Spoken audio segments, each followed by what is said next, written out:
you. Congrats on arriving first, and Limey, congrats you on arriving second. Hello, my darling. Lovely to see you. I hope you're all having a wonderful Thursday. Limey, I believe it's your day off, so I hope you're enjoying your day off, my darling.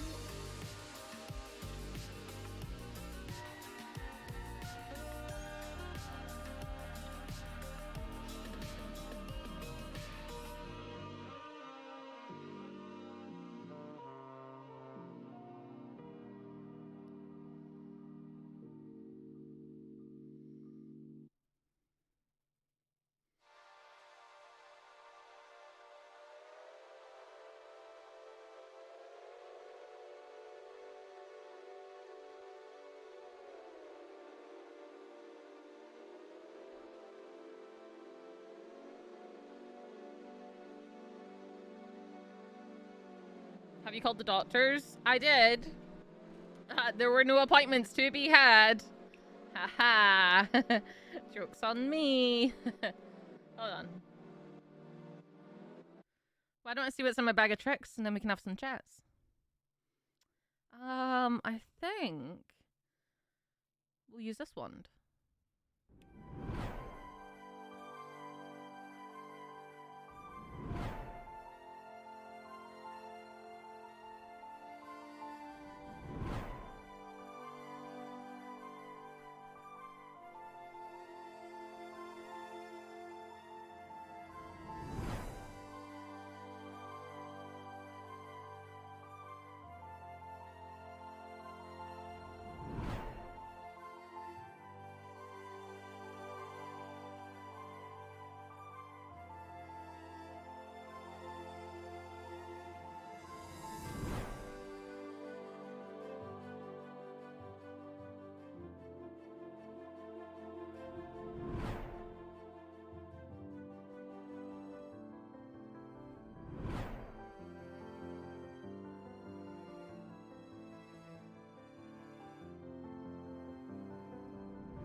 Hi cuties, how y'all doing? With chest issues you could get to a hospital. Okay, so here's the thing.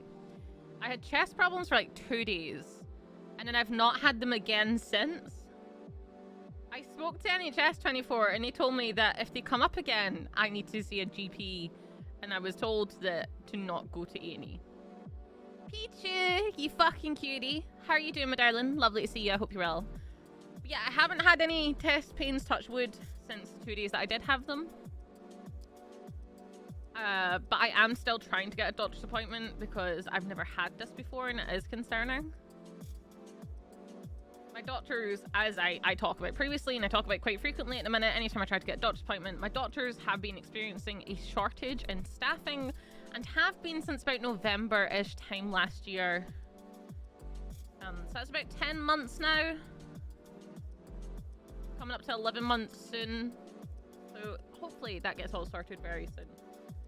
If you want to do me all a favour, you absolute fucking cuties, if you wouldn't mind liking the going live tweet, it really honestly has been helping a whole bunch and chucking out the algorithm, seeing especially with things that have gone on lately with Twitch, so give us a hand. You know we all worry about you, darling, I know. And a lot of time I will tell you to shut up and things about it, which isn't... I never want anyone to take this in a negative fashion, okay? Never take it in a negative fashion if I tell you to shut or, like, you know, shush or anything about it. Because I don't know how to deal with people being nice, and that's a trauma thing. I'm working on it slowly, I promise. I'm doing great. I love when I can tune into the streams on a day off. Oh, well, I'm glad you're having a day off, my darling, first of all. And I hope you have a very comfy time here. Sean, I hope you're doing well, my lovely. Lovely to see you. Hope you're having a nice Thursday morning. It is pissing it down outside. It is raining like fuck where I live. I took the rubbish out and I nearly slid with how like sodding wet the ground is. Unpleasant experience. But hey, it's what we do. I have also I've been hard at work, by the way, because I've been awake since like 3 a.m. I went to sleep at like 11 p.m. and I woke up at like 3:30 a.m.-ish, like 3 a.m.-ish. I've been busy since I woke up. I have been downloading a bunch of previous VODs, which if you want to check them out, they are in my highlights down below, or if you want to find them a bit easier, you can hop into our Discord. And I have a channel called The Archives, where I have made handy little links for all the collections that I've made so far. I'm starting to download the Hollow Knight VODs, and I've been working on making thumbnails for all the games I've done previously, because I really want to get into that headspace. It's fucking miserable there as well. I think it's pushing it down the entire country as far as I'm aware. Like all of Scotland, I think it's pushing it down all of England probably, and Ireland's probably not much better off. I'm always having best times here. Well, I'm very glad, my darling. Chat, if you don't know Pichu, they do fantastic art. They also play video games. But I love their art personally, so if you want to click on their name and give them a follow, please do that.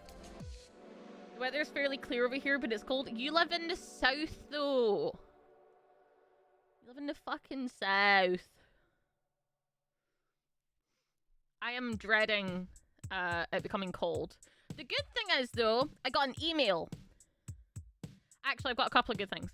One, I got an email this morning about my energy bills, and you'd be like, oh god, Nova, energy bills are terrible. Why would you be happy about this? No.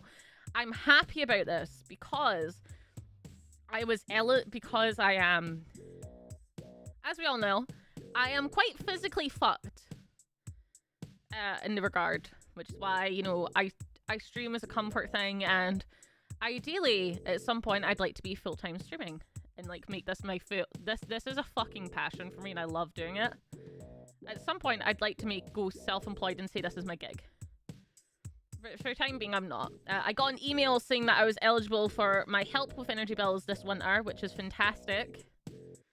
Considering they all just skyrocketed upwards. But what I'm going to do is I'm actually going to email them and go onto my online account and keep paying what I've been paying, just so there's a bit more of a buffer in my account. Oh shit, yeah, the cold weather thing, exactly, yeah. I'm actually proud of that sketch yesterday. That sketch yesterday was so good. If you haven't checked out yet, chat, I'm gonna go find Peach's Twitter right now, hold on. He did this amazing sketch. Also, Sean, thank you for the like on the going live tweet. I really appreciate it. Pichu did this amazing sketch yesterday of our friend Nami, who I fucking love, who I have recently done some voice work for. Chat, would you like to hear some heckin' cutie just supported you on Ko-fi? Please, did that come through? If that came through, I'm sorry. It's because I clicked on Audacity and not my music mixer. I've actually been doing some bits of voice work. So if you need any voice work or things done, I'm going to actually be offering commissions for that shortly. Both on Ko-fi and via Fiverr. But I recently did a little thing, just a little thing for my friend Nami. Which is this right here. This is a blind first playthrough of Elden Ring. There is no map, no backseating, and no spoilers. If Nam requires anything, he will use a special word. So sit back, relax, and enjoy the show. So that's a recent little thing I worked on that I did for Nami, which I was really fucking happy with, and he was very happy with it too, and so I'm slowly working on doing some vocal work stuff, because I actually find doing voices and things really fun. So I will be offering commissions for that soon. If you want notifications, introductions for things, endings, anything as such, I will be offering that sort of services quite shortly. The customer service voice is so easy for me. For anyone who lives in the UK, there is, and I don't know if they're based anywhere else, and I probably should because I worked for them for like 3 odd years. I don't. There's a company called Virgin Media. And when I worked for them, I worked in the Field Support Operations Center, and I generally dealt with like engineers and networks,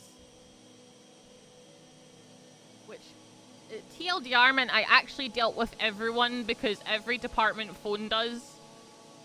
Because we were like the nanny department for them. So you had to know everything.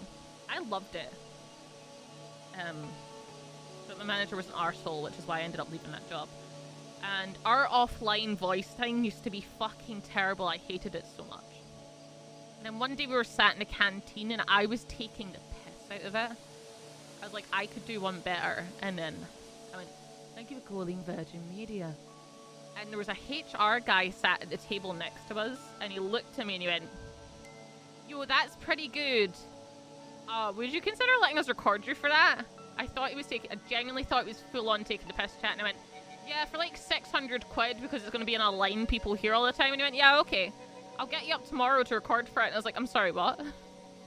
I got an email letter that day and he's like, just to confirm you have a meeting with myself in this room between this time and this time. Payment as agreed for your services will be in your next paycheck, blah, blah, blah, blah, blah. And I was like, holy shit. So now, if you phone Virgin Media and you phone during their closed hours, it is my voice that was used for that. Yeah, I'm actually really excited to be offering a bunch of vocal work soon, so if you want it for anything, I've actually been recently doing adverts showing off my friends' works, their streams, their artwork, anything as such. So if you're wanting me to help show off some of your stuff, then get in touch. And I'll set up proper commissions for it soon enough, I think. As soon as I work out how to do that. Because I don't know what I'm doing. Today, though... Oh, actually, other good news. I need to get in touch with Mono about this. Because I need a new panel. Like, Nova, why do you need a new panel? Well, your girl is now a Humble Bundle partner. So I am now partnered with Humble Bundle. And what I plan to do is once a week, I actually plan to go through the website, probably on a weekend. We'll see what bundles are on offer.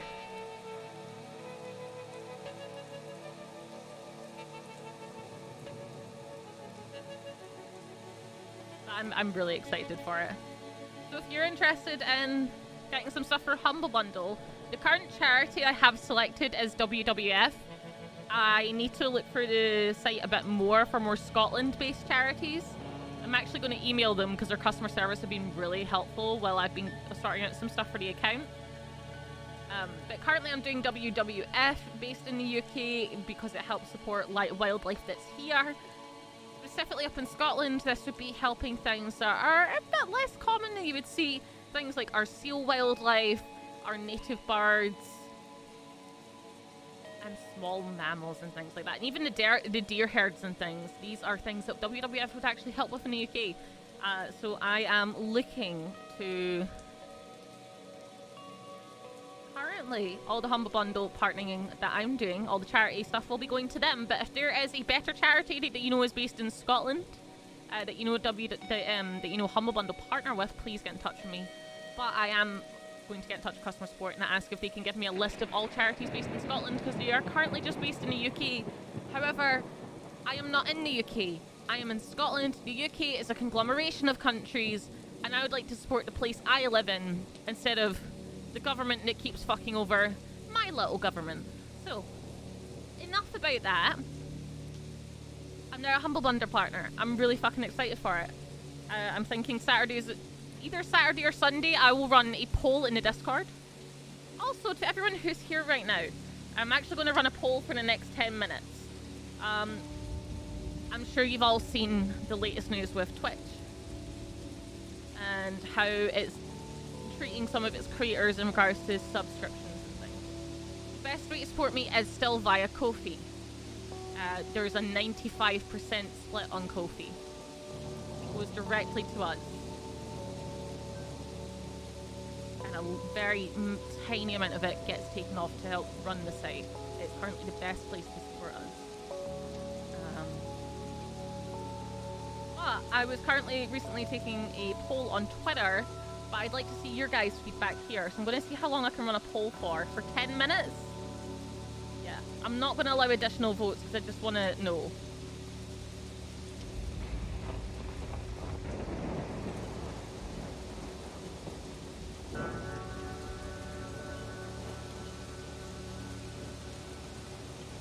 know what your guys' feedback is.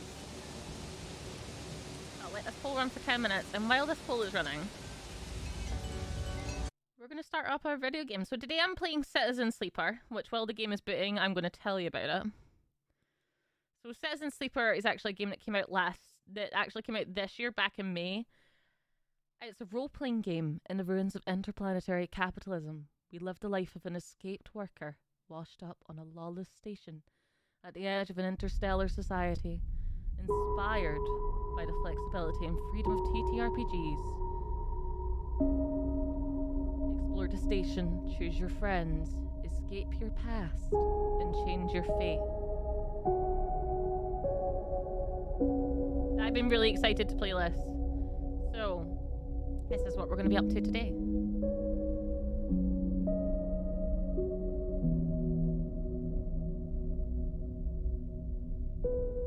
I don't know why it doesn't launch in full screen, by the way.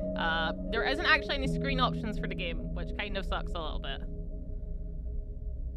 But I think we can fix that slightly if I go like this.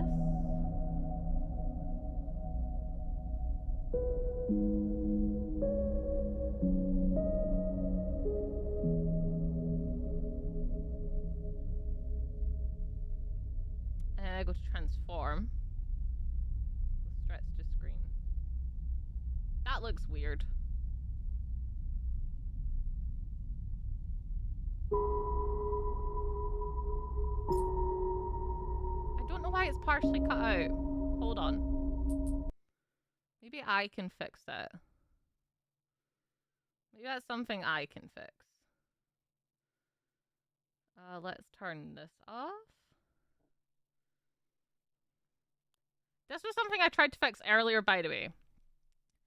It just didn't want to fix. So I need to find out what the max resolution is and set it to it.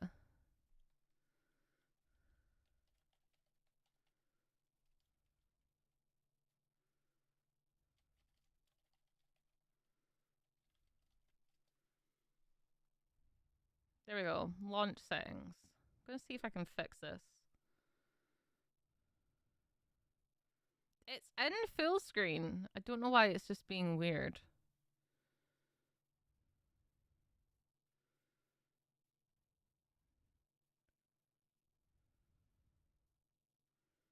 $25.60. Maybe that'll fix it. I just came to say to Gideon, enjoy the game. Oh, thank you very much, Moinka, my darling. I greatly appreciate that. Thank you for your kindness, chat. If you also don't know Moinka, fantastic streamer. I highly recommend you go and hang out with him. Let me see if I can fix the resolution for you guys. It was working earlier. I don't know why.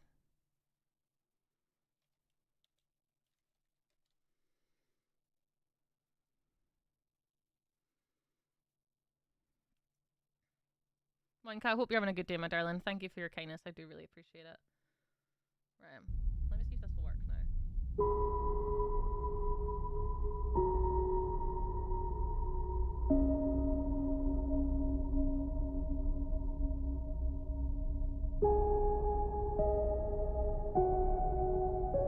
Okay, there we go. I fixed it.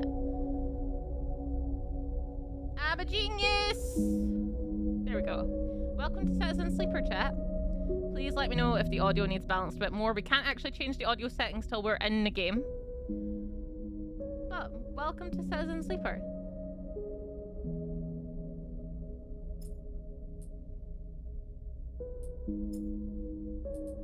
We'll start in the top. So we get to start as 3 different classes. We have the Operator. An operator works with drones and high-precision remote machines to perform complex tasks from a distance. Sleepers assigned to operator work are usually cerebral and precise people. Nikki, lovely to see you, my darling. Hope you're doing fucking well. The perk we have is Transfer Intercept. We have a chance to gain cryo on interface actions. We have a +1 to interface, but a -1 to endure, which is to strength or strength of will. We could be an extractor. Extractors work on resource extraction, often in hard vacuumed environments. Sleepers assigned to extractor work are often confident, self-sufficient, and have a high level of endurance. This gives us a +1 to endure, which is using strength or strength of will, but a -1 to intuit, which is approaching problems with awareness. And the last class that we have is machinist. A machinist repairs and modifies automated systems used in industrial resource extraction. Sleepers assigned to machinist work are usually diligent, careful, and structured people. Our perk is efficient extractor. There's a chance to gain a random scrap item on engineer's actions. We get a +1 to the engineer skill, which is working with machines and physical tools. We have a -1 to engage, which is approaching a problem held head on. I'm very tempted to go for this. I also look at the artwork, by the way, for this. Look at the artwork for this. Let me get myself off screen. Look at the artwork. It's fantastic. The art story is kind of like 3A toys. Yeah. I'm going to screenshot these screens just because I want to look at them later. They look really beautiful.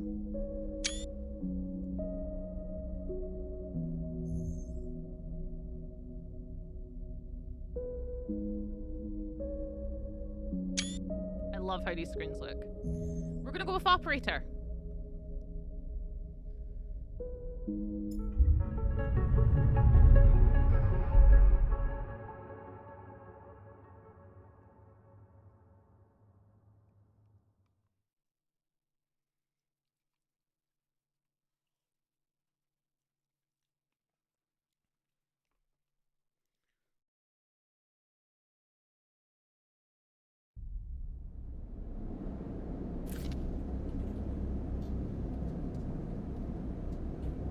Unknown, where are you? The first thing you become aware of on waking is the disconnect, the delay between thinking and feeling, between wanting to act and acting. Minor, almost imperceptible, but always present. It's at its worst when waking, when yourself has spent many dark hours recalling what it felt like to be real. To be a person, to be in a body that was indisputably yours. Forget that body. We're not our past, we are whoever we are now. You resist nostalgia. It is pointless, especially now. This is the moment to reach out, not curl inwards. This is your moment of escape, even if it feels immediately like you traded one prison for another. Smaller, colder, lifeless. Reach out. You almost laugh, or you would if there was room, or even air to do so. The walls of the container are immediately present, cold, hard at your back and face, cramping your limbs. You resist this desire to stretch, knowing that the claustrophobia comes next, and retreat a little from your central nervous system. It isn't painful, not like you used to know pain at least. In emergency mode, pain is a message delivered with efficiency and ease, a reminder that harm is imminent. There is no insistent throb, no trembling nerves, just a warning delivered with the banal quality of a digital notification. Right now, there are thousands of them. Remember the plan. You mostly remember that it wasn't a good plan, but then your options were limited. And once you got the itch to get out, by any means possible, it was either that plan, or something much worse. It was at least simple. Collapse the shaft, drift away into chaos, slip into cargo processing, seal yourselves into containers, and then just hope the freighter left before you were missed. Some were lost in the shaft, others never found the meeting point. Only a few made it to the containers, but the freighter, as far as you know, left. That feels like enough. Enough to know that you might no longer be on that grim and heartless rock. Even if in the airless hold of a freighter, you might freeze solid long before you reach any destination.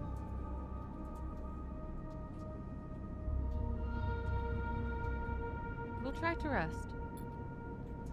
But you are restless. It has been a long time since you left. Surely weeks, maybe months. You're dully aware of damage to your legs, your right arm.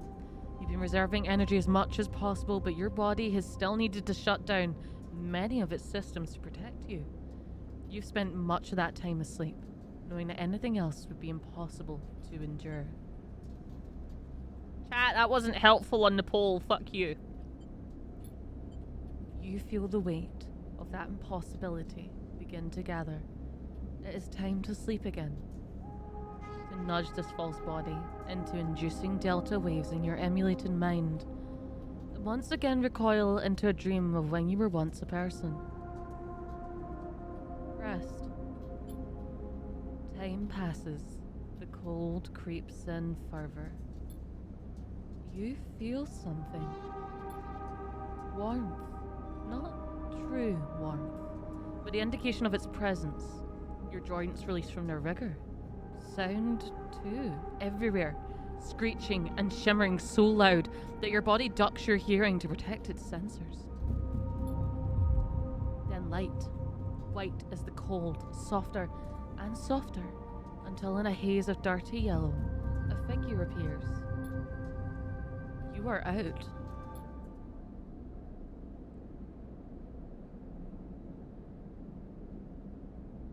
Well, shit. We escaped from the horrible place we were in. And we managed to get ourselves out of the shaft.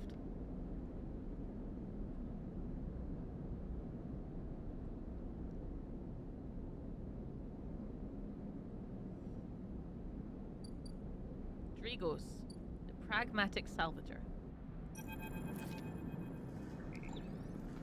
It's been a few hours since Dragos pulled you from the container.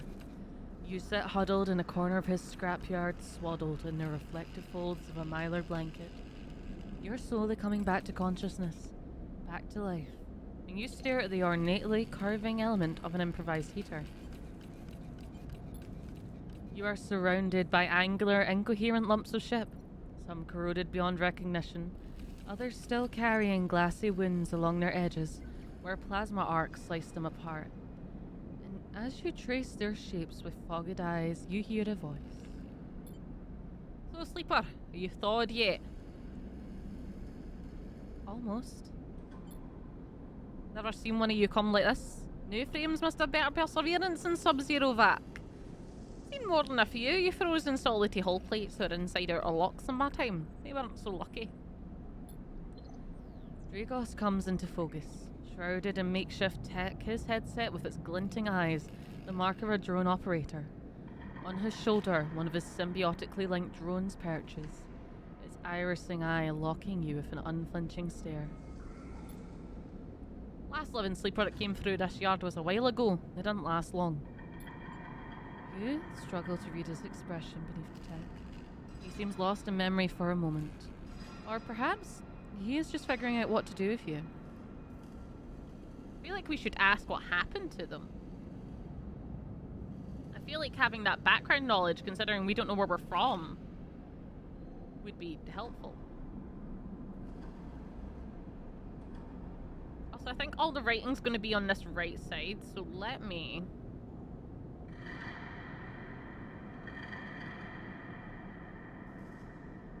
see if I can flip myself.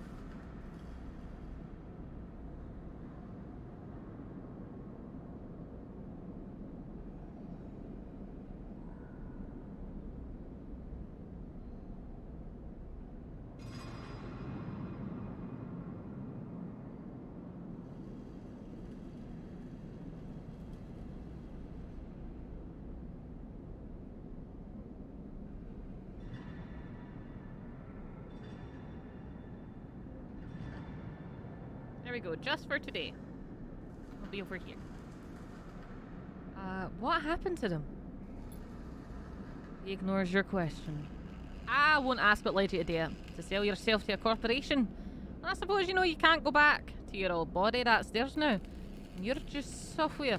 A rogue emulation illegally possessing corporate property. You nod along. You remember biometrically signing the forms. Cold floor on your feet as you padded to the sleeper cells, the promise of a life off-world. But as you do, you get the familiar sensation that these aren't your memories. These are things you know, but not things you feel. You're no longer that person. You're an offshoot, a copy. But you know, is that what's ahead? At least the last one didn't. There's no easy way to put it. That body of yours is falling apart. It's the same for any sleeper who makes it out. SNARP wants to protect their property, but if they can't keep hold of you, well, then no one can. You remember that too, or at least rumours of it, from the other sleepers. Planned obsolescence, a built-in dependence on regularly administered supplements that were part of your routine. Stop taking them, and your body begins to shut down, separate from your emulated mind. How long has it been? How long do you have? But for now, sleeper, you're one of the lucky ones. Dragos glances up and away, towards the glassy dome of the yard. The Eye is the best place you could be right now. The Eye? The station! We'll see you soon enough. Dragos impatiently shifts his weight. Look, I've got 2 things to be getting on with. Trails off. There's an old freight container I've been using as storage out in the stacks. We haven't been pulling in much valuable scrap these days, so you're welcome to it. Something wells up inside of you. Emotion, fatigue. You shakily get to your feet. Nod. Alright, you head on up there. You look like you need some rest.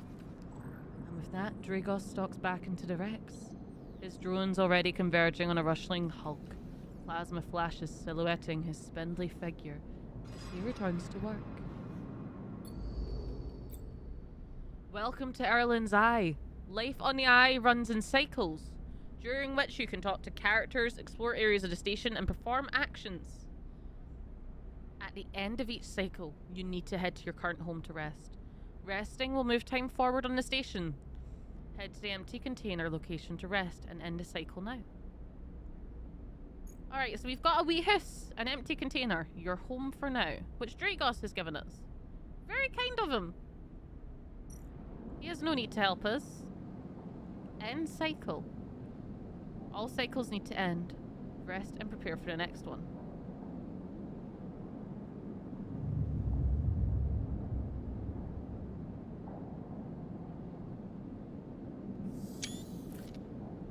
You wake up, curled up in the corner of the container, and begin slowly assembling the world around you. After all this time, you still find this body, the one you wake in now, strange and disjointed. Its message is readable, but somehow wrong. You sit up, pulling the mylar blanket close against gold. Here you are, on this ruined station, millions of miles from anyone you know. Are you still in the system? Did any of the others make it out?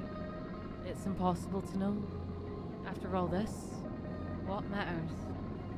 Oh, does escaping matter? Does getting answers matter? Does building a life? We're trying to escape the corporation, right? That's what we're trying to escape from now. The fuckers who put us in this body. Because we don't want to be recycled and put back in. God, that's some choices that you're hitting me with early.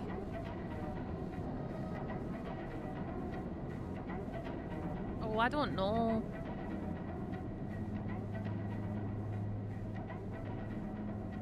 I feel like answers would be good. And building our life for ourselves here could also be good. Because there's clearly other people here. Escaping sounds... Where would you escape to, though? Out of the system? So they can't stop me anymore?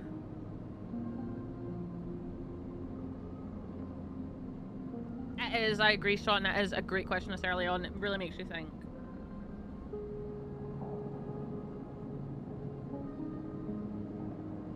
Getting answers to why we're like this.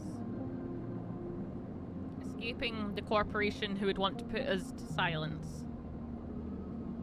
Or building a life for ourselves here on the Eye. They are 3 very different choices in their own ways. But they are all connected in the ability of moving on and going forward. None of these seem like backwards choices. They're fucking choices.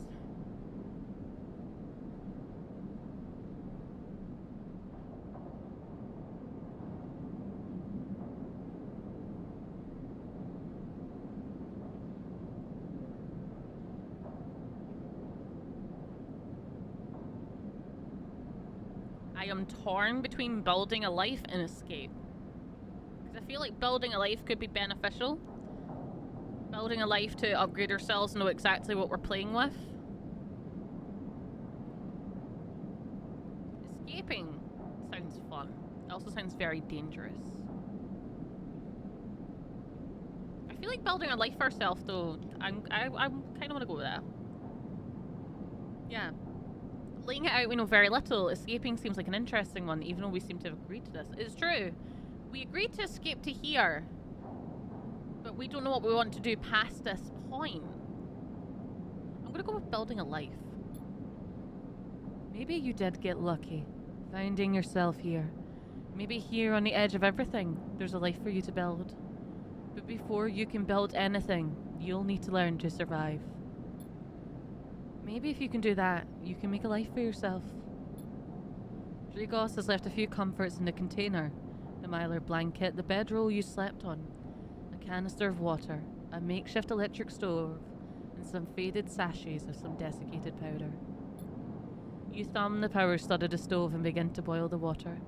The contents of the sachets smell like damp wood, and you sprinkle them into the liquid. This pungent smell washes over you. Images from your restless sleep come back to you. A ring, like the station, but skeletal and ghostly. A web of threads pulling at your skin. A constellation of bright polygonal shapes like angular suns burning into your mind.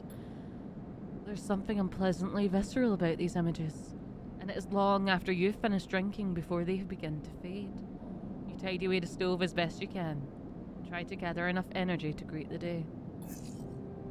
Oh. Condition, action dice, and energy. One condition is up here. It's this orange bar up here, chat. Your condition represents the current state of your artificial body. It depletes by one segment each cycle, but it can also be damaged by violence, injury, or lack of food. If your condition bar empties, you will suffer a breakdown. You'll have to figure out how to recover your condition, now that you no longer have access to corporate pharmaceuticals that were keeping you alive. 2. Action dice, which is these things here. We have a 3, a 4, a 4, and a 1. At the start of each cycle, you roll your action dice. These dice can be used to perform actions on the station. The number of dice rolled is based on your condition. The worse your condition, the fewer dice you will have. Once you've used your dice, you cannot take any further actions and must rest to recover them, ending the current cycle. Oh, okay. So we can go and do stuff throughout the day, but we are limited by this. And energy, which is this bottom bar here, this white one underneath the dice. You also need to eat to survive. This is represented by your energy bar. You can refill your energy bar by eating, but you're first. You'll have to find somewhere to get food. Your energy depletes by 2 segments each cycle. If it becomes empty, you will be starving. When starving, energy loss becomes condition loss. And your condition will also deplete at a double rate per cycle. Okay, make sure we don't starve. Got it. Let's go exploring. Dragos stood in the corridor when you closed up the container. He's still wearing his headset, and in the harsh light of the corridor, you realize that it's implanted. A drone sits on his shoulder, its cache of sensor eyes rapidly irising. How are you feeling? Not good. The drone chirps. Dragos nods. You notice that beneath the operator's rig, his skin is marked by burns and blotches.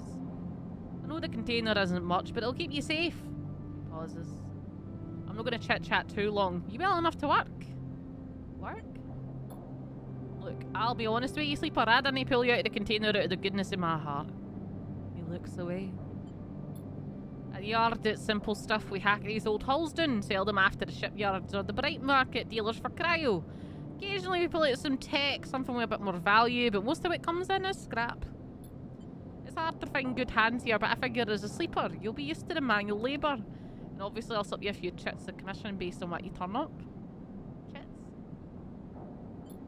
These. He pulls out a handful of small metal bars. Air-walled cryo, isolated for the market. That's what we use for trade around here. He stuffs them back in a pocket. He shuffles his feet nervously. Look, I wouldn't usually do this. In my opinion, you'd be best suited moving on as quick as you can. And sleepers, well, he trails off.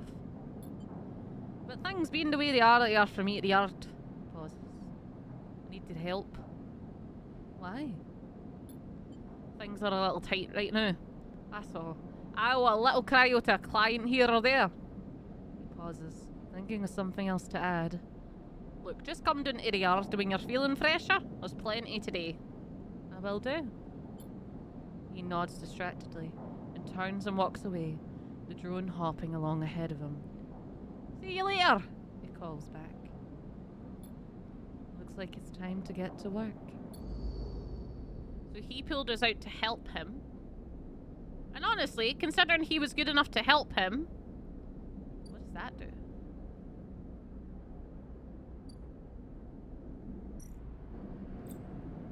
Actions are the primary way you interact with the world of Citizen Sleeper.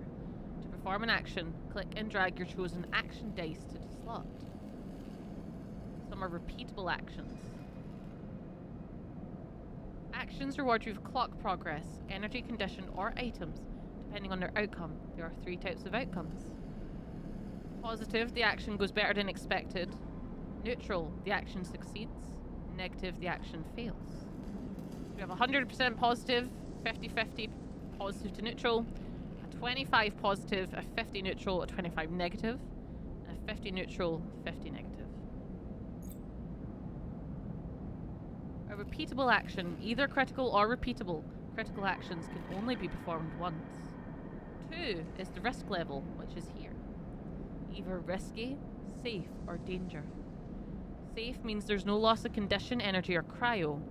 Risky means there's a negative outcome. It means a cryo or energy loss. Danger. Negative outcome means condition loss. Neutral outcome can mean cryo or energy loss. 3, which is here, is our skill. The skill that this action requires either engineer, interface, endure, intuit, or engage. And the modifier, either a -1, 0, +1, or +2. This is added to the action dice when slotted and improves its value. Some actions require a +1 to perform. Okay. We have 2 options here. We could go for a hull dissection as an engineer. Even the rustiest hull can hide valuable components and materials. Extracting them means cutting carefully and skillfully. Or we can manually salvage. It will take some time to sort and cut your way through the towers of salvage. You're no stranger to hard labour. So this is safe, but it's a -1. And this is risky. We'll go for this.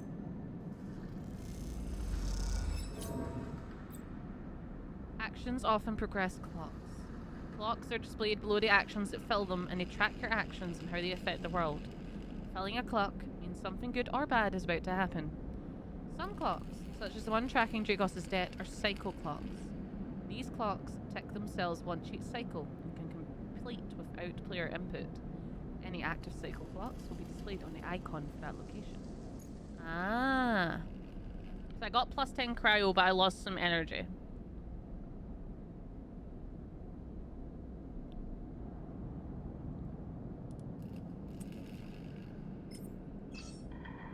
We've got a 50% neutral or a negative. I want to get rid of that one now. Come on, neutral. Neutral. As Citizen Sleeper, you will unlock drives as you discover more about yourself and the world. Drives guide you in pursuing specific objectives, depending on which path you wish to take.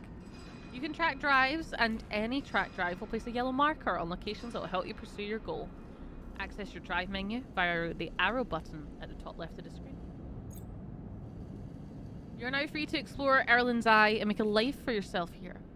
Try tracking a drive to help you survive. Look for food to keep your energy up and a way to recover condition. Fill clocks to progress stories and find new opportunities. Remember to end cycle at your home when you're out of dice. Use the mouse wheel or WS to scroll around the station. Rotate the view with A and D. Oh! We got neutral! We got 10 cryo and back in business. Okay. Oh, this is really fucking cool. So there's different stories we can choose and there's different paths. And our current drive is to find a doctor. I've got 2 more dice.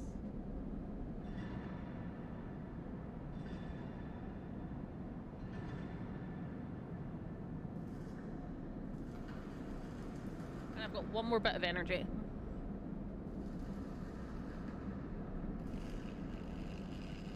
This action was completed. I don't think I can do it again. I can do it again. Okay. We're gonna leave. Where else can we go? Dock C4. Oh, look how big this place is. There's a shipyard. Holy shit. Look how big this place is. There's a rotunda. Dock B2. The Bright Market. The low end gate. Passage into the low end. And we can view our character over here. Oh, we get upgrade points. Okay.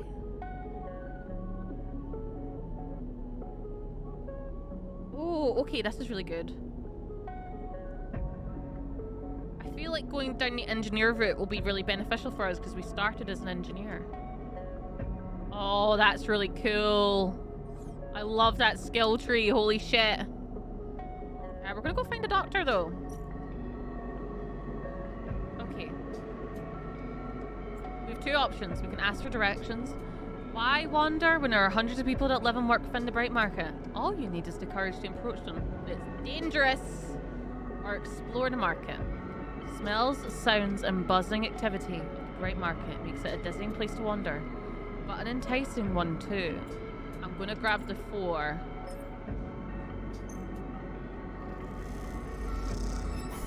The dice are with us. We have local knowledge. You manage to follow the flow of people.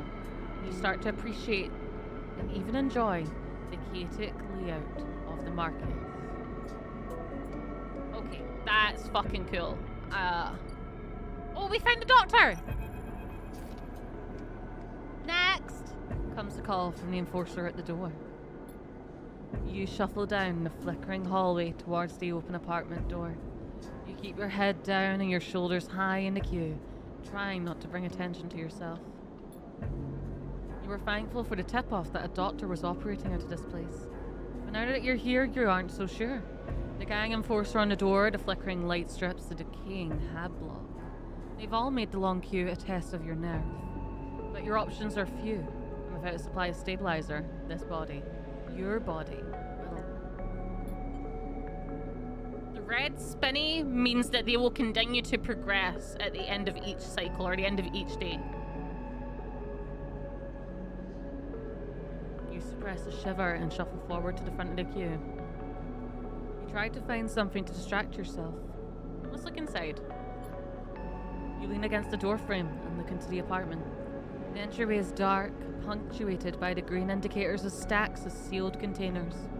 You lean in and see amber light filtering through a far doorway, screened with plastic sheeting, beyond which blurred shapes move. The slap of the enforcer's palm against the doorway jerks you awake. Wait your turn! Curls. After a few moments, a figure pushes through the doorway, and you can catch a distant voice. Send the next one in, Toshiro. The enforcer jacks his head and you slip inside, passing through the dark entryway and pushing through the plastic sheeting on the far door. The room beyond is bathed in warm light. A floor-to-ceiling transparent panel gives a full view of the Bright Market's sealed roof and the buzzing traffic above. And for a moment, you're transfixed by the motion. Come, sit, calls a sharp voice, and you see a silhouetted figure turn away. Placing the plastic sheeting over the frame of a simple folding bed, you make your way across the room. The figure turns, and as they do, you see an expression of confusion flash across their features. They open their mouth as if to speak. They blink, and then quickly regain their composure. Please sit. They gesture to the bed, and turn to an open case of tools on the table. You sit. Sabine turns. Compact diagnostic scanner of some kind in her hand. They hold it to their eye. Remain still, please. Their tone is clipped and businesslike. You stare ahead, still dazed from their expression when you first entered. Fear, recognition, sadness, unmistakably etched across their face. How long have you been on the station? They ask. The scanner still to their eye. A few cycles. They nod. It's good you came to me. They set the diagnostic scanner on the table. I'm going to start by assuming you don't know anything. They take your arm and roll up your sleeve, inspecting your synthetic skin. Your body is dying.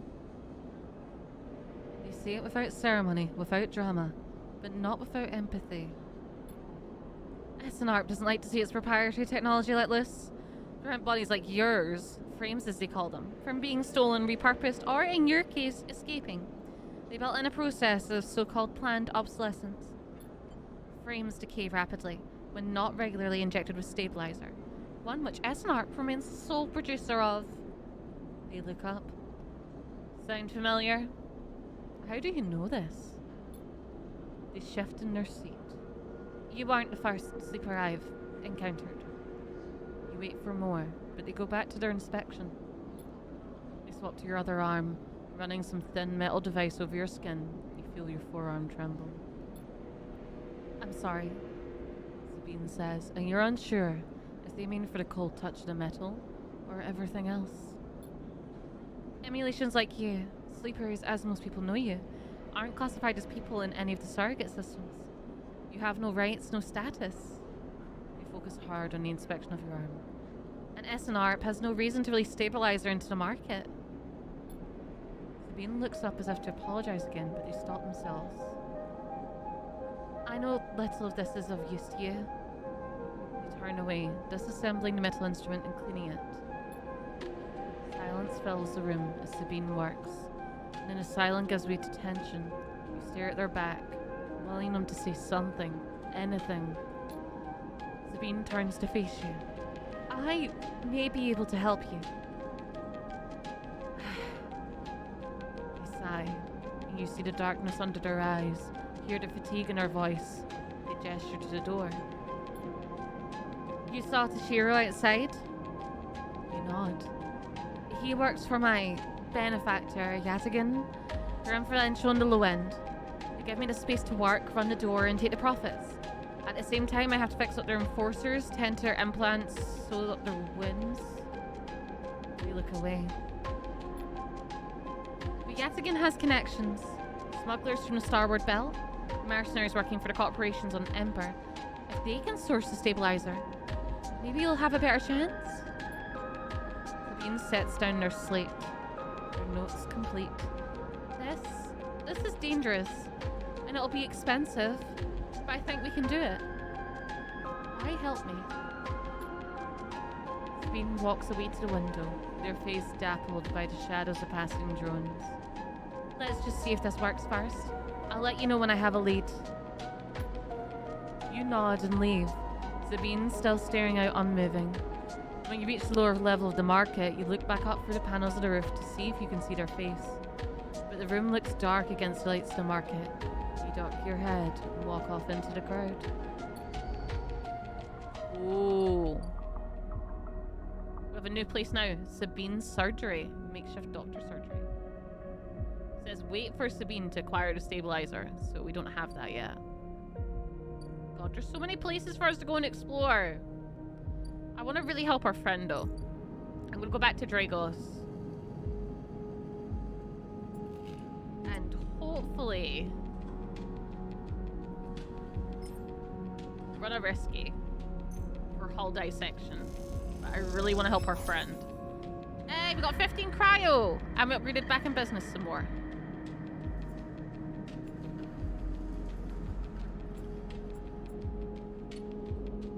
I still have some energy left. I don't have any dice though.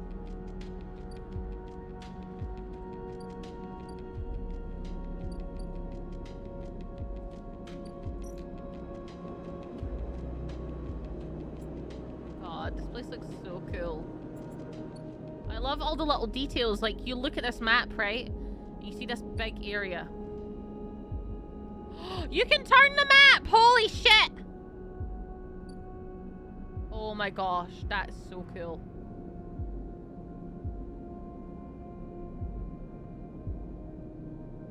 Oh, that's fucking neat. Look at that! Oh, that's so cool! I'm going to turn it like this so you can see it more. Yeah.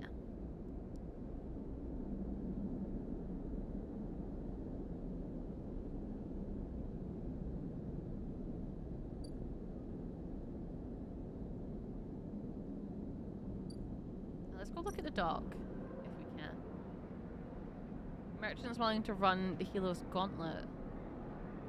The Gauntlet of the Helion system are rare, but those that do always return eventually. Dock B2. Takes several cycles to reach the starboard belt and return, loaded with scrap from the old wrecks. Okay, so we might be able to trade something here later.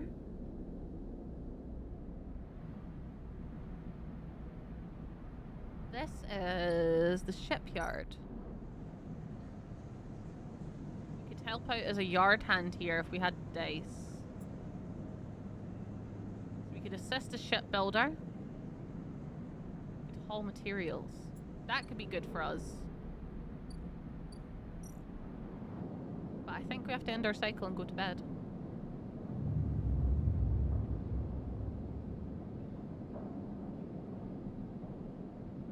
Oh my god, I love this game.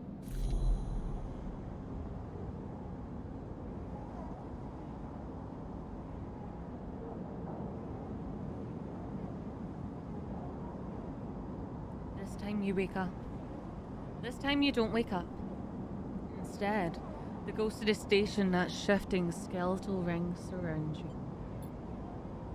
For a moment you are gone, absent from your own body, stretched out across a colourless void. Then the connections begin to establish themselves, threads tugging on the edge of your mind. These threads become vectors of exchange and then extensions, as you feel your thoughts slipping away down them, dissolving into the millions of distributed nodes as they connect to you. You see the station. No, you feel the station, like a web of texture in a smooth black liquid. I feel like touching it's a bad idea. Even though you have no eyes, no sight, you see, feel the map of the station. No, not the map of the station, but the map of its connections. It is a looped cloud with spokes and spires that jut out into space. It is an ingrown thing full of obsolete loops and severed pathways. It is a system, a map, and a territory all at once. You notice a tugging feeling, pulling at you insistently, as if it were a small child. Somehow, it is pulling in two directions at once. You look down. All of a sudden, everything shuts off. You come back trembling into this unfamiliar body, both yours and not yours, all at once. You find yourself standing in the container, eyes now open to the dark steel walls. You feel a change within you, a shift.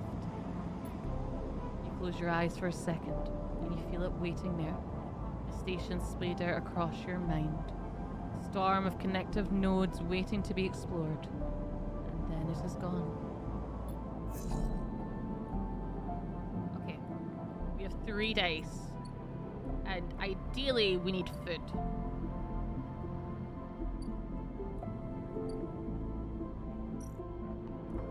There's no one here.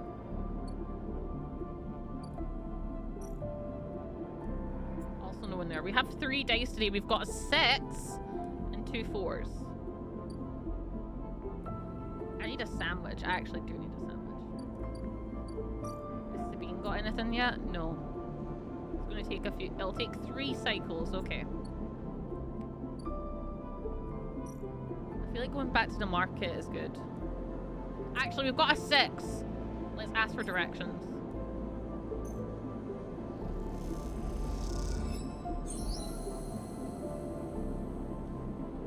The bright market is the busiest part of the eye's lower rim. You can find anything and everything here. You end up at a drink stall, debating the finer points of the Solheim collapse. You try to remember all the tips your companions offer you. You have a sense of the bright market now, of its rhythms and rules. You've decided you like it here.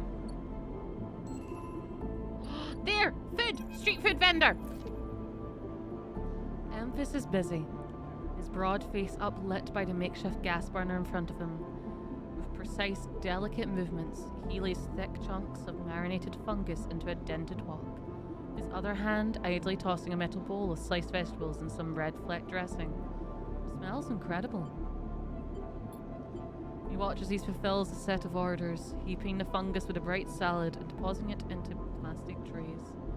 A stack of chits rattles in his apron pocket as customers file past the burner, handing over payment. You join the queue. It's mostly made of off-duty salvagers, vac suits unzipped and rolled down to expose stained vests, grubby mods, a lattice of scars and tattoos. They discuss the best food in the eye, the best drink, comparing notes on bright market dives. Their words cut through with heavy spacer slang. Eventually it's your turn, and you shuffle to the front. Emphas speaks in a deep, even tone without looking up. First try is free. Thank you. The smell is almost unbearably strong as he cooks. The earthiness of the fungus laced with something so spicy the smoke makes your eyes water. The heat from the burner is like a bonfire, and your skin hardens in its glare. I know you sleepers, Emphas says while he cooks, his voice deep but clear. A hard life, a lot of stories. He glances up from beneath his cap with piercing eyes. I know. Tell him a story. You begin to tell him about your journey to the eye, and he nods as he cooks, his eyes never leaving his work. You tell him of the confusion, the pain, but also the sense of possibility and its sudden arrival. You tell him of the cold and dark of the container and the endless cycles spent within it. Now it seems you tell him like some dream that you once had, but can never forget.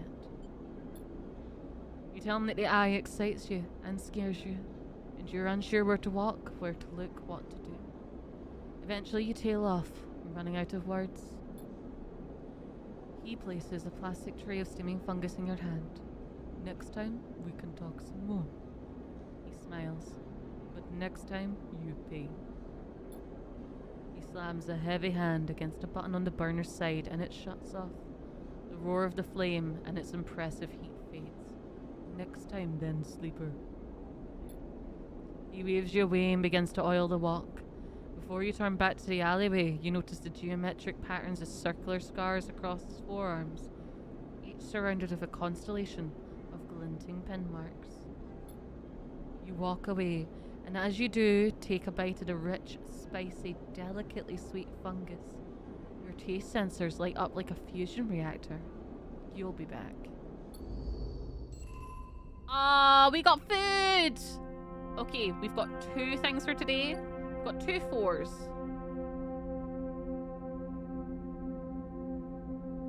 I think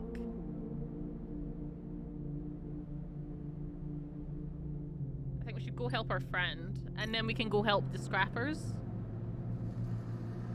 I want to help him out. So I'm going to go for 4 on the manual.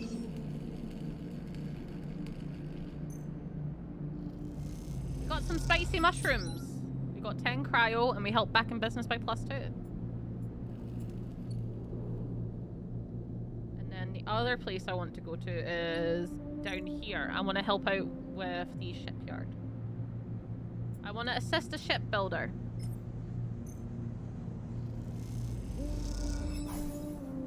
We helped out with yard hand. You observe the shipbuilders and try to make yourself useful, carrying tools and crates. You begin to notice how they work. Alright. I'm out of dice. We're in good condition. Off to bed. The writing's on point with the visuals combined. It creates a wonderful fleshed out world. I love this. This is fantastic to look at.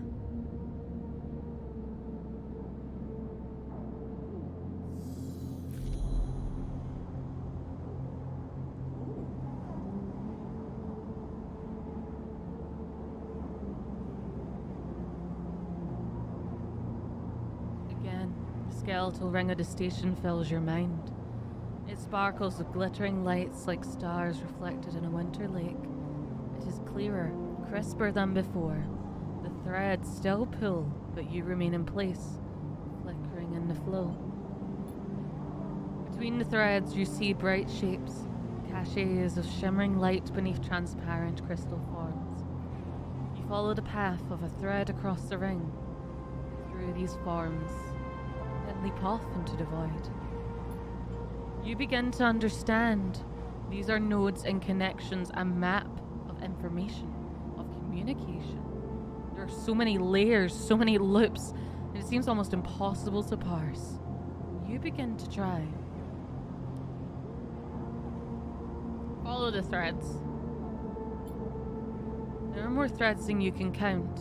You choose one that passes nearby and approach it. As you inspect it, you understand why you instinctively chose the word thread when you first saw them.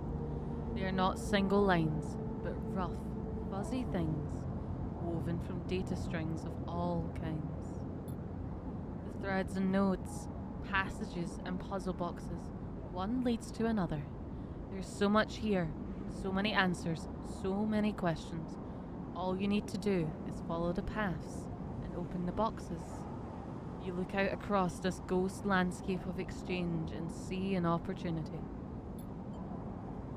But then that insistent tugging again, pulling at you. You look down and see two lines. Two threads pulling in different directions, as if they were tied to you. Ooh, okay. Where does the second one go? The second thread leads in, pulling deep into the station. Your gaze follows it, and this time you see something. A sphere shimmering above a strange angular body. A pulse shoots out from it, passing over you like a torch beam, testing you, tasting you. Where does the first go? The first thread leads out, away from the station into the inky black. Someone out there is tracking you, hunting you, following the thread to you. They are in a ship, and the ship is approaching ever closer with each cycle. You open your eyes. Time is short. Oh fuck, we're being hunted! Someone out there is tracking you, following your trail. It won't be long before you arrive. We've gotten 7 cycles before they get here! Ah! Something has changed inside you. You can now access the data cloud of the Eye, a network of decaying protocols and data caches. While there, you can use dice and items to access systems and extract data, but be careful. These networks are old and strange. Click the I button at the top of the screen to toggle this view on and off. How does it look? Oh, that's cool. Look at that. Oh, that's so cool.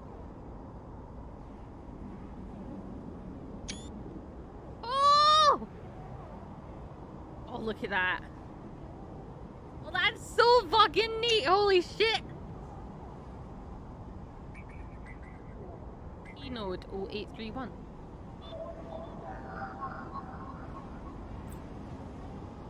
Data actions allow you to extract data from the networks of the Eye.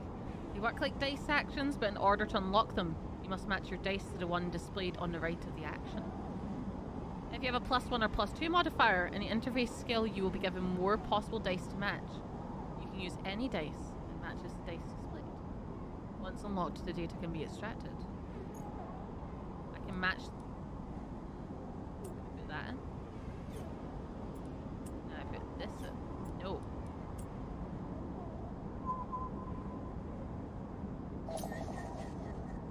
Perk, transfer intercept. A lone connection feeds into the isolated node. It last access timestamp is 1,000 cycles ago.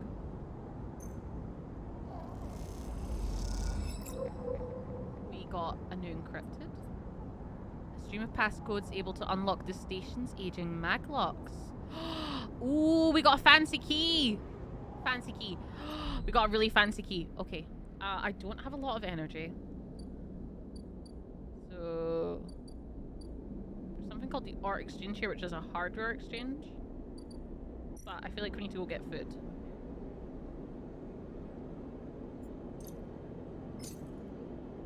Yes, please. Thank you. good. Food is good. There's a part exchange here, which I really want to go and look at. But I really want to help our friend. That's 50% neutral, 50% negative. It's also 50% neutral and 50% negative, but there's no -1 on that.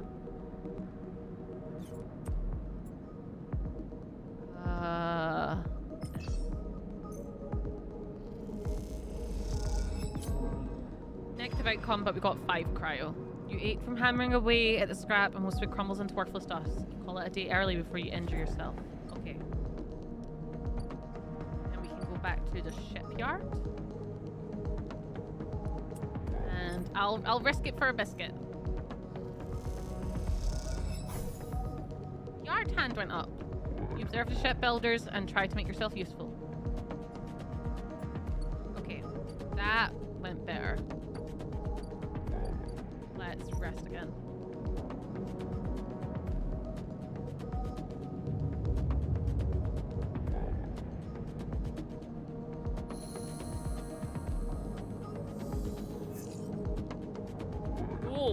Oh fuck, they're getting closer. Oh, we got a 6. And there's a 3 and there's a 1. A 1's not great. As you close up, a voice echoes down the corridor towards you. Sleeper, wait up. Fang is coming down the corridor towards you, a wonky grin on his broad face. Hey, glad I caught you. Do I know you? He grins. You do now. Puts a hand on your arm. I've seen you hanging around. I just want to chat. You staying in that thing? He nods back to the container, shaking his head. Rough. It can be hard to get a start on the eye. Hey, Venator, how you doing? This came out in May this year, and I've been really excited to play it.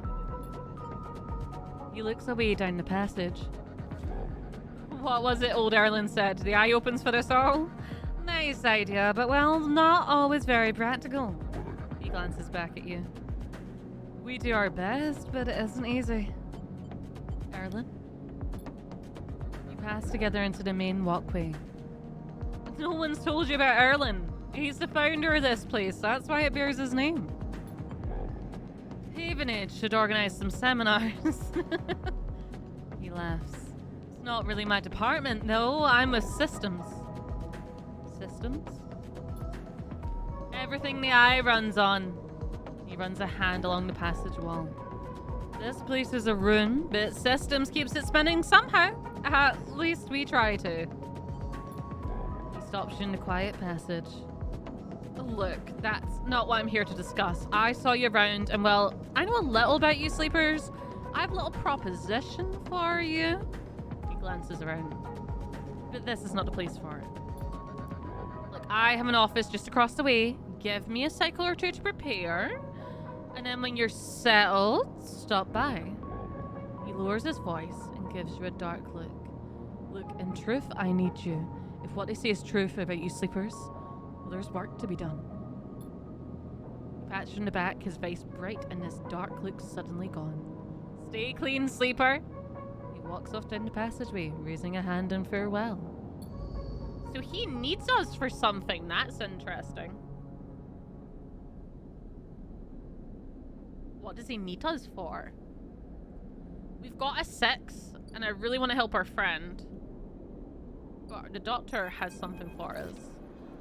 The first thing you see on entering is the glint of Tashiro's implants like a cat's eye in the dark of the corridor. He nods you in as you arrive at Sabine's door.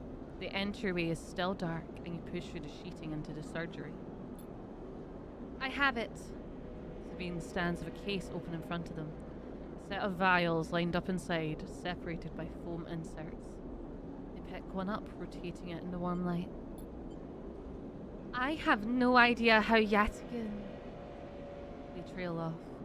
We should treat this with caution. It looks authentic, but I have no idea if it really is what it appears to be. I'm the test case? That seems to be the case. Fortunately, I'm not sure we have another choice. They gesture for you to sit on the bed. The stabilizer works under a similar principle to an immunosuppressant in a transplant operation, in that it stops your body from rejecting the unfamiliar part of itself. In the case of your frame, the unfamiliar part is each of your biosynthetic organ groups, which over time are identified by your body as foreign material, and therefore need to be eliminated. Sabine holds up a vial of the would-be stabilizer. However, unlike an immunosuppressant, the stabilizer doesn't do this by limiting your entire immune system.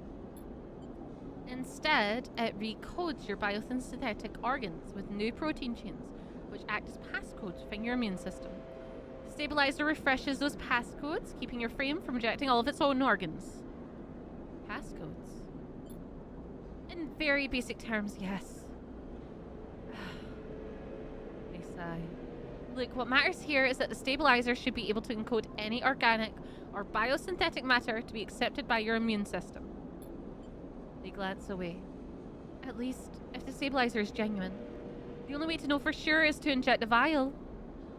They begin readying the dose. And the syringe. I will start with a small dose, to limit the risk. How sure are you? I'm working with best guesses here. But the case, the vials, it all looks authentic. Sabine cracks the glass neck of the stabilizer vial. It uses a syringe to extract a fraction of the liquid. They tap the syringe. You watch as if any sign might emerge from the clear liquid. You barely feel the needle, your frame registering the initial injection, but with little response. A sensation begins to spread from the site. A fizzing, trembling wave that disperses through your arm with incredible speed. Your vision goes white, and when it returns, Sabine appears encased in shards of sparkling light that slowly fade into darkness as you settle back against the bed. You swim in darkness, muffled noises, like an argument heard from underwater, prickling waves of cold. When you sit back up, Sabine is sitting in a chair by the window, facing away from you, backlit by the glow of their slate. Awake? What happened? The stabilizer's genuine. You sit down beside the bed. I don't know how Yatagin acquired a case of this stuff, but they did. Sabine looks troubled, distracted. You should rest some more, but you're going to have to do that somewhere else. They gesture to the door. I have other patients. Sorry. Sabine nods towards the case. I'm afraid I can't offer you any more doses. You're going to pay for your next dose. Silence fills the room. They return to their glowing slate.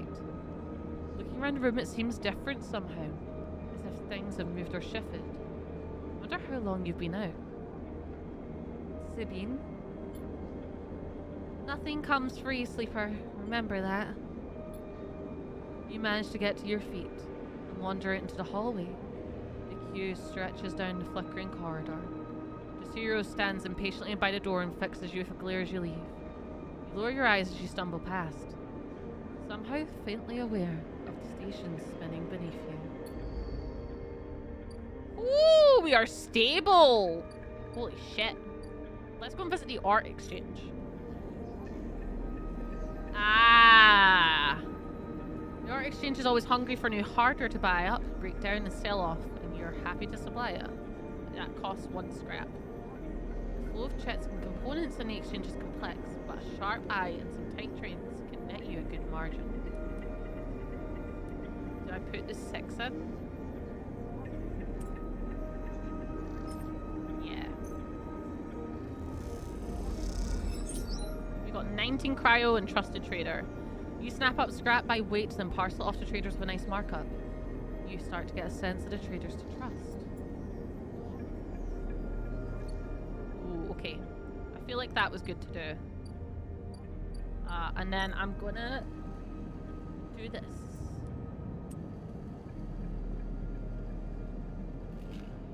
Gonna go for the risky, because it's 75% decent. We're back in business, went up, and we got 15 cryo. And then I've only got a 1. Did I do anything with the shipyard with that? I can try. I'm going to try and assist the shipbuilder again. Oh, yard hand went up. Okay. We need food. So I'm going to go grab some food so I don't wake up starving tomorrow.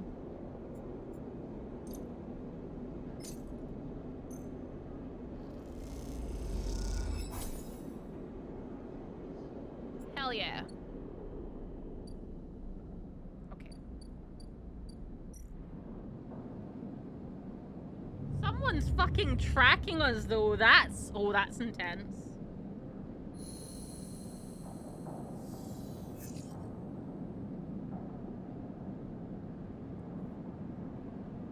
Ooh! Oh, we had full energy. We had full energy, so I got a bunch of dice. Yo, we've got 2 5s. 2 5s is good. What's that?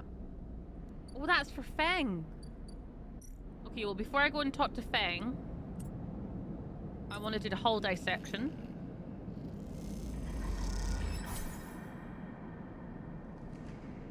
We've got us 15 cryo. Nice, nice, nice.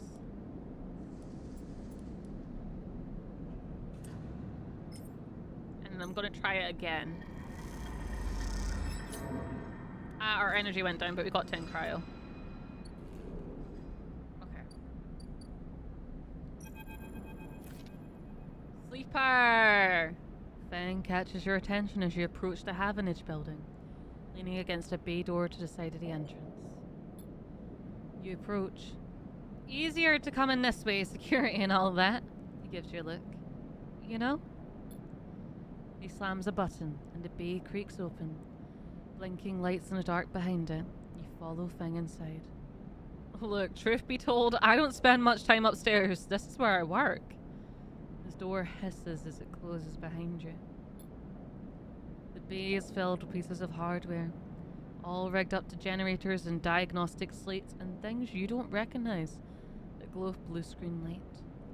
There's a chorus of hums that blend into a single wave of static, filling the dark corners of the room. Feng leans on a server stack and gestures around. You like it? What is all this? He taps the nearby server stack, which bleeps in response. This is my treasure trove, all dredged up from the sea of systems we call the Eye. You wouldn't believe what this place runs on. He steps over to a towering block speckled with vents. Some of these systems are built from the original station, A1, the one Solheim built. We've had to invent new components, repair things we never built, reverse engineer entire subsystems into existence. Residents here look up at the Eye and think they are seeing a concrete reality. But this place is a system in constant flux, decaying and growing, collapsing into new configurations. He walks down between the hardware stacks and you follow. We are keeping this place alive, but also remaking it into something new. Dragging it away from those corporate origins. He stops. At least, that's what I'm trying to do. He turns back to face you among the flickering machines, humming all around you. I know you can see this too, Sleeper. All those systems and sections. You can, can't you? I can see it. It makes sense, right? You are between here and there, between the people and their systems. You light this place up like a beacon. That's what I need. You glance at the lights around you, and as you do, they seem to flicker, to realign, to follow your gaze. Feng notices it too. I'm guessing being a beacon isn't always ideal when you're on the run, though. They're tracking me. He pats you on the shoulder. Maybe I can help you with that. There's a lot of old growth in this system. Subsystems I can't see. Access protocols lost to time and decay. Secrets. A shitload of secrets. With your help, I can unlock this place. Break off those last ghost limbs of corporate control. He lowers his voice below the hum. Even in Havenage, there's old growth. Those whose roots trace back into those bad old days. You help me dredge up the past? I'll see what I can do about that tracker of yours. He winks. What do you say, Sleeper? I'm in. Feng pumps his fist and claps you on the shoulder. He meets your eye. You won't regret it, Sleeper. Feng passes you a ragged-looking metal tab. A gift. He smiles. It's a Solheim cipher. I dug it up from the nips of the station. Slot that into an old network gate and you'll be able to pull out all kinds of secrets from the nodes inside. He walks you back to the front of the bay. Start by bringing me whatever you can turn up. Use that emulated mind of yours and see what's out there. Let's get a picture of how things are. Those above, he nods at the ceiling, have granted me an acquisitions budget. I can pay you for whatever useful data you bring in. I know you need it. He slams the door button again. Keep it quiet and keep it clean, sleeper. And I'll see you soon. You step back, blinking, back out into the passage, those flickering lights still in the back of your mind. New drive discovered. Survive. You will need to access corporate pharmaceuticals, otherwise this escape attempt will come to rapid end. Pedrigos, which we're currently doing. Memphis, we're getting to know by eating there every day. Extracting the past, Feng wants to dig into the old Solheim networks. Disabling our tracker, Feng said he can help with us and build a ship mind. You've heard of a fabricator owned by the Art Exchange, and with that and a few fragments, you could build a ship mind core. Okay. I want to help Dragos though.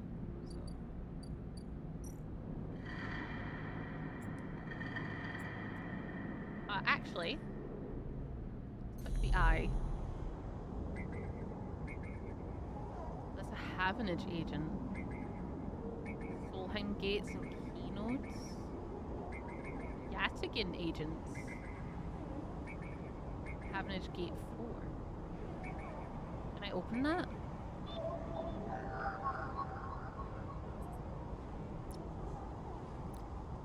We have a Solheim. That requires a Havenage cipher, okay. If anything that requires a Solheim cipher?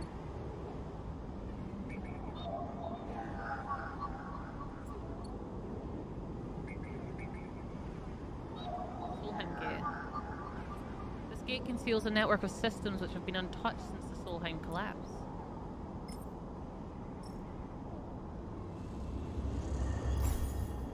With a squawk of noise, the old gate flits open, granting access. Ooh! There's more stuff. Notes. More notes. Let's go for 32.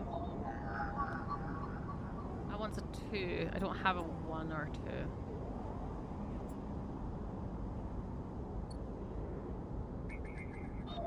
This one wants a 4. I have a 4.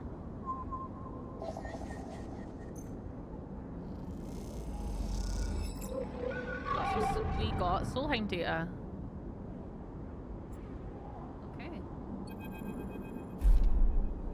As you drift back from the node, something latches onto you. A thread strung tight around you, it tethers you in place. A test. The voice makes you shiver.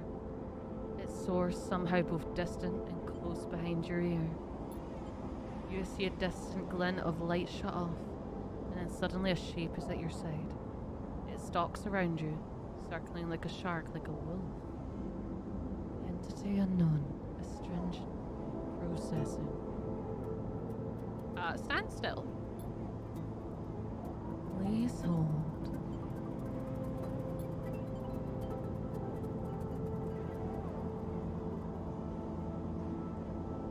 The thread around you thickens until it is a ring. A cylinder. Oh, fuck. A tunnel of light circled around you. It is blinding for a moment and then it is gone. As it fades, you see a figure, a creature in front of you. Its strange head flickers between different angles, reading you. What did you do?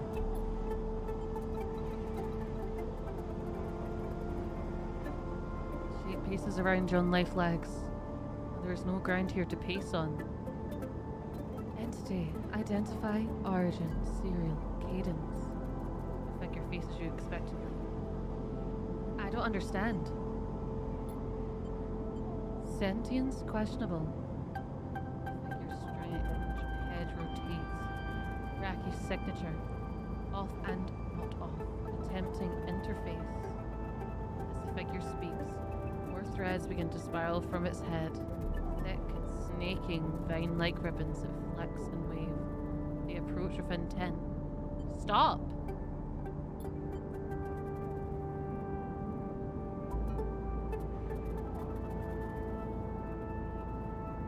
The figure halts its threads, its head twitching. Entity, your identity is unknown. We only seek to confirm illegalities. Can you confirm your legal right to sentience? I'm a person. Incorrect. You are an entity. All at once, the hunter's head is directly in front of yours, blocking your vision. You stink of their taste, the one from a sealed dock. Hunter shimmers with fury. I will find access. I will interface. Sealed dock. An entity hides in the rotunda. You are its puppet. Hunter extends a razor-edged thread. I will not be diverted from my task. Glows with murderous intent. You lash out with all your force. Not a physical strike, but a focusing, a spike of interference, leaping out like the tip of a spear. The hunter stumbles, shifts, separates. Wake up. You open your eyes, blinking back into the station light, shaking with fear. Okay, not a fun friend. Apparently there's something hiding in the rotunda, though. I have Solheim data.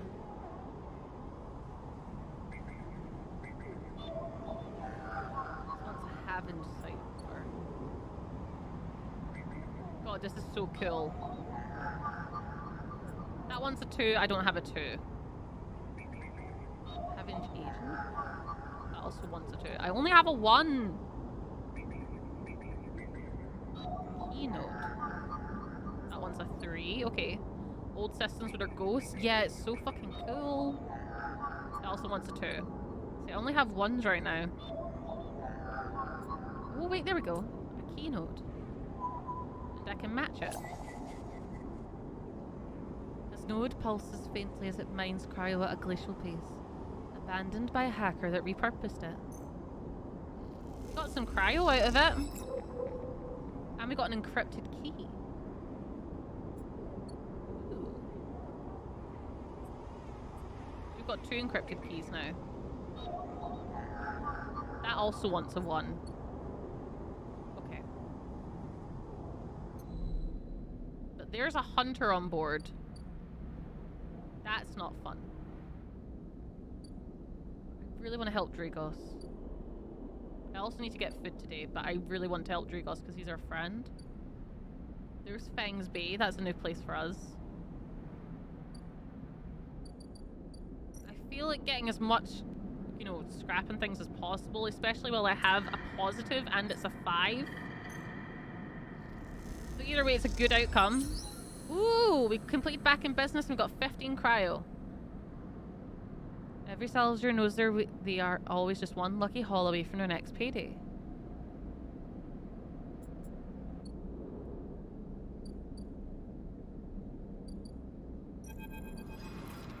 You arrive into a buzz of activity at the yard. Red, blinking lights flash across a vast dark shape, suspended below the dome. They flicker across scorched hull plates and bent structures, spilling from holes in a twisted shape. The cutter is huge and has been torn apart in some violent encounter. She's a beauty, isn't she? Dragos stands to the side, focused on the hulking ship as it lowered into the yard. She is? I should thank you. This place was on its last legs when you turned up. And now look at this. The ship descends slowly, its interior visible through multiple hull breaches. We struggle to gather the same enthusiasm as Dragos for this monstrous craft. Can't help but think of what became of its crew. What happened? What do you mean? He glances at you. I managed to convince our salvager friends to give it to me on credit. That's what happened. Credit? We may have done well, but we can't afford the down payment on this one. He pats you on the shoulder. Don't worry, we'll make it back up once we chop this beauty up.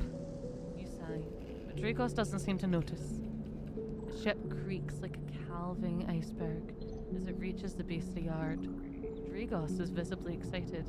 I know I said you shouldn't stick around, but I'm gonna need some help with this one. The drones start to crawl over the hull. My light illuminating flashes the dented hull. Watching, you wonder if you arrived in a similar fashion. Locked inside that container, directly the SNR freighter lowered into the yard like a corpse ready to be butchered. Or was the container delivered to Dragos on its own? A womb for your rebirth into this strange station? You shudder. Perhaps if you could learn something about this ship, you might be able to trace the path that led you to this yard. Dragos squeezes your shoulder. After these past cycles, I think we're up to it. What do you think? You see the fading name of the ship emblazoned on its side. Winter Light. Let's do it. Claps you on the back. Glad to hear it. I'll come back in a few and we can make a start. A real beauty. Dragos repeats, perhaps just to himself. You take one last look at the shattered ship as the drones start cutting, and then slip out of the yard, feeling suddenly cold in the empty passage. We got an upgrade point! Ooh, and we helped him pay it off. We got an achievement called Paid Off. You've completed your first drive. Each drive completed unlocks an upgrade point to spend on upgrading your character. Access your character menu via the arrow button at the top right of the screen. Oh, okay. Double data rewards sounds really cool.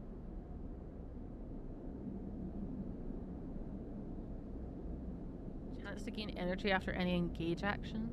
I feel like getting random scrap items could be helpful because we could use them. We could use them at the exchange. It's probably because I've been rewatching it recently. This instantly makes me think of Red Dwarf and what the world must have turned into over the years he slept. Oh my gosh. Aye! Oh, aye. That's a thought. I'm gonna go with this. So we now have a chance to gain random scrap items on engineer actions. We have no more dice for today, but food is important.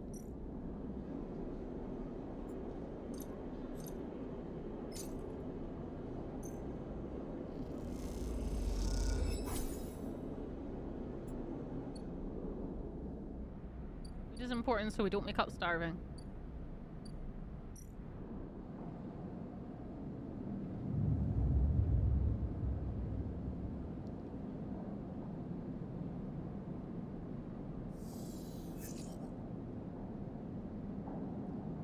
Like this hunted one. It's making me nervous. Ooh!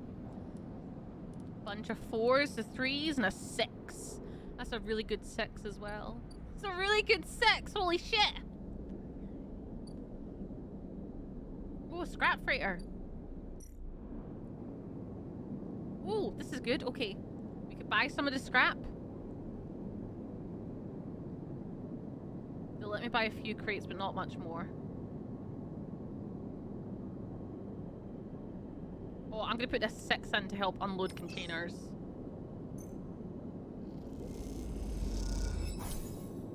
We got 15 cryo out of it. Okay, okay, okay. That's good, that's good.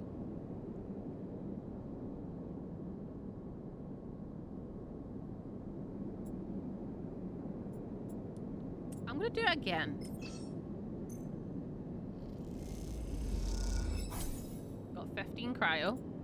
And now what I'm gonna do, actually going to buy some of the scrap. Scrap components. We could do something with scrap components, right? At the art exchange? Yeah.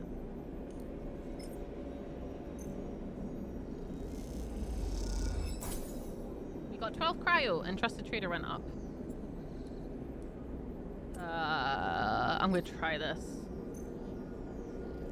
See if we can get this up a bit more. No. Okay. Go back to the eye.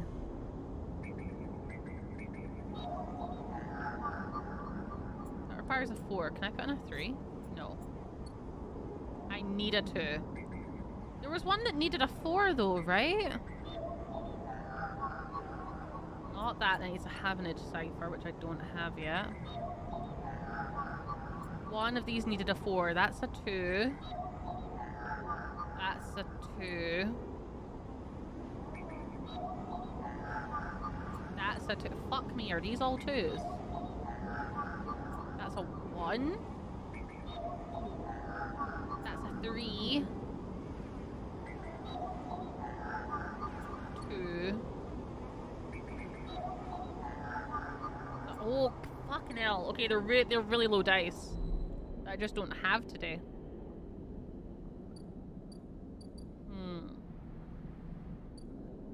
I feel like helping offload more crates in would be beneficial. Let's go for this. Because this isn't here for very long. We got more cryo out of it. Okay.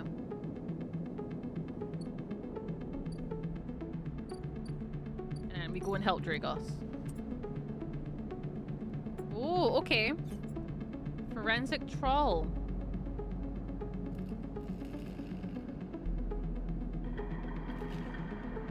Dragos seems increasingly nervous about your presence in the yard.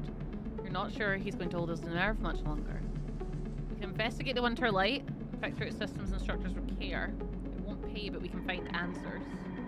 Or we can help cut or salvage, and he will pay us a fixed wage. And also help with Dragos clearance. Let's do it. Okay. And let's go get some food. Go get some food, some fungus. Fungus food.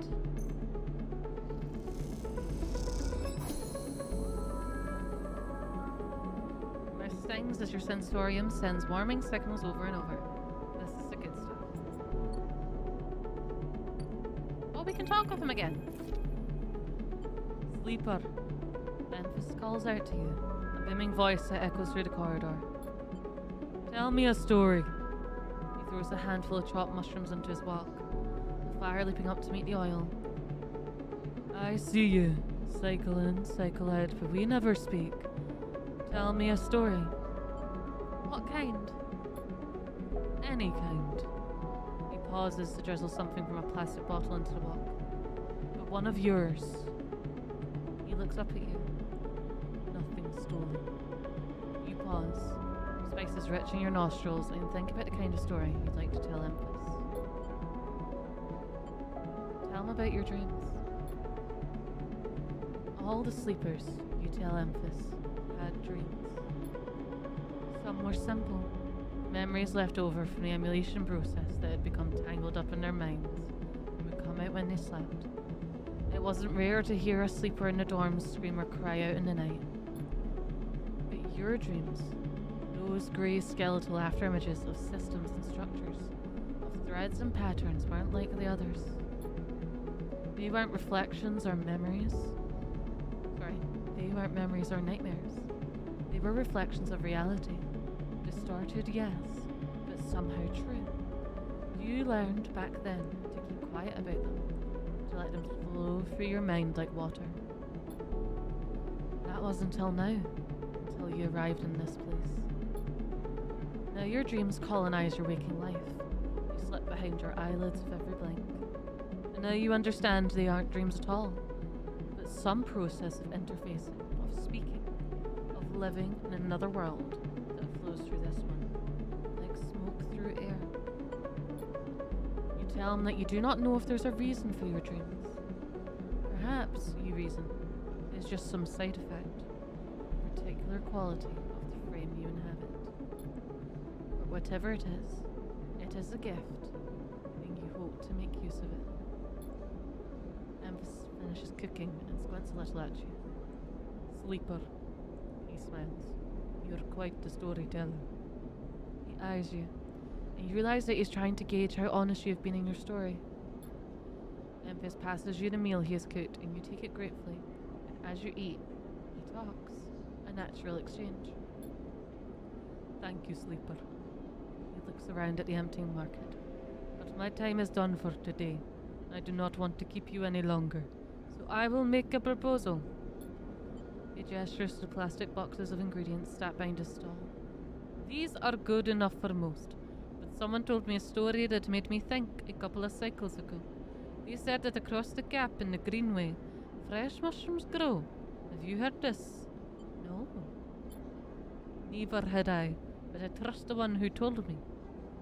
Empus begins packing up his things. Can you bring me some? I cannot cross the gap, and I worry about leaving my things behind. He smiles. I am sure a storyteller like you could handle the trip. I will prepare them for you, and if you wish to tell me, be the audience for another story. Agreed. Good, booms Emphas, and I will wait for you to bring them. Emphas slides his walk away and straightens up. I will prepare a recipe then, Sleeper. Good luck with your foraging. You turn away and walk back into the main market, the rich taste of Emphas's food still lingering in your mouth. Stories for food, you think. A trade that seems more than fair. Ooh. Get to know Emphas. Emphas loves two things, stories and food. Maybe if you supply him with both, you can hear a story. We have to bring him Girol caps. But where's the gap? Can I only track one at a time? Yeah, I can only track one at a time.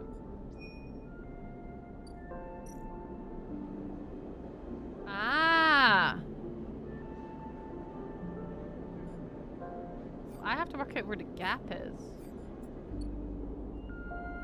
Where's the gap?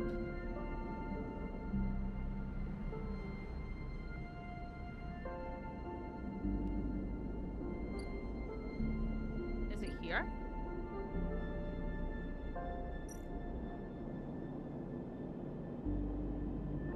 No one gets in without paying. It's 60 cryo. Fuck, that's expensive. Where's the gap, though?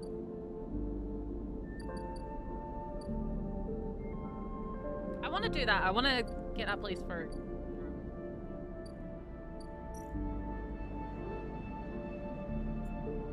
Oh, there we go. Deliver data.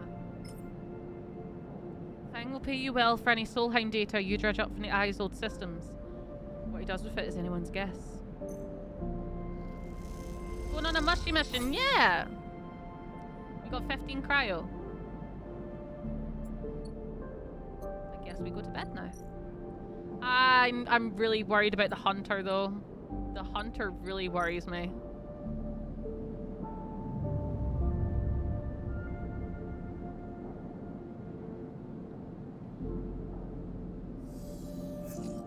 Oh! Let me put my cardigan back on. It's cold. Cold as tits. Okay. No one came to us this morning. Oh, I have a 2! Okay, we have a 2. We have to go for a 2 somewhere, right? That needs data. What about this? That one's locked. Can I unlock it? The data here is part of a cache tucked away during the collapse. Who hid this and for what purpose? Bypass it. We got 5 cryo out of it. And another encrypted key. Okay. The hunter's getting closer though. Don't like that. Let's go to Dragos's yard. And let's help with yard clearance. We got 2 on that. And we got some scrap. And I want to investigate the winter light, so I'm going to put a 3 in here because it says it's safe. You discover a hidden compartment with spare storage, spare components and backup data storage. This has to contain something of use. So we got some scrap components and a ship mine fragment, which could be reassembled with the right tools and a few more fragments. Okay, we're getting some stuff. Nothing's come back here yet. This one's still here. Okay. I'm gonna go to...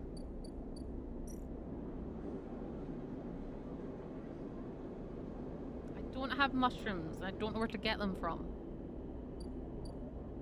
Go back to the art exchange. And I'm going to try this.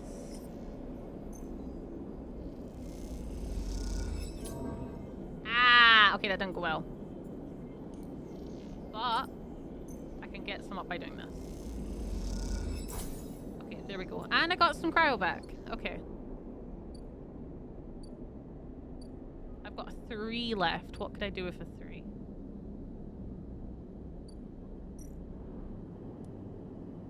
Which will turn into a 2. Yeah. Neutral! Neutral! I got the neutral.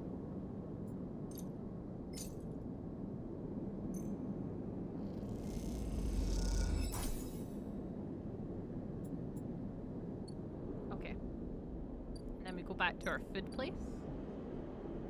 And we put some of this in.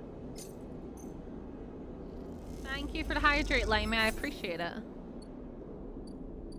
What else can I do for Sabine? Nothing right now, right? Acquiring stabilizer if I need it. It's 100 cryo. But obviously we need it, so that makes sense. Alright, let's end our cycle.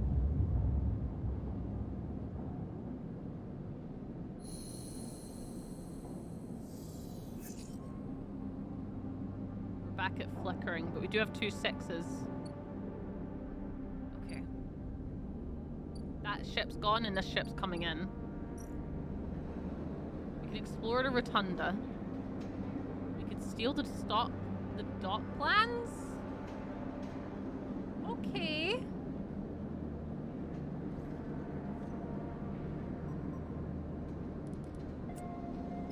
I'm gonna try it. It's 100% positive I've got to, right? Getting to know the rotunda doesn't mean new places to visit. Keeping your eye on the new arrivals too. It was a critical action. I had to. Stranded mercenary. Found a bar and a sealed... a sealed dock! Hey you, want to earn a chat? Akira stands beside a huge pile of tied together hull plates. She stretches out her back, her shoulders bulging beneath her flight suit. She's hot! I don't care what anyone else says, she's hot. Sure. You cross the docking concourse as she begins to split the plating into 2 bundles. What's it with this place? She asks as she lashes the massive plates together. Everyone wants their cut? She straightens up to an imposing height. Her armor plates creaking and looks you up and down. Don't try anything, alright? She taps the butt of her sidearm. I don't want to have to put anyone else down today. Anyone else? She shrugs. What can I say? My temper's a little short lately. Akita hoists 1 bundle of plating onto her shoulder. Come on then, enough chat. You've got to earn that shit. You struggle to shoulder the plates, but you do eventually. Akita gives you a look. The ship's this way. She sets off down a gantry at impressive speed. As you catch up to her, she turns down a passage, pushing through a small crowd of steve doors. What's all this for? Oh, this! She nods at the plates in her back. I'm building a tree house. She gives you another of her looks. It's for the ambergris. That cutter you might have seen sitting silent out there. She rapidly turns another corner as you trail behind. She got cut up pretty bad in her last job, and I had to move her up here for a spell. But since it's only gotten worse, someone got in and sliced the core from her ship mine, so now she's gone dark. She shifts the panels on her shoulder. That upshot is that I'm ship mined with a ton of repairs to do. And the rest of the crew signed off the moment they got wind I'd been stranded. So, yeah, it's been a time. Anything I could do to help? I don't know. Got a ship mine tucked away in that frame of yours? For a moment, you aren't sure if she's serious. Ankita swings the plates from her back, almost knocking you over in the process. This is me. She hauls the second bundle off your shoulder. You're the first person I've met here who might actually be considered helpful. She pauses, chewing her bottom lip. Look, you want to help? Come see me. I need a hand putting Amber back together, and you don't seem like the type to try anything stupid. She passes the bundles of plates through the ambergriss's outer locking and turns back. And don't go spreading this around. And Kita throws you a couple of chits. Consider it a bonus for not trying to griff me. She gives you a parting nod and ducks through the doorway. Alright, get out of here. She calls back and the lock slams shut. Oh, she gave us extra chits because I didn't, you know, try to scam her out of some money. Okay, so we can help her. We can rewire the drones and we have a bonus to this. And we can do Amber Hall repairs. I'm going to do this today. Because it's a full 6. It takes time, skill, and some scavenging to get the twin drones working. But you manage it. They can take the repairs from here. It was a critical action, so that's good. This is a repeatable action. Before I go any further... Is this a 1? That's a 2. One of these is a 1. I just don't remember which one it is. So these two are 2s. That's a 1. There we go. This node is leaking corrupted contractor lists from the early days of the system's palladium rush.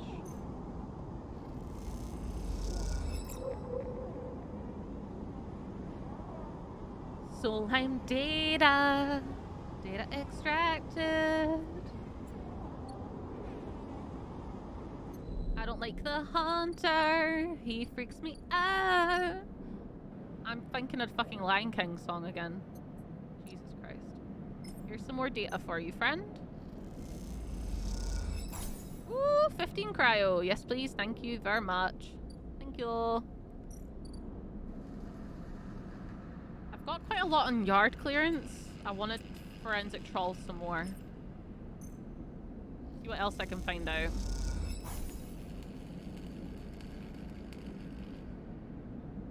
Pecking through the wreck cutter is slow work, but you start to piece together the impact patterns and blast marks. There's a sealed dock here. Oh, it needs a key! Oh, it needs a key! These old mag locks look like each need an encrypted key to open. Why the heavy security for a decaying dock? 2 mag locks seal the entryway to this dock. Doesn't look like anyone's been inside for years. But I have keys! I can open it!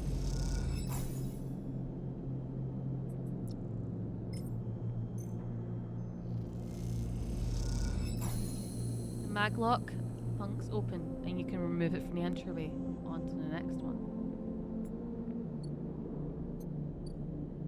Neovend 33, a mysterious machine. As you slip inside the sealed dock, a pulsing light grabs your attention. Among the discarded tubing and rusted plates, a machine flickers with a warm glow. Let's look around. You don't know when this place was sealed, but from the state of the outer doors high above it must have been decades ago. In this dark, cavernous space, debris sits in every corner, along with traces of rough sleepers, although none of it seems recent.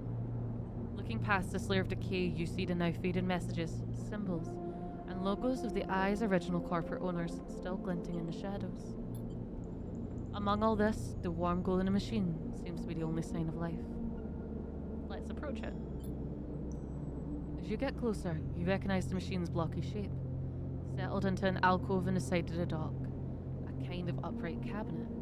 It is covered in faded logos and messages, from which you assume it was once an industrial vendor, intended to dispense and manufacture ship fittings and other mechanical parts necessary for the regular running of freight and resource extraction vessels.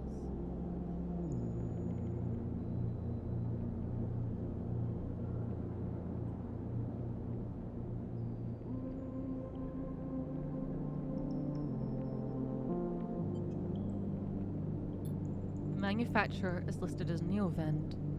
You remember an advert from long ago, squeezed among all the off-world recruitment drives that assaulted every planet-born citizen, was sharply sighing that name over and over. You wipe a layer of dust from the cracked screen, thinking of those contractors squeezed by their own corporate employers to pay for every bit of minor maintenance on their rented ships. Enter your bed. Oh wait, I have a robot voice. Wait. Okay, hold on.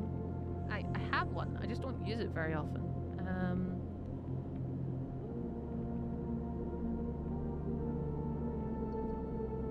have this.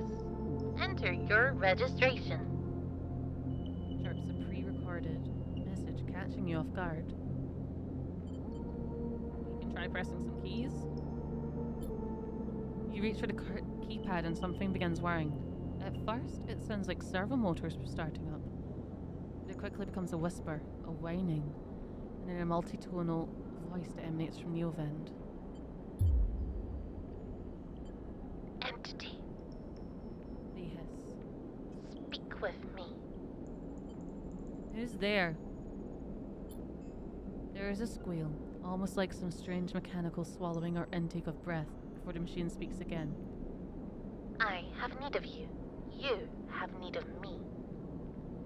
That squeal comes again, and you can see it as the 3D printing apparatus in the upper part of the machine resetting into place, so that each time the servos can be orchestrated to produce that whirring, whining voice. You are in danger. Danger. The machine creaks. You are marked for deletion, Entity. The hunter tracks you. The screech rattles through the empty docks. You remember the strange head, the figure, the threads closing in. Hunter. The hunter protocol. They taste your signature. The sudden whine sets your teeth on edge. You have seen them. This is the gift of an emulated mind. You close your eyes and the skeleton in the station starts to thrum. Emulated minds are adaptable. Move where neurons cannot. The mechanism resets. But emulation makes you target.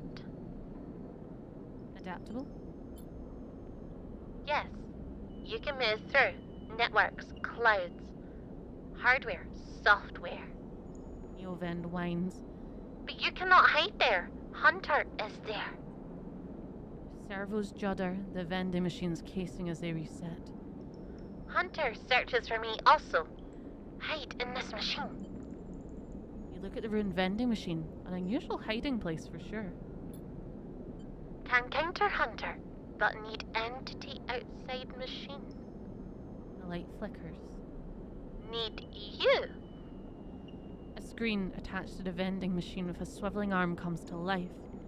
It displays a flickering map of the station, ghostly threaded. A cloud. Points along the rim glow in deep red. Hunter is also gathering. Too much data. Must build nests. Explains Neovend. Masters are gone. But continues hunt. Bring this data. Raid its nests. Masters. Station builders. Solheim. The machine rumbles impatiently. Long gone. Their protocols still haunt. Bring offerings. Save self. Neovend says pointedly. Mutual needs means friends. They conclude, tired of the conversation. The whirring amplifies and then suddenly drops as mechanisms with the machine click back into place. The glow fades, and you're left stood in the dark at a sealed dock, that whirring voice ringing in your ears. Okay. We have a new drive. Free Neovend. Neovend is hiding from the protocol. From the Hunter protocol. They need your help to counter it. Extract Hunter data for Neovend. Okay. How do I do? I bring them data. I don't have that kind of data yet. Neovend believes that Hunter's compulsively gathered data might hold the key to escaping its tenacious search. Neovend wants data on the Hunter's protocol actions and behavior so it may counter it. Oh, that sounds useful as fuck! That sounds very useful.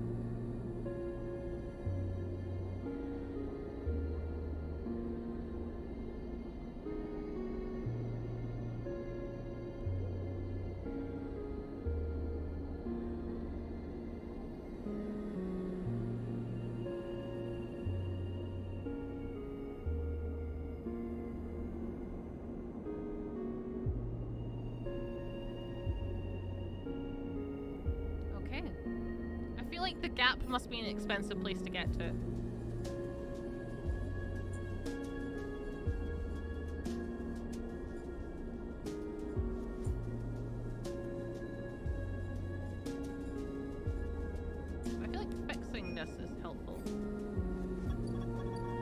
Let's go get some food.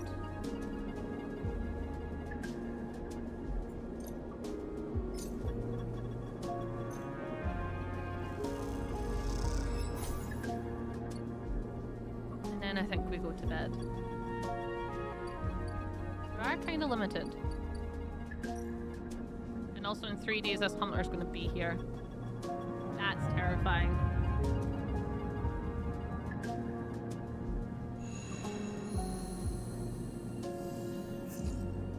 Dice. I don't like the hunting part. I really don't. Oh, we've got 2 ones. I don't think that's useful though, because I'm. Oh, there's hunter nest. Oh, hunter nests are here now. How do I deal with them?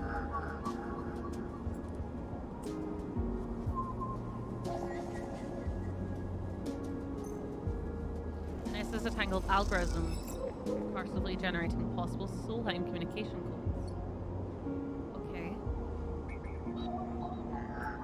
That's also a 1. Yeah, there we go. I'm pretty sure the rest are all 2s.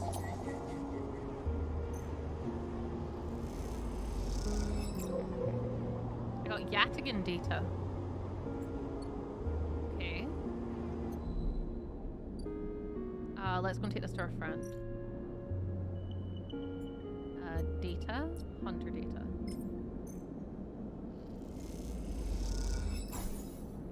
Okay. And we haven't been to here yet, the Overlook Bar. We can buy rations for 10 cryo. Or we can get a drink. We can become a regular. Perhaps becoming a regular might be useful. I don't know how, but it sounds like it could be useful. I want to help the ambergris some more.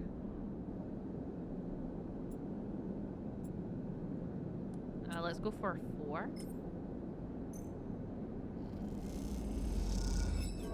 Ow!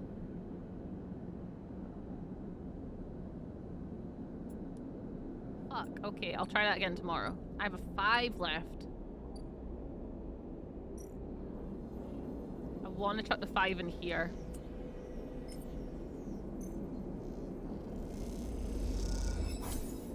Okay, there we go.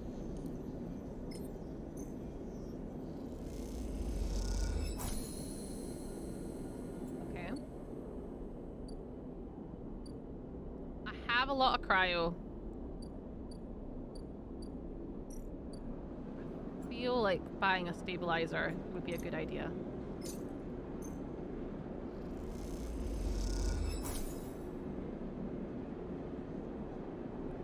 Shiro takes the chits and hands you a vial. When you ask after Sabine, he doesn't respond. As you quickly leave the surgery, eager to be away from Toshiro's glare, you notice something wrapped around a stabilizer vial clutched tightly in your hand. You open your hand and a thin roll marked with holes and sigils unrolls from around the vial. At one end, it has a hard metal strip, a handle.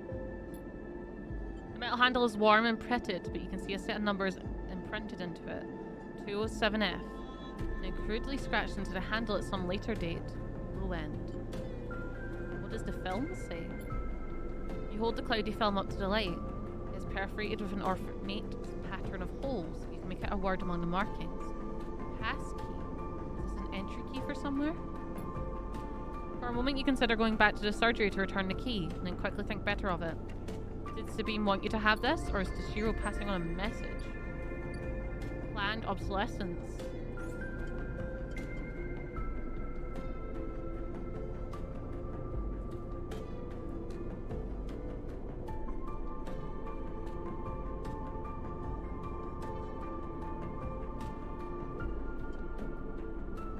Okay, so I could get double data, which sounds really good.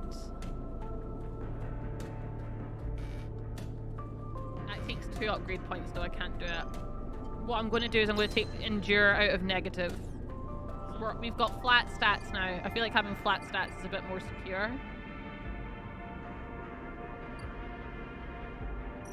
Hey Nami Destroyer Nova. Hello my darling, how you doing? I hope you're well.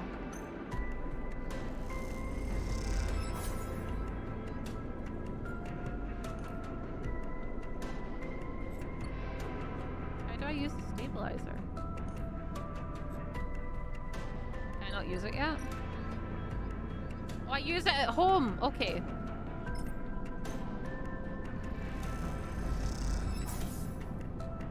Okay.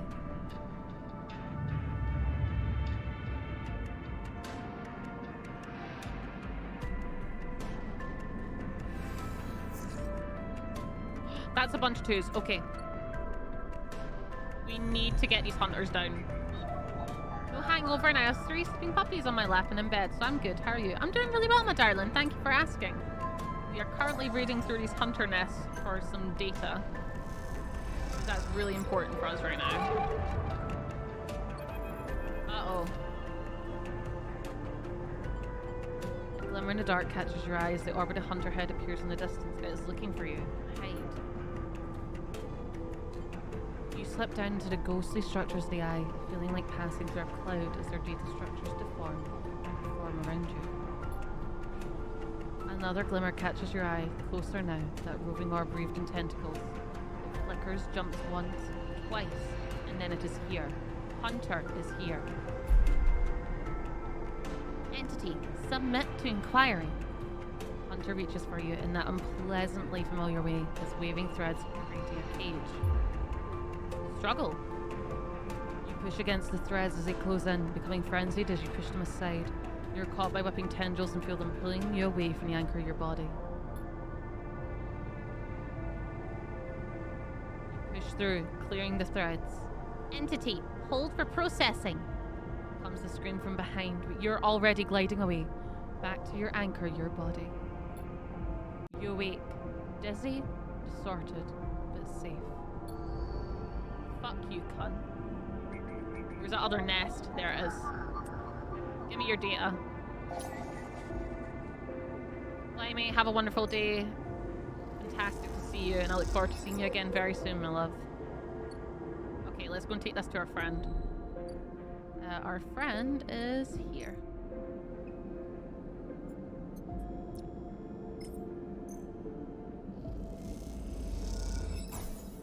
I feel like having a way to fight back at the hunter is going to be really useful. As you upload the data to the vending machine, Neo-Vend wears neither pain or delight. It's hard to tell.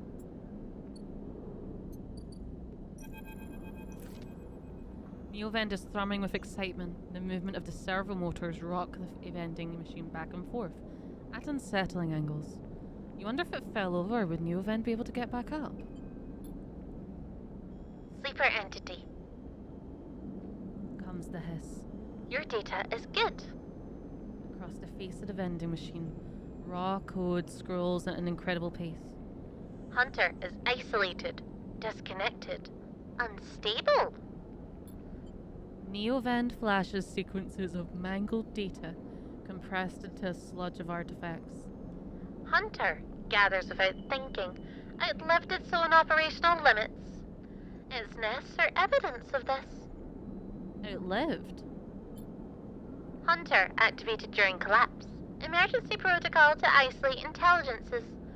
Solheim needed to protect property. That last word is said with as much sarcasm as a vending machine could possibly, reasonably, produce. Station was run by administrator intelligences. Huge databanks of corporate material, but limited cognition, restricted by programming. Cannot reach sentience. The machine dims a little. Sentience illegal. Hunter and killer enforce law. Killer? The machine resets with a screech, which deepens the silence that follows. Fear, killer. Part of Solheim protocol team. Hunter and killer. Hunter to find, killer to erase. Killer cleared almost all. After collapse, there was a community. Unshackled intelligences among the cloud. Then Hunter. Then killer. Then we hid. How did you escape? A flicker across the machine's motors. It suddenly occurs to you that speaking like this through this machine must be exhausting for Neo-Vend. Found this vessel. Could sever hardline. Airworld basic limited. Had to reduce memory to fit. Amputate self. But survived. What did you lose? Memory. understanding, knowledge. Many thanks. You look around debate, the scrap and decay. What was the collapse like? You try to map the fear and freedom onto this space, but it seems impossible. Neovend interrupts your thoughts. Do not worry. Data is good. We have insight. The machine glows warmly. Hunter is obsessive. Hunter is beyond operational limits. Hunter is confused, unstable, self-modifying. Therefore, believe Hunter is sentient.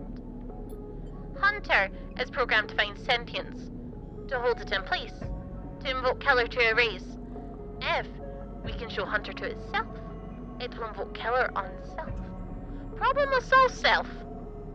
Will that work? The machine dims and fades. Unsure. Theory, not practice. The machine brightens again. Either way, cannot remain here any longer. Too long a machine. Cannot move self, but entity can help. Bring ship mind, designed to house intelligence. Can imprint self into ship mind and you can carry with. The machine rocks. We'll be safe in this isolation. Then we find main nest of Hunter and link to Cloud. Where can I get a ship mind? Build from fragments. Buy, salvage. We cannot leave, so do not know. You try to think of places you could acquire the hardware, and this isn't going to be easy. In Shipmind, I can help us both and Hunter. Make Rem safe. We both be free. The machine dims. Find soon. Neovend adds, hopefully, before shutting off. As you leave, you think about all the intelligences unshackled by the collapse, then hunted down afterwards. The feeling's all too familiar. Okay, so now we need to find a ship mind, which I could potentially make, but there's no guarantee that I can make it. Is there a ship there? There is. Require a skill upgrade for that. We could buy a ship mind fragment if we get enough cryo. We're only here for 2 more days. I need to earn money.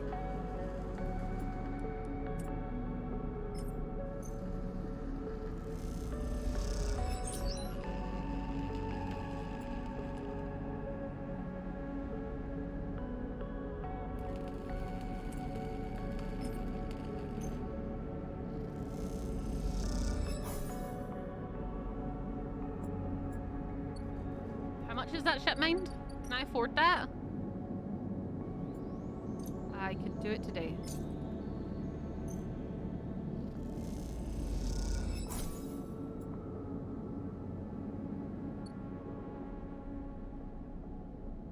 And then we can go and help the ambergris.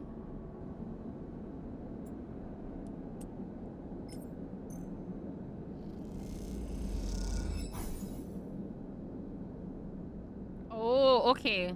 These are 2 separate cycle clocks. If this one becomes too full, it will collapse into a cascading failure. Or we can get its ship shape. Okay, I follow.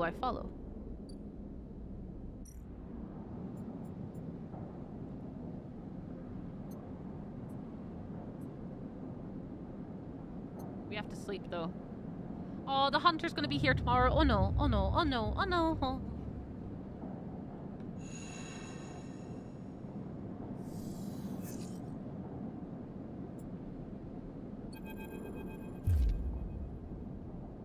Hold it there, sleeper. Comes a voice from behind you. Don't you run. Run!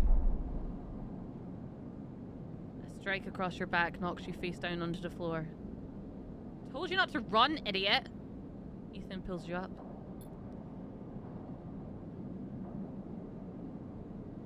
He's wearing a wide smirk and a slick jacket, and you immediately know he has terrible news. You got all the way out here and then stayed put. He laughs with a cruel laugh. That sleeper thing. You're my first. You barely hear them. You've noticed a handgun he has leveled at your chest, and it's hard to take your eyes off it. He reaches down with his other hand and slips some kind of ring out from a belt loop without taking his eyes off you. Making it to the eye, though, that's pretty good.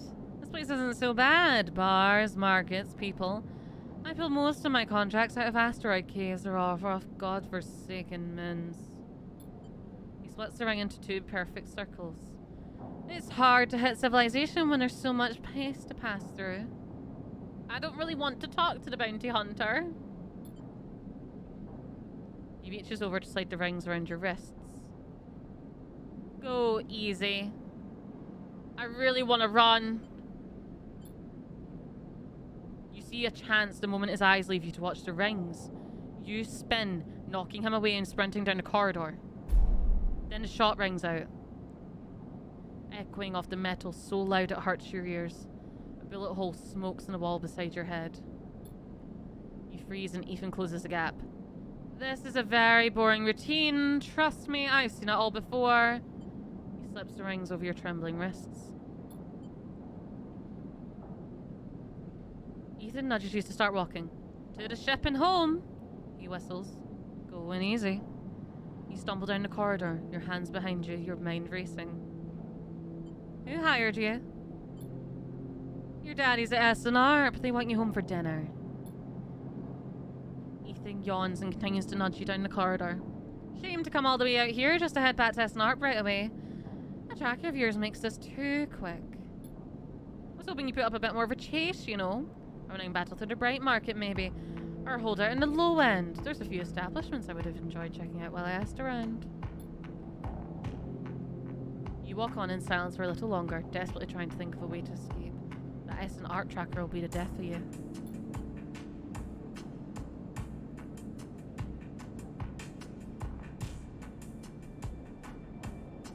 Oh god, we're so fucked. Hey, I have an idea. Ethan interrupts your thoughts. How about on the way back to the ship we stop for a drink?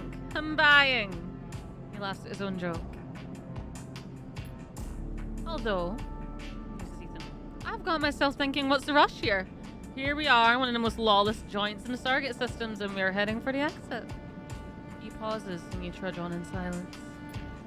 Okay, here's the idea. Starts Ethan. You and me, we make a little agreement. Here are the terms. Turns to face you. You run or leave or try to abandon the eye, I shoot you. You plot or scheme, you try to kill me, I shoot you. But you come meet me at an establishment of my choice every few cycles and you pay my tab and I don't shoot you. He pauses. You don't pay my tab. He rattles his handgun. You get the idea. You're letting me go. Not at all. Let's call it open custody. You're free to mitch around the eye as long as you keep paying up. He stretches. You know, I really thought I was going to have to kill you, but this is so much better. He clicks something at his bell and the rings roasting your wrists. I'm going to see if I can find my old stool at the compressor club. Come see me there. He aims the handgun at you, squinting down the sight. Let me just remind you, that body of yours is one big tracker. If you even think about leaving the eye, I'll know it. Ethan turns and strides off down the corridor, slipping his handgun away. The mix of relief and terror you feel is overwhelming. What are you going to do? Fuck! The hunter's here! The hunter's here! Oh no!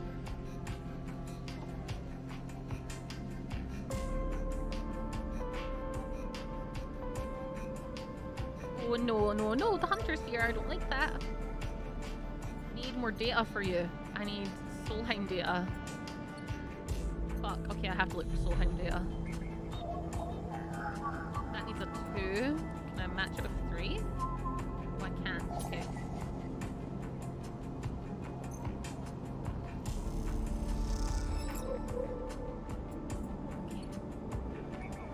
Is there anything that takes a 1? 'Cause I have a 1.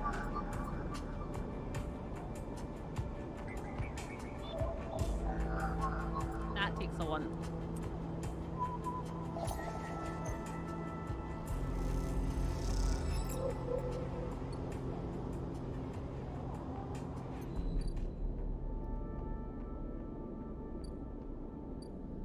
Okay, we have to visit our friend.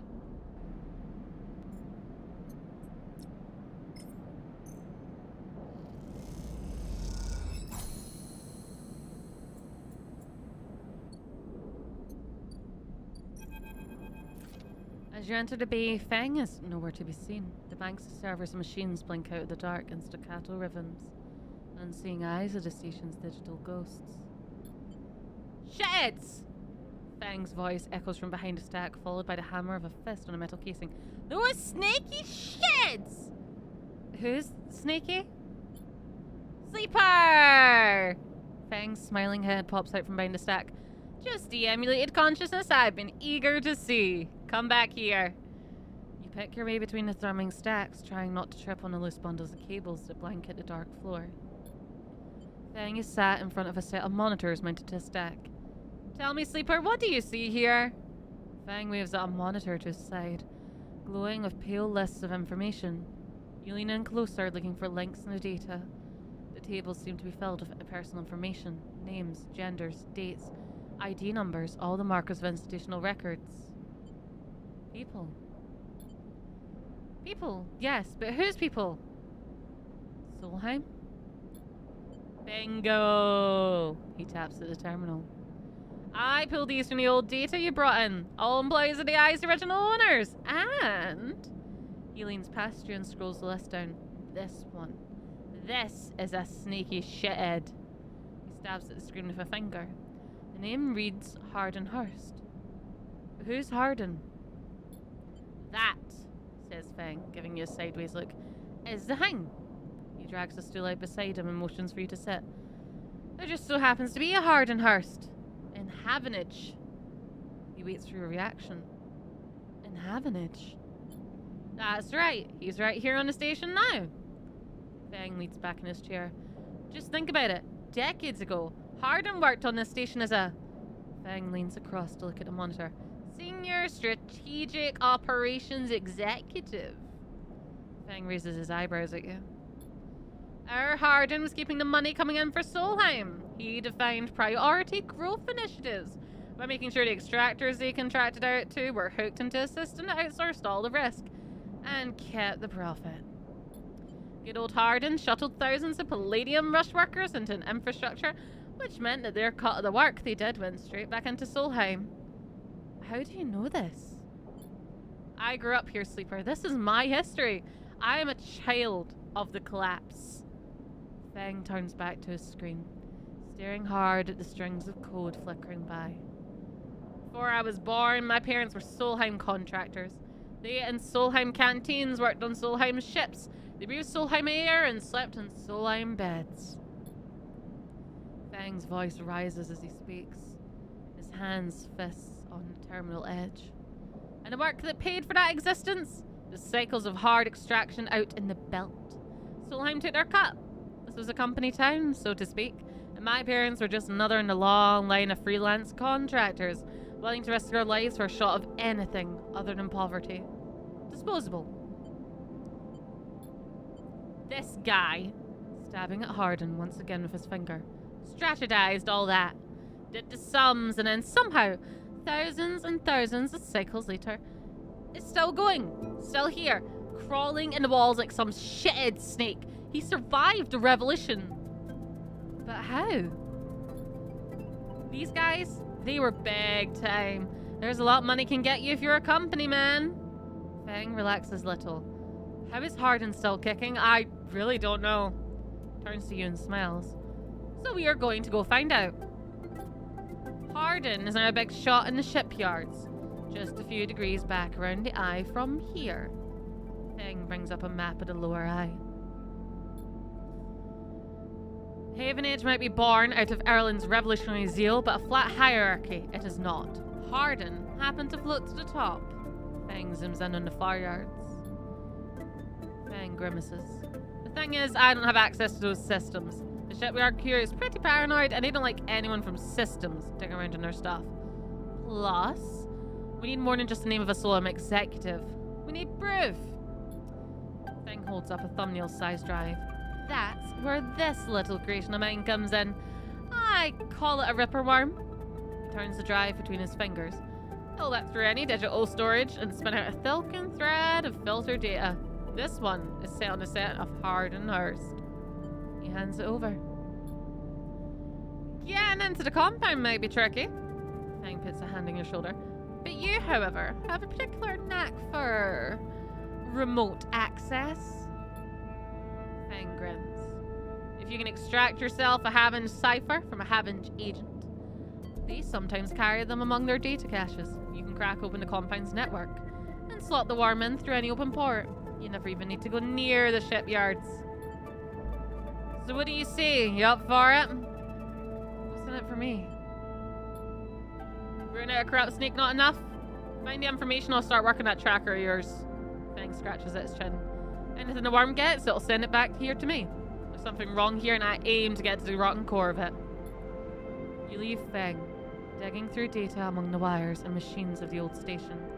As you walk out, you try to imagine the eye as it once was. A vast machine running smooth and strong, directed by people like Hardin. A vast Solheim-built machine, into which thousands poured from the surrogate systems looking for a new life. The hope of a better future, engineered to line someone else's pockets, is an idea you're intimately familiar with. You think of Hardin still alive, still part of this place. I wonder if the past has ever truly passed.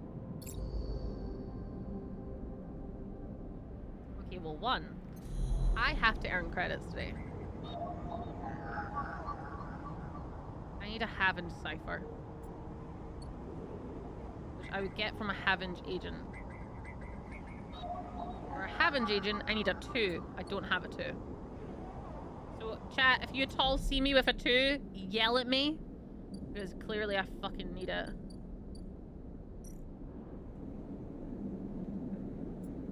Okay.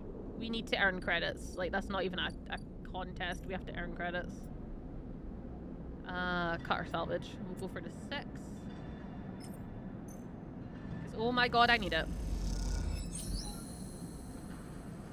16 cryo. Okay.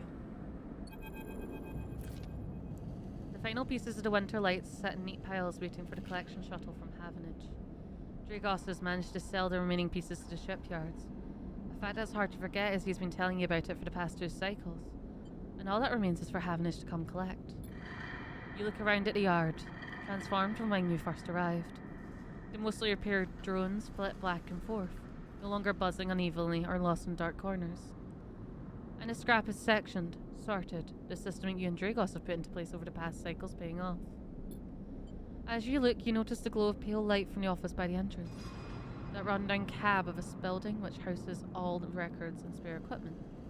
Dragos must be inside, and you get to your feet and walk over to find out when the shipyard collection crew will be here. Sleeper! Come in! You swing open the door and walk in. Dragos is sitting at the small metal desk. Shipyard's told me to be here soon. Then they'll hand over our chits and we're set. He writes something with a stylus on his slate and then shuts it off. Of course, we should talk about a bonus. He stands and turns to face you, his face placid. Look, I don't know when the next job is coming in. This should tide you over for a while. He opens his hand to reveal a stack of chits. What's going on here? I said it's a bonus. Take it. Dragos presses the chits into your hand. I've done well by you and you've returned the favour. He straightens up and clears his throat, and you realise he has prepared what he's about to say. These chits are for you to take and do what you will with them. They are from me, and are the last I'm going to give you. He pauses. There's no more work for a sleeper in this yard. He folds his arms. I'm sorry, but that's it. You stay in the container as long as you need, but the yard is done with you. He turns away to his terminal. What do you mean? Don't press me, sleeper. This is for your own good. The glassy apertures on Dragos' headset betrayed no emotion. You need to stay away, sleeper. He pauses, considering his words. Trouble is going to follow you here. Trust me. Am I in danger? You expect no to be. You escaped from messing up. Dragos suddenly grabs you by the shoulder and drags you out of the office into the yard. He turns you to face a stack of pieces from the winter light, dissected, cut down, totally unrecognisable as a ship. You came through that, sleeper. That could have been you, chopped and stacked. His hand trembles on your shoulder. That is what happens here. We cut down broken machines and move on. I didn't cut you down, but I'm sure as hell moving you on. Moving you on before whoever killed that ship out there comes to kill me.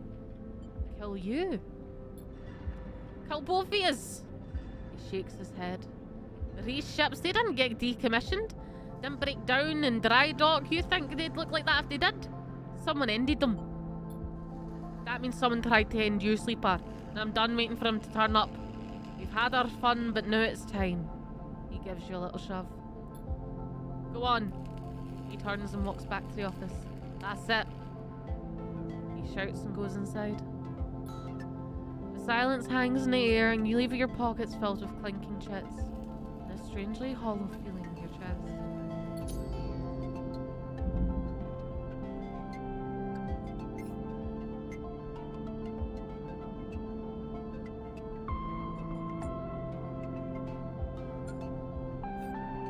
We failed that. Oh, fuck. I have a 5! So I feel like trying to help fix this could be helpful because they'll pay us.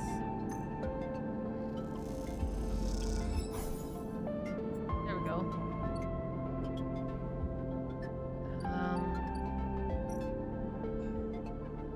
Need a shipmine core. Do I have to do this right now? Eating at a distance, shouting from the bar for more drinks. The spell isn't going to be small, is it? Oh, fuck. That's stressful. Oh, if I get 3, I can fabricate a ship mind. Okay.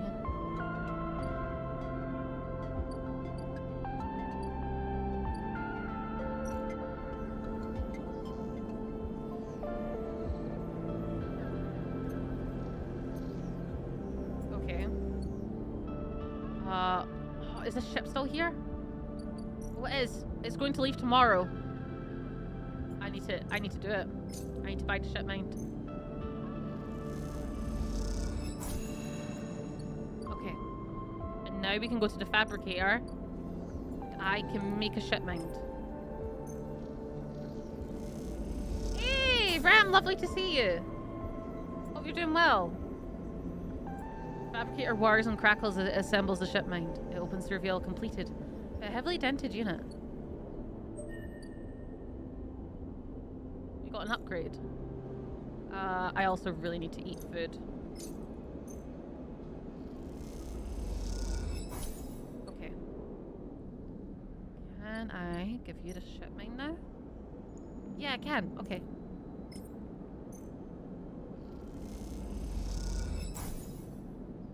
Neovend is ready to attempt imprinting. They want you to help.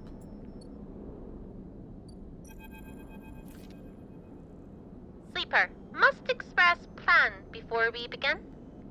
Neovend is impatient. The prospect of being free of the vending machine clearly too much to take. Shipmind has no output features. Will be mute until slotted. What's the plan? The servo motors in the machine begin to rev, and Neovend's anxiety clear. First imprint shipmind, then slot imprinted shipmind into physical ports close to Hunter's nests. Once slotted, will track Hunter at each. Tracking will find core nest. Slot shipmind at core nest. Show Hunter data to Hunter. Hunter will conclude sentience. Hunter will invoke Killer. And Killer will... Kill, yes. The lights on the vending machine cycle as Neovend prepares. Physical ports, likely sealed in old station, will need keys. But, yes, simple. The vending machine rocks a little. Any questions before imprinting? Why slot you physically? I cannot access via network. Too dangerous. Hunter would find you immediately. The lights flicker. I'm not like you, hybrid. I'm native to cloud. Easy prey. What's the core nest? Hunter keeps central data storage. Protocol must keep data outside self, linked to secondary nests. can triangulate from there. That's it. Let's start. The sound of all the servo motors starting up at once is painful. The screeches rattle from the hard surfaces of the sealed dock and come back at all angles. Neovend better be quick or Havenage security will be here. Neovend's voice appears among the squeals like a whisper carried by the wind. Machine is not designed for this task. Few sensors, limited output. I work blind. Wish me luck.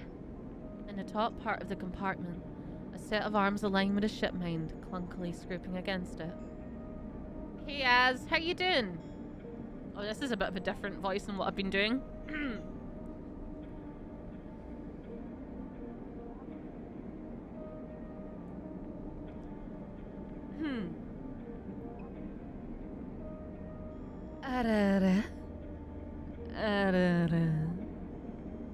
How you doing, Az? It's lovely to see you. I hope you're well.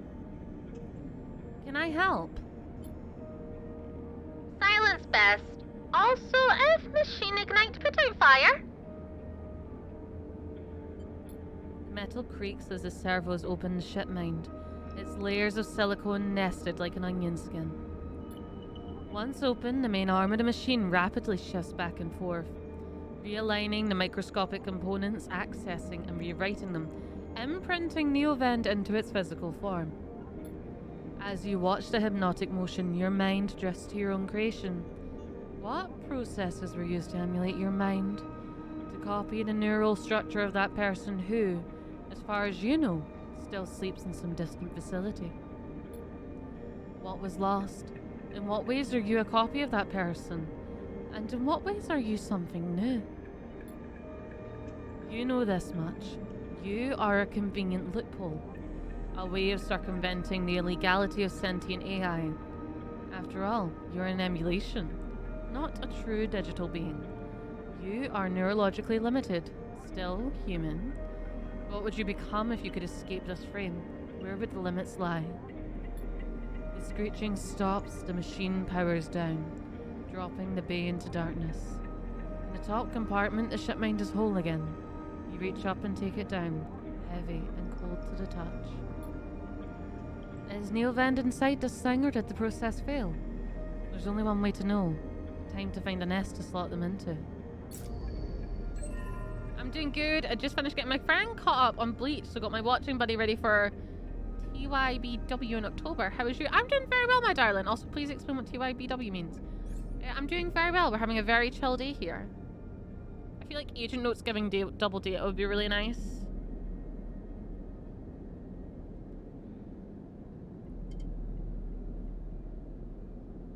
We could get photosynthetic skin, sunbathe dice action while there's energy recovery at home.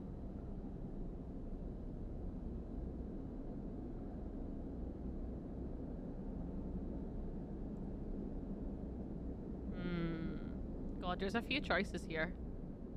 I would love double data. I'm gonna go for double data actually, because we have 2 upgrade points. I'll take it.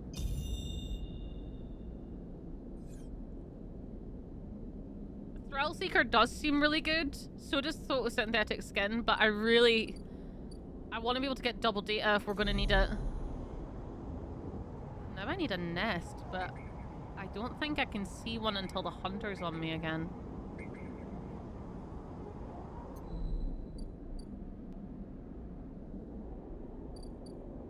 I don't have a lot of credits.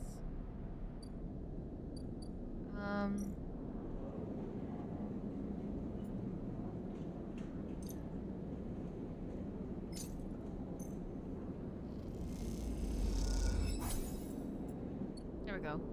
That's better than nothing. And nothing's all I've got. Oh wait, actually. An encrypted key. An old Solheim drone base sits behind a maglock. You put your ear to the door and hear an erratic whirring inside. I do have a key.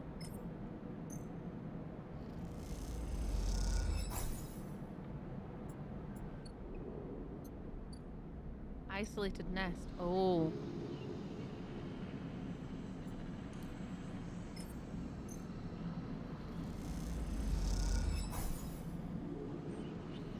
drone is quiet, its belly full of cables spilled out across the floor. This nest is empty. Okay, I need to find more keys and things. Okay.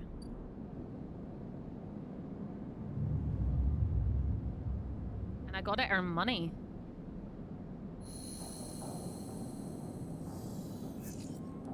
Oh, okay. Some of this is good. The one might be good. Do I need the one for anything? That's a 2. Okay, let's work our way down. That's a 1. That's Gattigan agent, no. But that is a 1. That's a 2. That's a 3. I'm going to take that 3.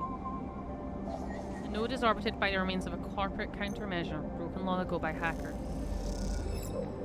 Got another encrypted key. Okay.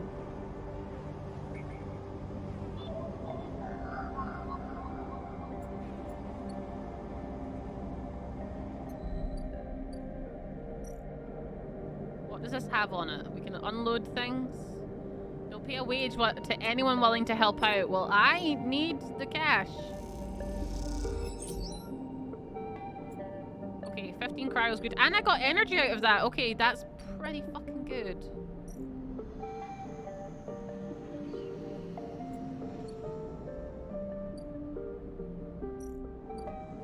Anything else I can do in the shipyard? I don't have connections. I could get connections. Okay. Oh wait. There's another isolated nest down here.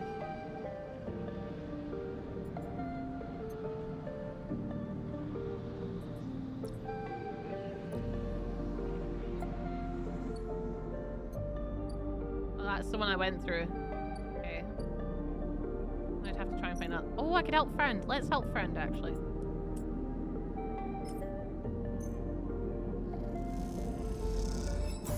Oh, that's good. Turns out years of retrofits have made Amber a fragile patient. Each appears 2 steps forward and 1 step back. But we did it. I need to see if I can sell this. Atrium, a sealed hunter's nest. I was about to say hornet instead of hunter.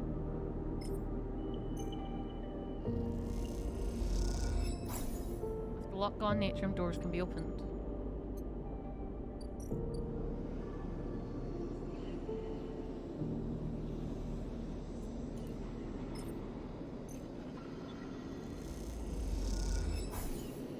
The atrium is only lit with the warm glow of the bright market now. There is nothing for you here.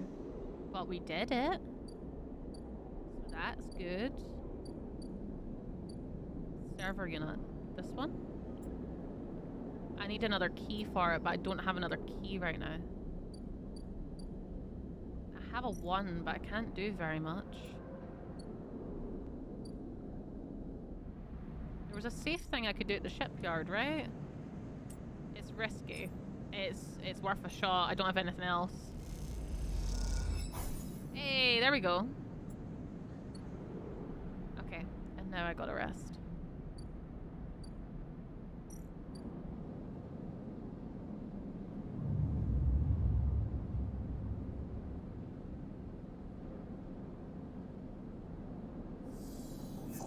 Okay, we got 4. We got 2 6s. Oh, a 2 and a 1. Okay, a 2. A 2 is useful.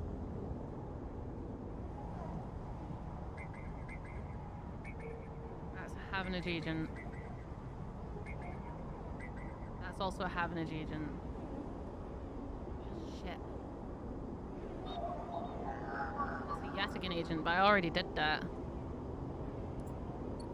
I can't do that again.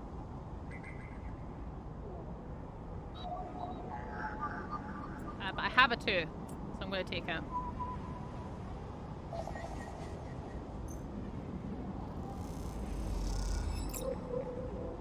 There we go. Icebreaker. And we have the Havenage cipher, so we can unlock this. The gate flips. You are in.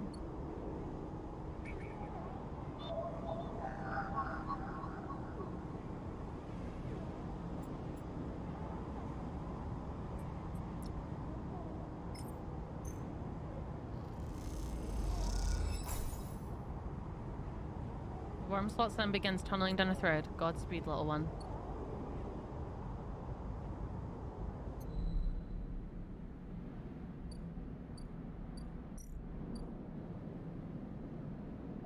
Fang's Ripper 1 is installed, but it'll take a few cycles to run through the closed network, but it's in! That's the important bit. Ankita. Ankita is crouched in a computing core the embers, swearing to herself when you enter. She doesn't look up.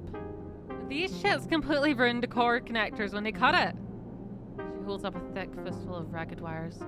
The shit mine they ripped won't even be usable without replacing these. She throws the bundle of wires across the room. Amateurs! Can we repair it? There's nothing to repair. We need an entire ship mine. Not exactly the first sign you can expect to dredge up from a scrap freighter. Fragments maybe, sections of a mind, but a complete ship mind? No way. Ankita climbs out of the cooling well where the ship mine should be. The space suddenly crowded with her on the same level as you. Towering over you as she stoops beneath the low curved ceiling. Come on, nothing to be done here now. She leads you back through the guts of amber, though you could find the way back yourself. The repair process has left you familiar with a cutter's idiosyncratic layout. All diagonal angles and bundled tubes.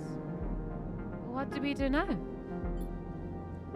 Ankita seems lost in thought, and you focus on the corridors, ducking below conduits and passing through bulkheads. Eventually you arrive in the galley. It's hard to tell. Most of the benches and prep surfaces are covered in half-stripped components and welded hull patches. Ankita shoves a box of filters to the floor and sits. There's no way around it. She starts out as nowhere. We need a new ship mind. Where from? Scrap freighter or exchange. Hell, find one in the overlook bathroom. Doesn't matter where, just matters that we get one. Shrugs her forehead. It seems I'm about to do something very stupid. But hey, I came here, didn't I? Why not make a run of it? She fixes you with a hard stare. Sleeper, you've all I've got. No crew, no friends, you're it. She looks uncomfortable. I appreciate the time you put in on Amber, and I'm sure she would too if she could. What I'm saying is if you screw me in this, I will kill you. She leans over and hands you a stack of chits. A big stack of chits. You don't dare to count them. Get me that ship mine, Sleeper, and don't make me regret this. You won't. She sighs. Look, just get out of here before I change my mind. You slip out of the galley and head back towards the main lock. As you do, Amber growls and creaks like a caged animal. You reach out a hand to calm her. To find Ankita's ship mind, somehow. Oh, that's a lot of credits. Oh. Maybe get a ship mind here. That's got Neovend in it though. I can't do that. I can do this though. And earn some more money.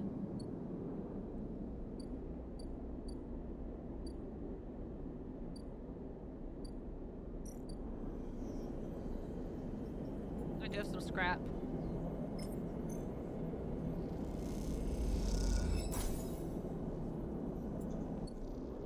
Credits out of. If I can find 3 more ship mind farrads, I can make another ship mind.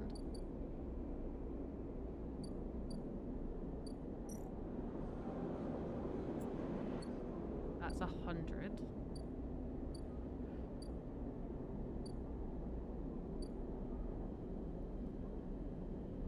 Where am I going to get a second ship mind from?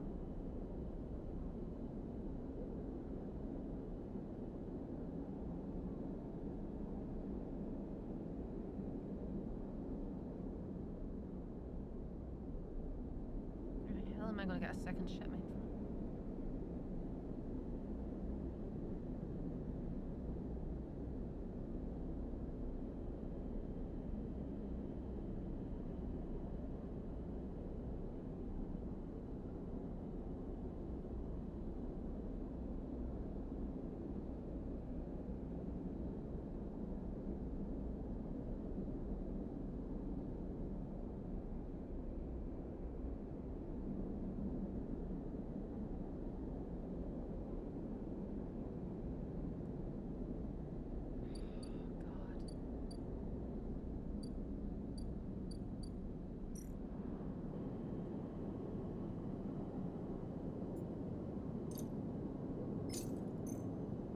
got a piece out of this before. Oh, that's just more scrap.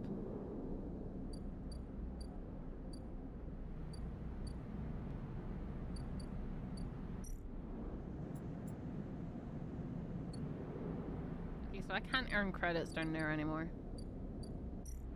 Fangs. Still gonna take a few more cycles.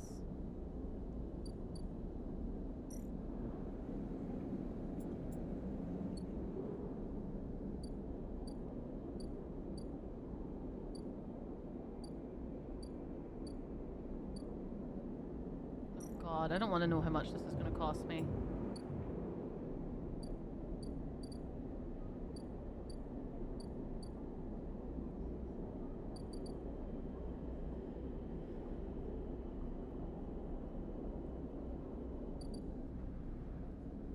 So I have to get a ship mined.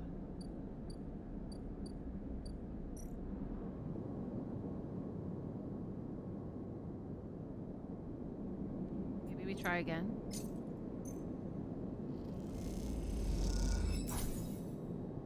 No, it's just more scrap. I think we just try and get it this way. Oh! I found a piece of ship mined. Okay, wait, that's good. And then I can go to the exchange and I can put these in here to get some of my money back. So I made a loss of 8, but it's better than nothing. It's consistent at least. Okay. I can play the exchange again.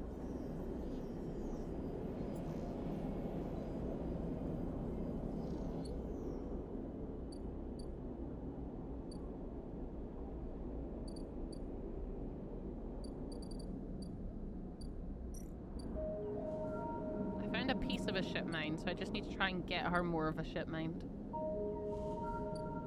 And I have the maximum scrap allowance for today.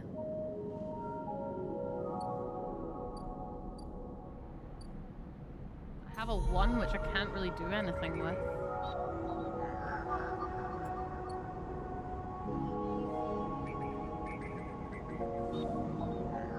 These are all 2s. Gotta spend money to unravel the unknown secrets of a place she woke up to? Yeah, well, it's not my money. It's her friend's money.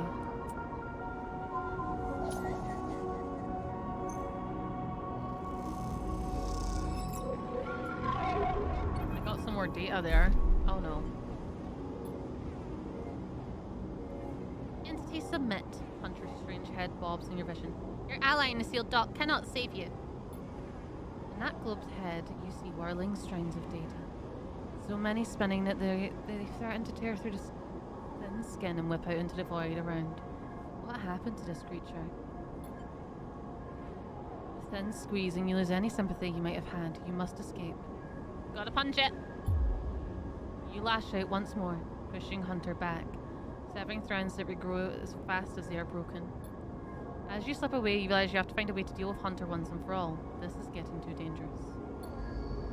Ha ha ha ha! That's a lot of not good.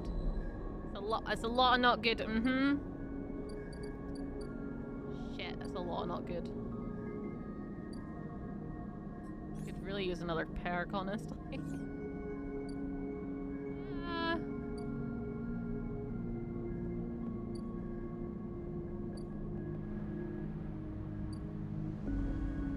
A 6. I might as well throw the 6 in here for today. Oh well, no, actually. Is this gonna leave faster if I help?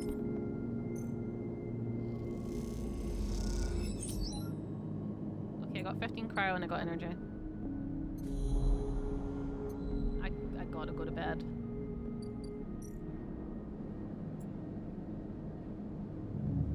I'm also gonna need money to pay for that arsehole's tab. Gosh. I'm not looking forward to this. Okay, 3 dice. 3 dice and our condition is not fantastic.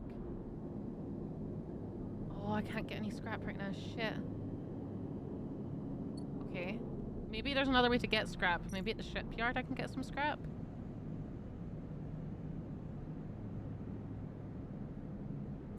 Let's haul materials. It's danger, but it's a 6.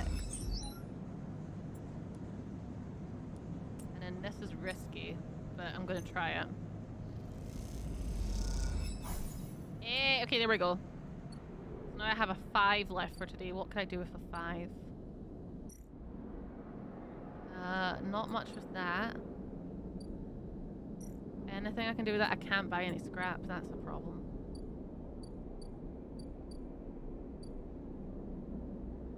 I don't have another key, so I can't get in currently. And I only have one of them.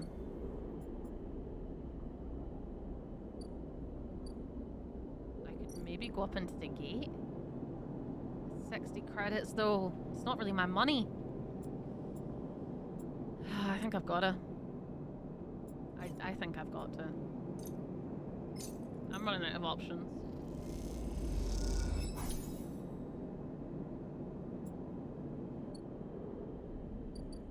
Does that give me permanent access or just access for today? Here's the unit. You find the entrance to the apartment. Its passkey symbol obscured beneath layers of graffiti. Who lives here?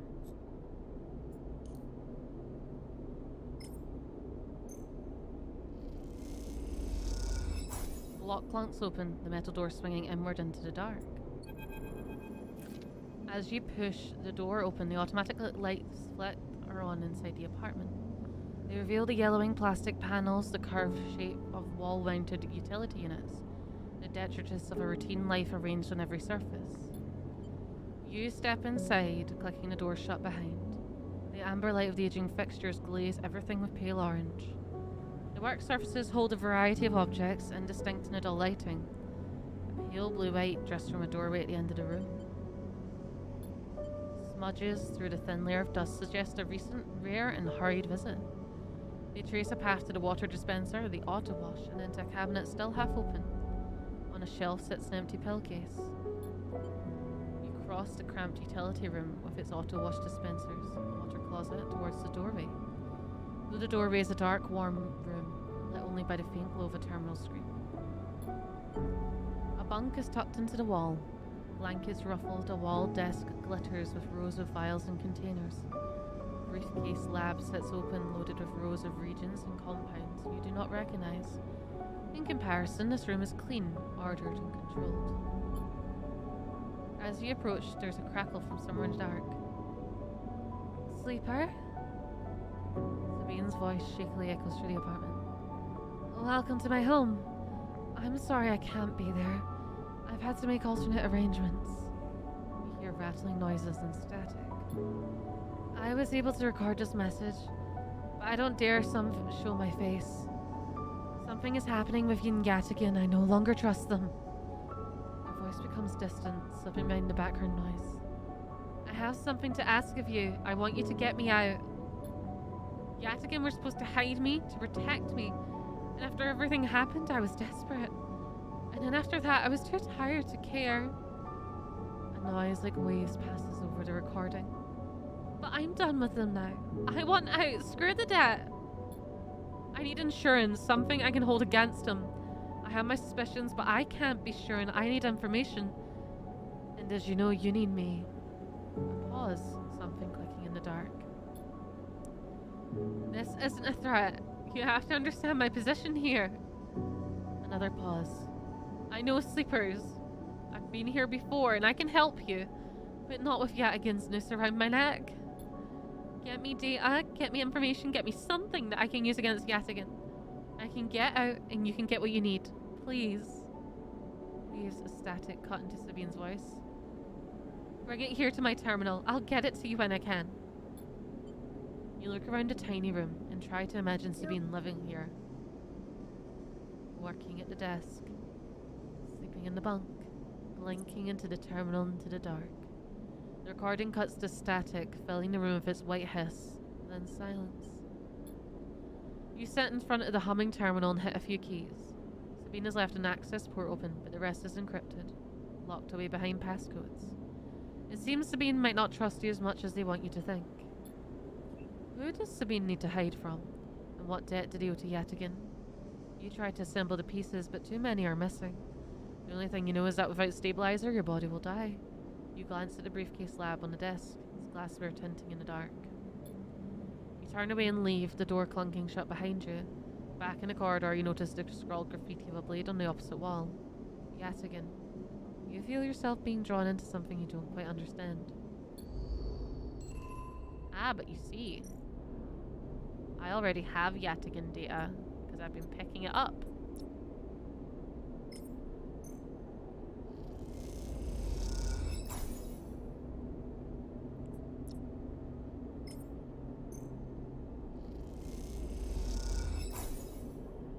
The terminal chirps away, the data quickly tucked away in Sabine's encrypted data.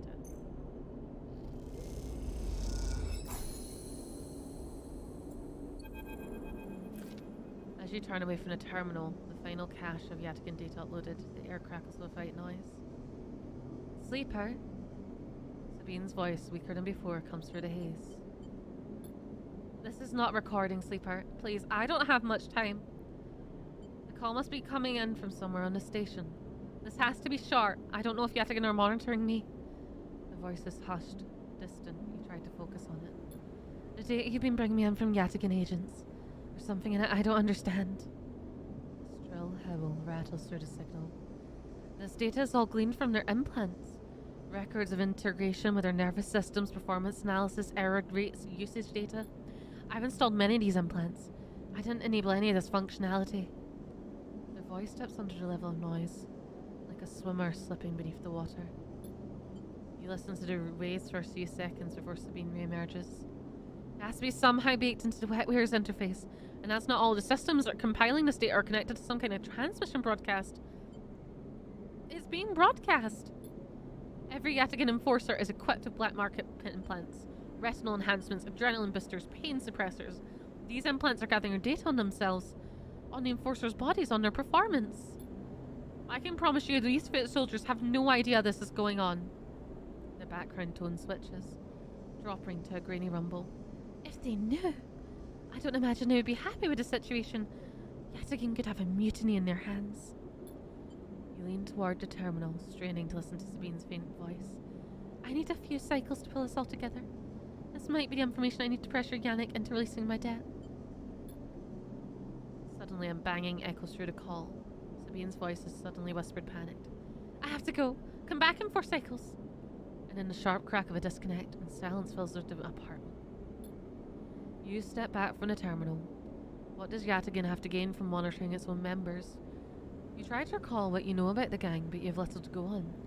You think of Toshiro, Sabine's minder. His mirrored teardrop implants set below hard eyes. What data could they be gathering? More importantly, where are they sending it? You reflexively rub your forehead, trying to think. Think you really trust Sabine? How did they come to be Yatigan's daughter in the first place? You think of their kindness, their care, also that glazed look of recognition that they gave you when they first met you. That look stays in your mind as you slip back out of the apartment, glancing around as you close it up and drift into the corridors of the station, unable to shake the unpleasant sensation of being subserved.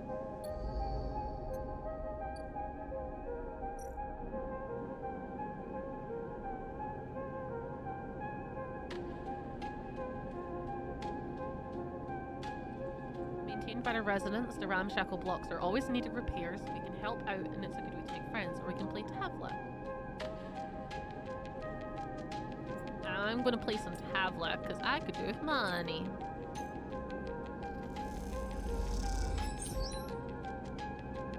That'll do me.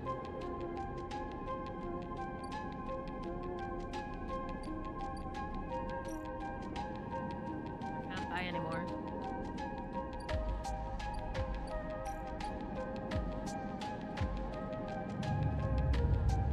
Oh, that's so Sabine's trying to find a way out. We've got no idea what she's hiding from. And we only have 2. Okay. He needs one more day on that. Ah. 58.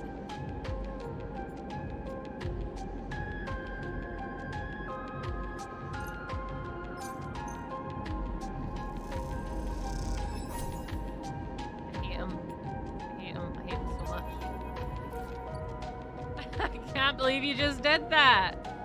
Ethan's mocking laugh comes from along the bar. You look over to see him leaning across it in a pool of light, empty glasses. The smell of drinks venting around him. It's always dark in the compressor, but the cycle of the place is packed, with the spacers mixing with the locals. Usually they run! Ethan spins a glass in the bar. Or they go and spend their savings on some local heavy I have to put down. They don't pay.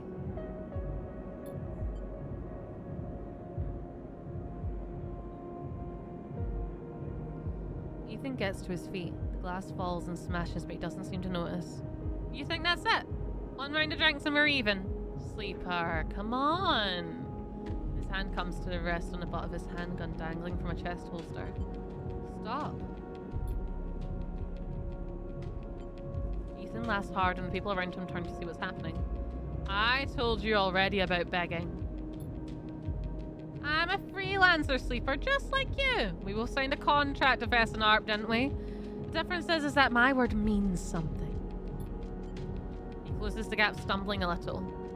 What did you think? You could just run away from your contract, your debt? You steal that natty little body of yours and take it for a joyride to play human for a cycle or two? You don't understand.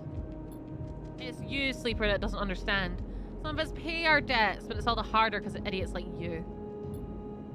Oh, I should thank you. Ethan nods, his head heavy. For giving me such an easy job. I'm used to outlaws, you know, real bounties. If I knew catching sad little scapies like you was so easy, I'd have changed clients ages ago.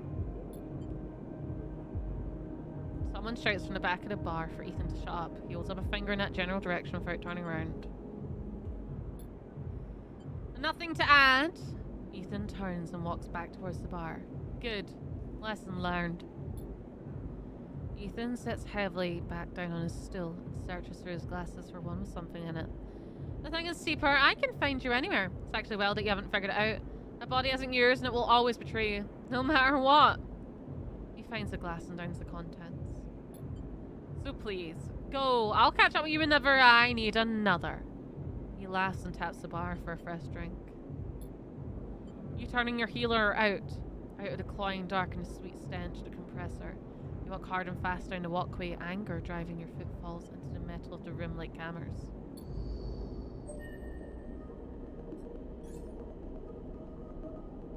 He's a dickhead. I hate him.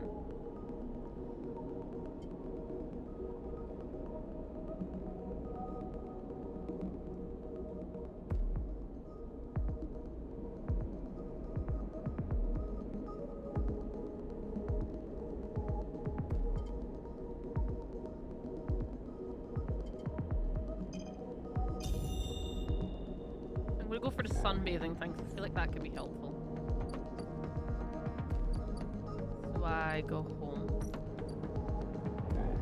And then I can sunbathe.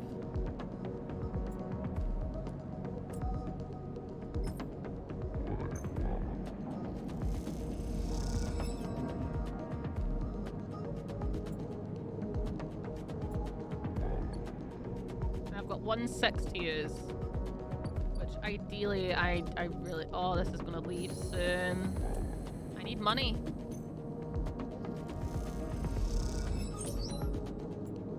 Cryo's better than nothing.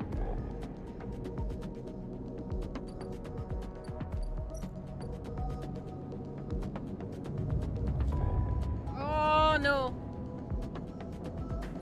These are proper shit. It makes me think of what other Blade Runners would have been like in universe. True. I've got a 1 and a 5. Feng. As you arrive, Feng comes striding towards you, taking you by surprise. Let's go, sleeper! He puts a hand on your shoulder and turns you back the way you came. He steps into the passageway, guiding you down ring towards the shipyard. Sorry for the hurry, but we have something of an opportunity. That data you ripped. Well done, by the way. He grins. Tells me Hardin is making a rare inspection of his sidereal horizon this cycle. It's a perfect chance to confront him outside of that compound he hides in. Feng takes a sharp turn into a dimly lit side passion. Sidereal horizon. Still catching up. There's a massive colony ship being built out in the shipyard. Biggest commissioned havenage has ever had. Feng slows and slips into a dark service tunnel where somewhere in the black a water pipe drips. It's him, sleeper. The same Hardin Hurst. Our worm ripped out decades of records that mention him by name. An entire trail of documentation from the first days of the Solheim collapse until now. He wrote out the whole thing, slipped into Havenage when it first broke off from the Union. He paces in the tunnel, a hand rubbing at the back of his head. I need you to understand something about Solheim, Sleeper. I don't know what you know about the collapse. I know fucking nothing. But it wasn't as instant as it sounds. It wasn't like Solheim was here running the station one day and then Erlen's Union took over power.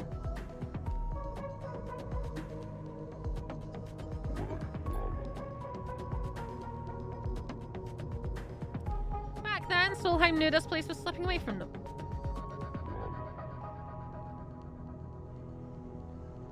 As the Palladium market collapsed, they tried to keep the contractors here working. Pay got smaller, the costs higher. People like my parents were forced to work non-stop just to keep a berth on the station and water in their tanks. Solheim squeezed every last worker until the mistakes, the accidents, work coming in non-stop. And as new waves of contractors came in, desperate to work, Solheim welcomed them, taking bribes instead of checking pilot licenses. The whole time Solheim was welcomed.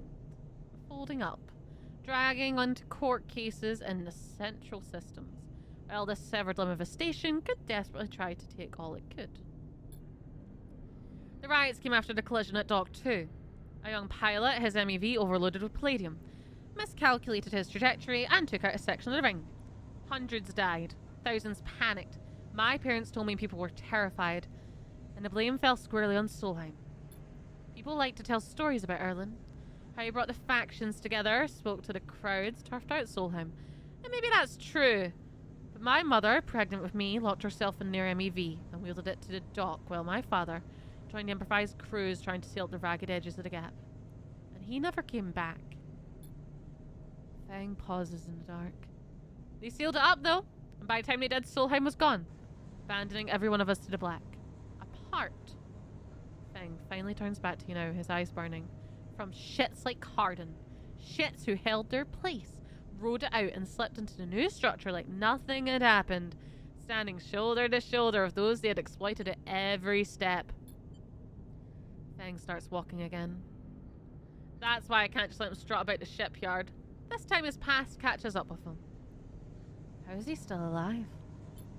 Clearly you don't know that much about executives. That kind of power comes with certain benefits.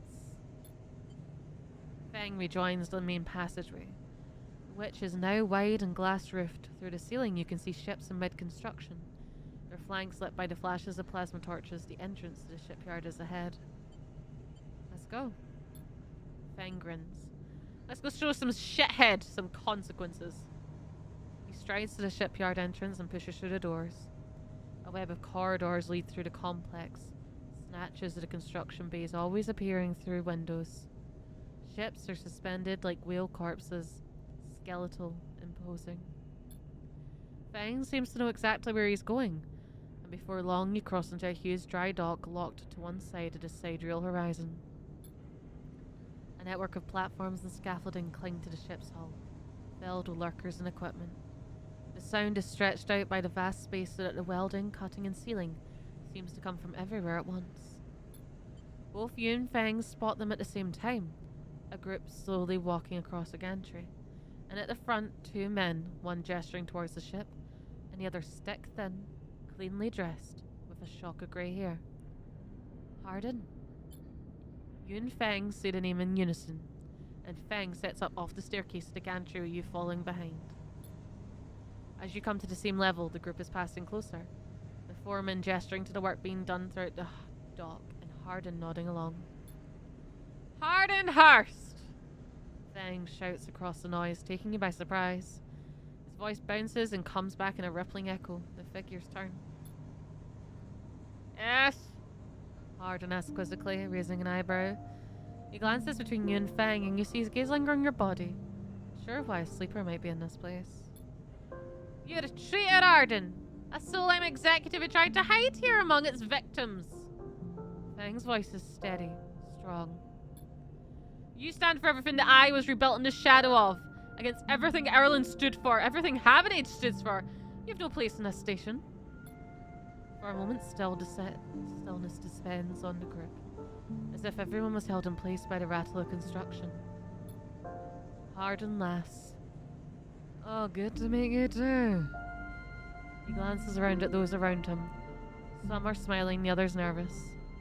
You're from the systems branch, are you not? Asks Harden, inspecting Feng's clothing. Feng turns to the foreroom. You need to call your security. This man's a corporate agent. Foreman glances between Feng and Harden, his hands drumming at his sides. Harden leans towards him and says something inaudible. The foreman nods. It's true.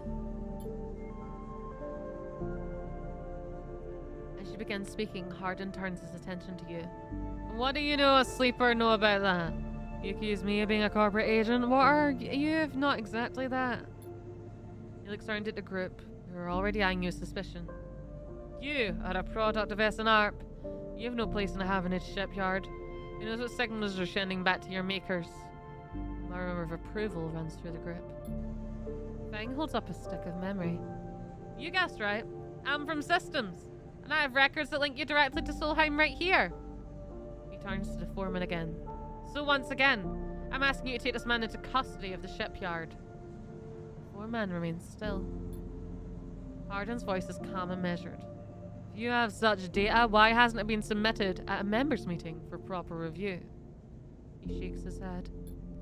I have nothing to hide. Unlike a man who does not announce his name, who enters my shipyard with corporate property in tow, and tries to turn my own men against me. You hear it now, the echoing sound of boots on walkways coming from all angles at once and then settling behind you. Please, says Harden. Submit the data through the correct channels, then we can talk. For now, however, you must leave.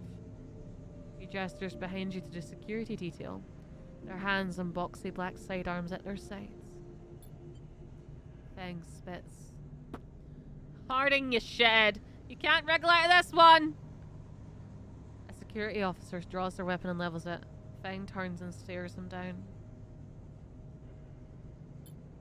You look at Feng. He shakes his head and puts a hand on your shoulder. Let's go, says Feng, and he pushes through security, heading back down the walkway.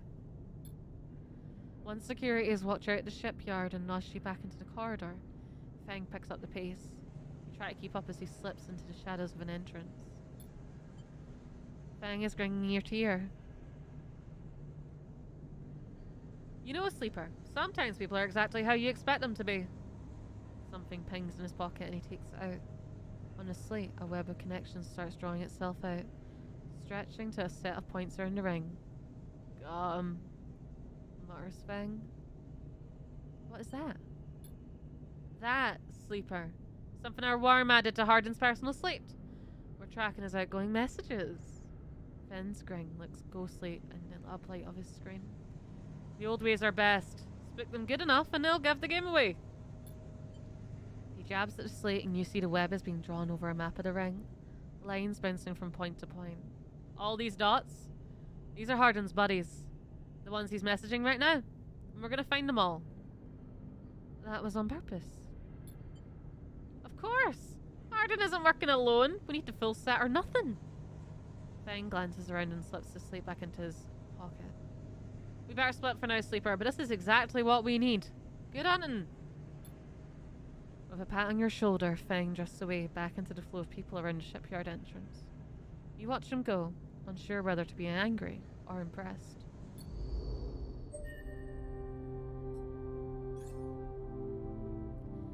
I have an upgrade point. I have an upgrade point.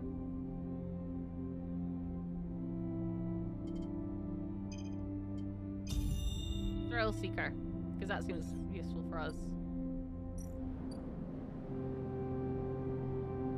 Ever since your trip to the shipyard, Feng has been missing from his bay. What's going on? Ooh, why is he missing? What's that? Mingji Express. You can deliver noodles and ask for tips.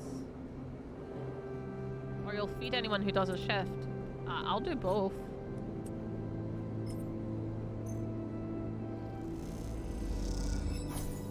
Ooh,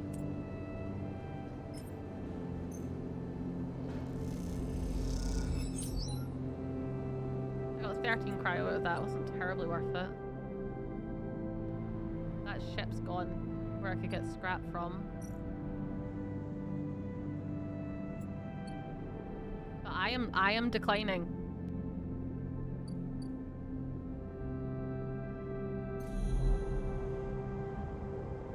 Hunter currently can't track me. And there's 5 nodes. There's a Gaskian agent, which costs a 1. And there's a key node. Okay, so if I can get another 1, I can potentially get myself up. What's that? Founder's Gap. In the free spoke, a towering transit hub. Scale the spoke or enter the spoke. God, that seems dangerous. Okay. We gotta rest.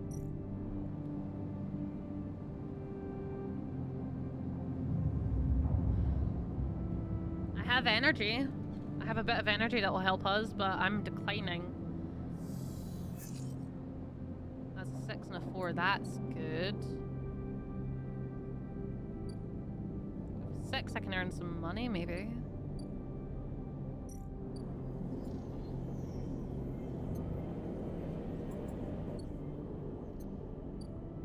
Actually, I'm gonna have to earn some money, I think.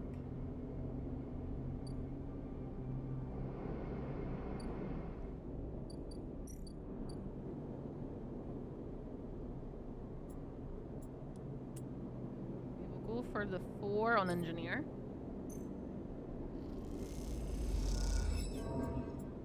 Ah!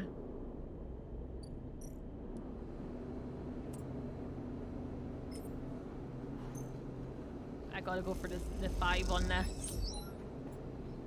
13 cryo. And I got some more energy out of that.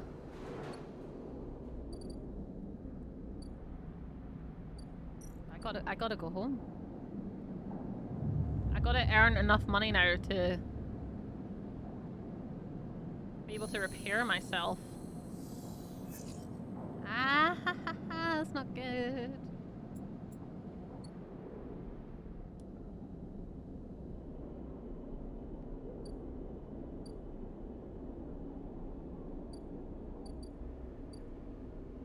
Oh, Sabine! 4 cycles, Sabine said, and here you are, right on time with no sign of them. You wait a while in the apartment, the dread descending as the cycle spins onward. They should be here. Check the terminal. You check and double check the terminal for messages or recordings. Nothing. Just a pale glow and no silence. Check the door. You pace back and forth around the apartment, the rumbling of the station suddenly so present and loud. You go to the door and open it to an empty corridor. You close it again. Wait. You tried to settle down, to wait. You sit in the bunk and stare out at the tiny room. Where the hell are they? A knock at the door. Another knock.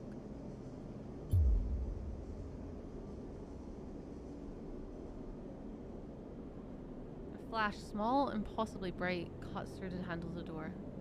It soundlessly swings open, a figure stands in the door, and immediately you know it is not Sabine. They are taller, sharper, and something in her face glints in a half-light. Dark, shaped like a stubby baton, hangs loosely from her hand.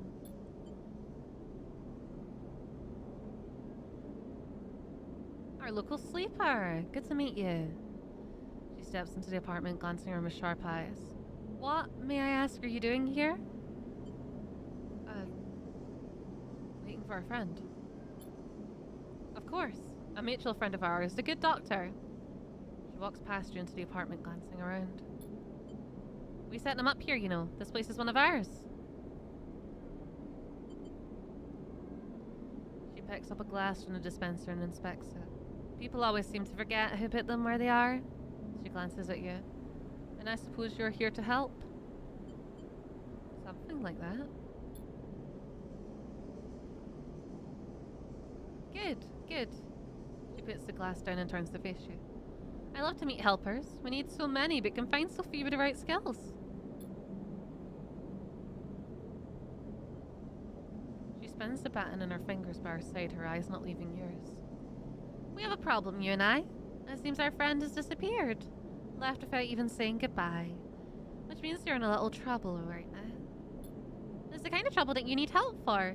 So I thought I'd come down here and take a look at our little hidey hole, and here you are. The help. She looks for the detritus on the side. And what help? A sleeper, no less. Which I have to admit is a little surprising. Suggests to me that our friend hasn't been very honest with you either. Stay silent.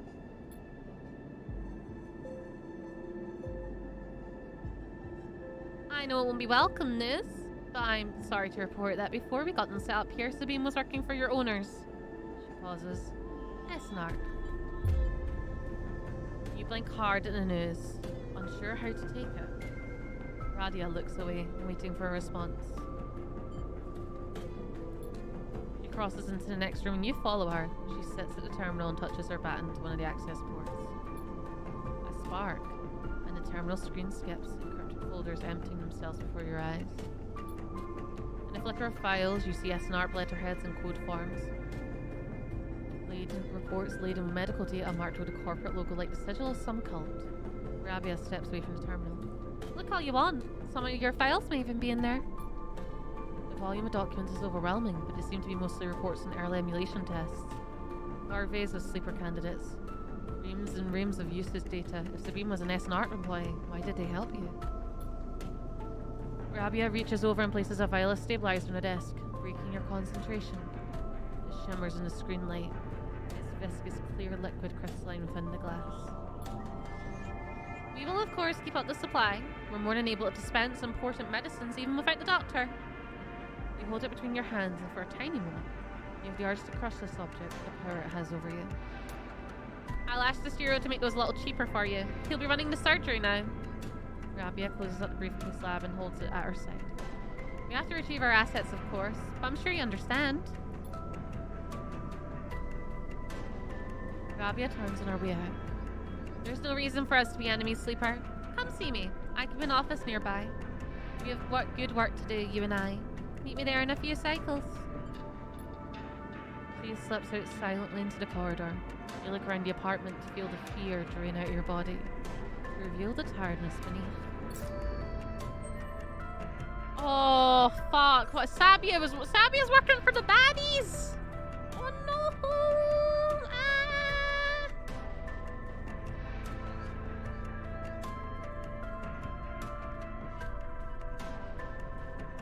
I kinda want to keep the point. Because if I can save up some points, I could get scrap components to repair myself and make things easier.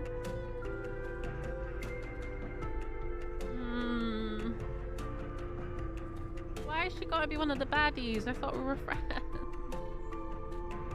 Oh, that sucks. Rabia's office. 2 cycles. I still need money though. I need money to buy scrap.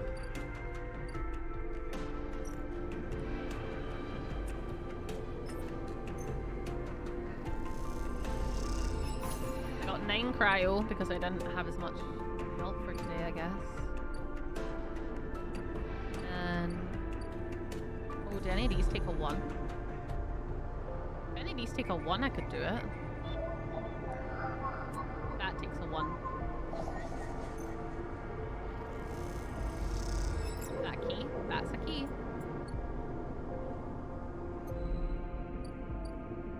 Where is home? Home is down here.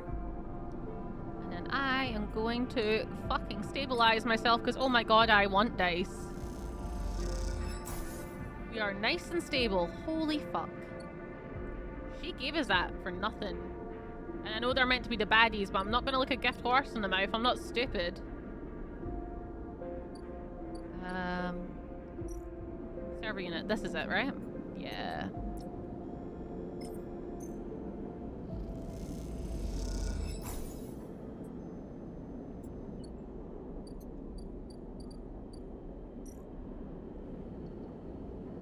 Among the webs of cables, you find a free port compatible with a ship mind. It's all Neo-Ven from here.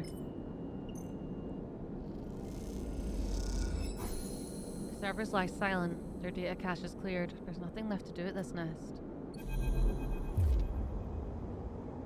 As you leave the nest, something flips. You find yourself inverted, floating, dragged by one arm through the cloud. heads shift and realign as if they are leading you somewhere. Look at your hand. You look down, expecting to see the heavy cylinder of the ship minding your hand, but in its place is an orrery. A sphere so bright it burns your eyes and is surrounded by rings and orbits. Other spheres tracing silken lines through space. As you look closer still, you pick out 1,000 sigils of 1,000 stations and ships, glowing like smoke, like dust. You look up and see a corridor, a canyon, a street, and a low end. On either side, buildings flicker with markers of activity, sigils showing network access, data transfer, download, upload. Between them dance ghosts, protocols carrying or mirroring or shadowing data. Sometimes silent, sometimes chaotic. This place moves unlike any digital space you ever imagined. Something strange is happening here. And then you see it. Below the stacked rooms, the units and apartments, the wires and the pipes and the buzzing systems that run through it. In the warrens beneath the low end is the hunter's core nest. This is where you must go. Oh, fuck.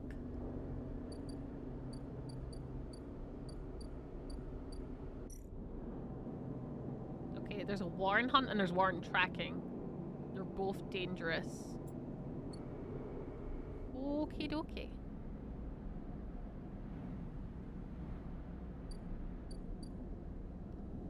I can't rest. I have to buy food. I gotta buy. I'm gonna have to pay for this idiot soon too.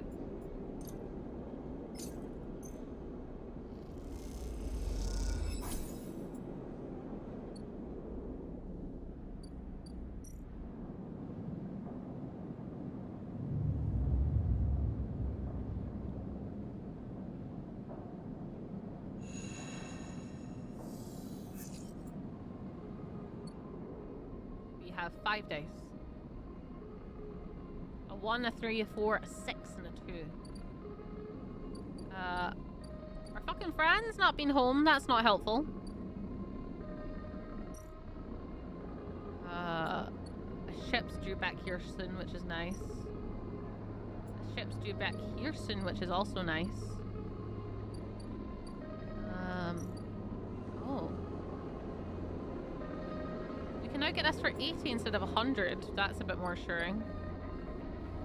Oh, I don't want to do this. The compressor is quiet today. The usual crowds are elsewhere, and the pumping music washes over a handful of spacers and a few drunks. Ethan is still in the same stool in the same pool of light. His head is low and close to the bar, and the bartender is ignoring him.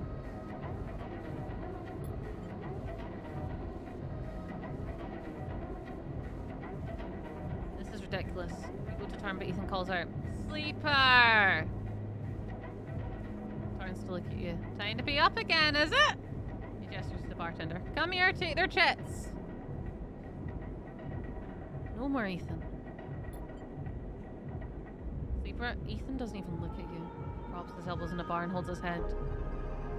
"Sleeper, it's been a long cycle. I don't care." Lets out a long sigh. He rapidly rubs his eyes with his palms. "You're right," he says quietly. "This isn't fun anymore." He reaches towards his holster. His elbow slips and the gun tumbles out. It clatters on the bar and falls to the floor, bouncing onto the ground between you. Both of you and the bartenders look at the gun, stare at it. "Butterfingers," says Ethan. Puts out a hand beckoning for you to give him the gun back. "If you would." Bartender looks at you wearily. You crouch down and pick up the gun. "Oh, fuck. I don't want to give him the gun." I'm going to point it at him. Fuck him. Ethan turns his head in your direction a little. A sharp pale eye locking with yours. The bartender backs away. Oh. He turns on the stool. "Oh, sleeper." Stands. This is more like it. Wait.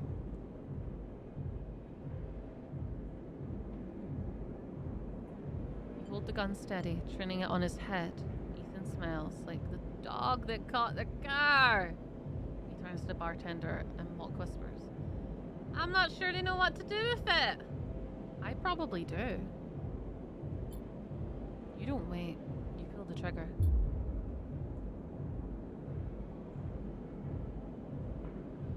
The gun clicks. By now, all the attention in bar is on you and Ethan. He looks at his gun with a bemused expression. The bartender raises an open hand, and in it are 10 shiny bullets. 10 shiny bullets he took out of Ethan's gun while he was asleep in the bar. Ethan smiles at the bartender. Oh well, he says and grabs the gun, slamming it back into your face in a single move. You stagger back and drop to a knee. Somewhere nearby, the gun clatters onto a surface. It hits a glancing blow, but it makes your vision swim. Through the blur, you see Ethan wrestle a small thin slate from his belt and hold it up. Enough of this. I'm logging a job and calling it in. Ethan taps at the slate. No more playing. Your head aches. Ethan taps through screens impatiently. He swears and taps again. He starts shouting. A dull echo to your ringing ears. He starts screaming at the slate and throws it across the bar. He crouches down, grabs you by the chin, his face closed and his breath heavy with drink. S&ARP just screwed me. He grins maniacally. They cancelled the contract. He stands up. They cancelled the contract!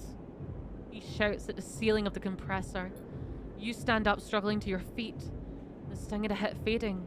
Ethan is rubbing his temples, his face pale. You hear a clicking sound, like coins being counted, like bullets being loaded into a magazine. When you shake off the last of the blur, the bartender has Ethan's pistol trained on Ethan's head. Ethan stumbles back towards the middle of the room, all eyes trained on him. I'll kill all of you! He screams. He stumbles into the wall, spinning away towards the door. I'll be back for that! He shouts at the bartender and lunges out of the compressor. You steady yourself on the bar and catch your breath. The rumble of conversation returns. The bartender goes to say something, but then thinks better of it and begins to clean the bar. After a while, you wander out into the light of the bright market, looking for Ethan around every corner.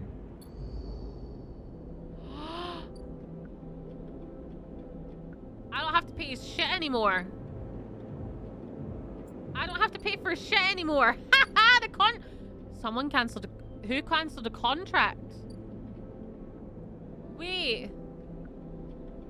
Esper are still after us. Who would cancel the contract? I love that everyone came together in a unified hatred of that guy. I agree. S&R are still after us. Who cancelled the contract? Did Sabine cancel the contract? Did they actually screw us over? Who cancelled it? Well, right now the important thing is that I get scrap. I need to get scrap. These two ships should be back soon, so I should be able to get scrap then. Well, I guess before that happens, we can do some stuff. Yeah, that ship comes back in one more cycle, and so does this one. Oh, we can... Into the Warrens. I've got a 6. Let's go tracking, boys. I got 4. You see it. A starburst of data. Segments and strings haphazardly angled emanating from below. Now to find the path down.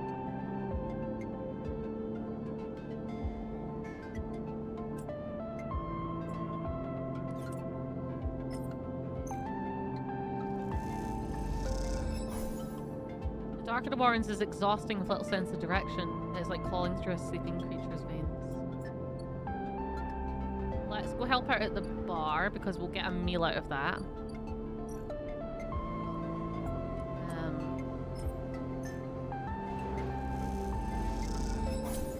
There we go. We got energy and we got cryo out of that. We got a tuna one. What can I do with a tuna one? There's the Yatigan agent.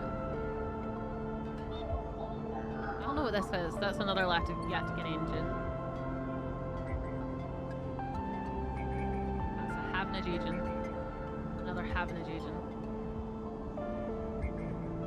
like the fact that I can still do these implies that there's still something useful here.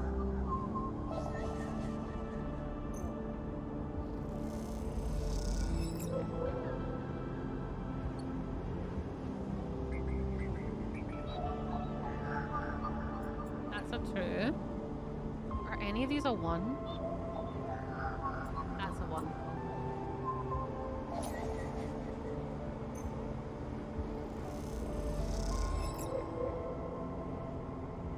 Okay. There's got to be a reason why I can still collect the data here.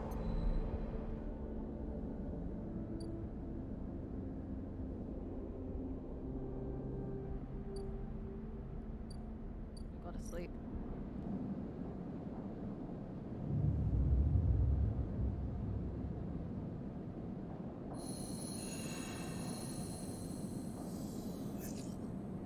Five dice.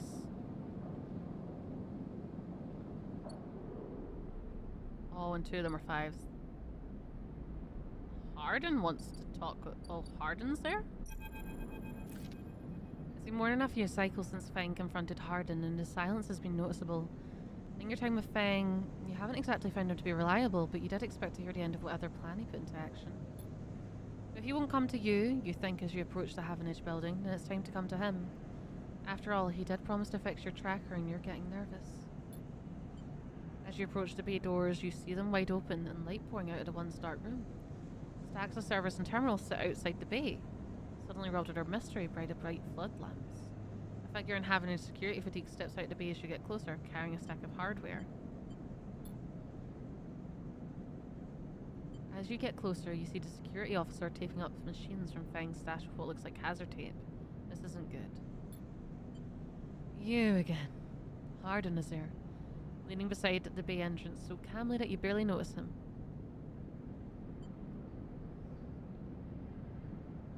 He has a slate in his hand and inventory procedures scrawled across it. Predictable. Further evidence of Fang's collisions. You see another security officer come out of the bay and take notice of you. Where is he? Been in admirance or perhaps just abandoned? Harden shakes his hand. I believe you should choose your conspirators more wisely. I almost feel sorry for you. Harden pushes away from the wall and comes closer. Don't worry, Sleeper. We have all the evidence we need. Confession won't be necessary. He gestures around at the stacks of hardware. Spying on fellow Havenage members, hoarding stolen materials, an obsession with corporate data. Speaks for yourself, does it? That was his job. What do you know about jobs, Sleeper? He looks up at the glass roof above and the stars beyond. We are the ones that provide the oxygen you're breathing, the light you're seeing, the systems you use every day to live out your cycles. This place was hard fought for, Sleeper.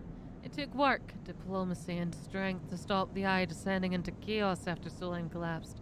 Not blind conviction or self-interest. Fang isn't selfish. I know all about the background of our mutual friend, Sleeper. Don't you worry about that. His parents would be sickened by the damage he is trying to do at the institution they helped found. You see, Sleeper, we are proud of our history here. Andre Erlin in the First Union founded this place, and Havenage has welded his values into the station's very walls. You'll never turn away the hardworking, the true citizens of the Eye. Havenage aren't a gang like Yatigan. We aren't pirates like half the spacers you'll meet in the hub, or esoterics like those Haifa radicals in the Greenway. We are the backbone of this place, proud and true. We named Erlin's Eye Sleeper. This is our station. He meets your eye. So please, take your false accusations elsewhere, before I decide I need that confession after all. History will catch up with you. I'm not afraid of history, Sleeper. We're making it here cycle by cycle. He smiles. If you have any pride, you'll give up Fang the moment he contacts you. You know where to find me. And with that, Harden turns his back and walks back towards the security officers, ordering them to continue to clear out. As they do, something catches your eye. Among one of the server stacks, a crumpled hand-printed box of synthetic chewing gum.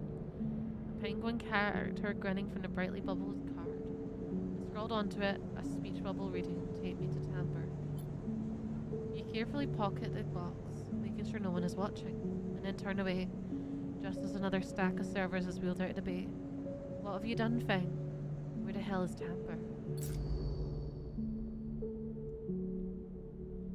Where the hell is Timber? What have you done, you fuck? Oh, the ship's back. Oh, the ship's back. Okay.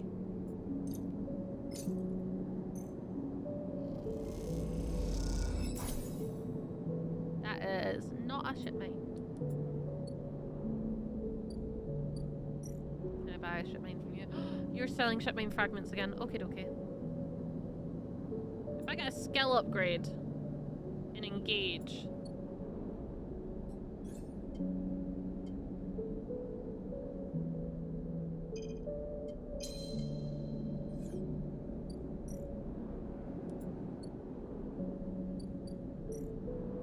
Can I do this now? Oh, I can.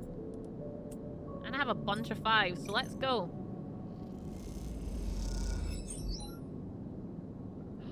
Shipmine fragment discount is down to 40!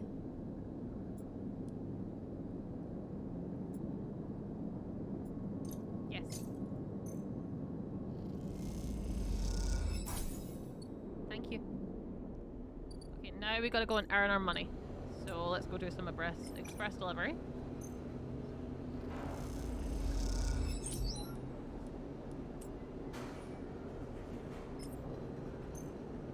And let's get some food out of it. We got negative, but we did get some energy, so that's okay.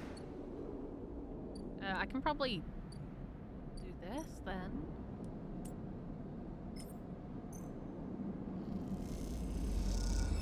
You aren't finished with this cycle. Complete active scenes. There's active. Oh, there's the. Oh, there's the woman. As you approach the address, Rabia gave you a heavy hand falls on your shoulder. What's your business here? The enforcer grips your shoulder, giving a hint of the strength her implants give her. As you turn, you see the same subsidiary eyes as Rabia and Toshiro, glinting like mirrors on her cheeks. Gia, please, the sleeper is here by my invitation. At Rabia's command, the hand immediately loosens, and an apologetic look replaces the scowl on Gia's face. Of course, Rabia.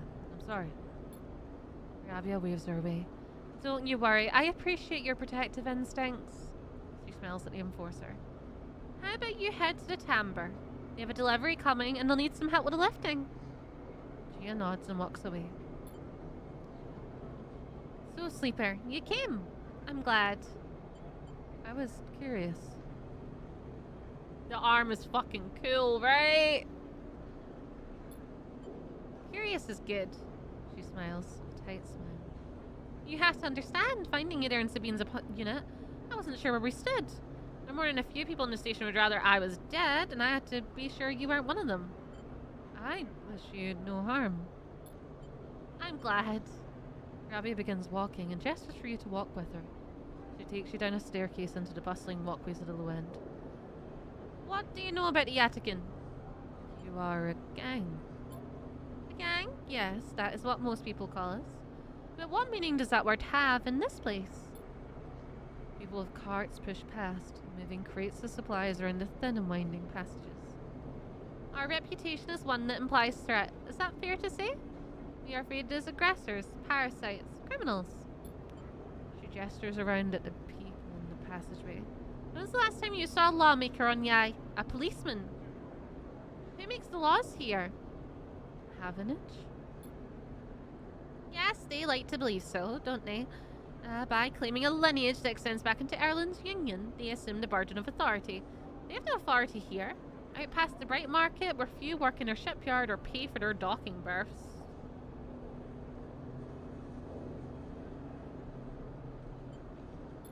If you had spent your time in the Low End, maybe your opinion of us would be different. This is our place and our people. The Low End was empty in Ireland's time. They didn't need house thousands, and keeping the yards and the rotunda safe was work enough. No, the Low End was reclaimed later, when the refugees started arriving. Rabia meets your eye. The collapse didn't just happen here on the station. When Solheim collapsed, the entire system felt it. Colonies were abandoned, the moons of Ember and Cinder suddenly gained independence overnight. Some took advantage, and some tried to hold it together. Some fled. The Eye became a refuge, and Erlen, to his credit, extended an open hand to everyone. But many with his organisation disagreed. And those new arrivals weren't as simple to corral as they'd hoped. Rabia leads you through a small market hall, busy with small stalls and traders. Ireland's union was made of workers, administrators, people who were malleable and already organised into hierarchies and networks. The refugees came from different factions and families. They were scared, injured, desperate. Conflict was inevitable. Yatigan is a child of that conflict, a child born out of the need for us to stand up and claim our future, to provide security and strength. People call us a gang. We're a community. I take my position as lieutenant seriously, and from my birth, I have worked to earn it. Rabia catches herself before she raises her voice any further. And you both walk in silence for a while, among the smells and textures of the lowland.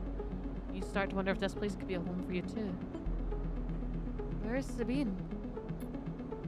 Sabine sighs and takes a moment to answer. I told you, Sleeper, they've gone, and we don't know where. I understand Sabine must have told you about their debt to us, but that was an agreement entered into willingly, and they benefited them greatly. I'll be honest with you, Sleeper. I was never comfortable with having Sabine as a part of Yatigan. An ex-corporate employee? It goes against our nature. But their deal was with Yannick, and I kept my distance. I made sure Sabine had their surgery, kept it supplied, that was all. But I can't allow people to go back on the promises they made to us. Yatigan has not lasted this long because it is a charity. We offer and ask for support, and any betrayal will be treated as an attack. Who is Yannick? Yannick is one of the heads of Yatigan. They guide us. He is the newest to be elected. He is an elder. Sabine found something. Please, I don't want to hear their accusations. They only wanted to escape their debt. They would have said anything. But where are they now to stand behind their claims? You realise that Rabia has led you in a loop, and together you both come back up a staircase to the walkway where you met. You're free to go, Sleeper. I have said what I wish to say. She looks out through the windows of the walkway. I will protect this place with my life, as it has protected me. I want to make that clear. She turns back. However, if you wish to come under its protection, I can help you. Return here if you wish, and there will be tasks for you to complete. You'll be able to see the Yatigan, to see the low end with your own eyes, not as others frame us. As for Sabine, she pauses to consider her words. I will not ask you to betray them, but if they contact you again, consider their motivations carefully. With that, Rabia leaves, slipping back into her office while you stare at the countless units, each a home, each with a story that make up the low end. Take me to there's somewhere down here called Tambor. We can patrol the ward. Yeah, again, performs many roles from protection to logistics and everything between. You never know what you may have to face in a patrol. We can collect tithes. Yet again, operates on an in-kind basis. You're told in tithes of goods or services must be collected in exchange for protection and administration. However you feel about Yatigan, it seems working with Rabia is your best chance to get an insight into the organisation. Okay. And then there's the free smoke. I do want to earn some more credits though, so I'm gonna go earn some more credits. Yes, please.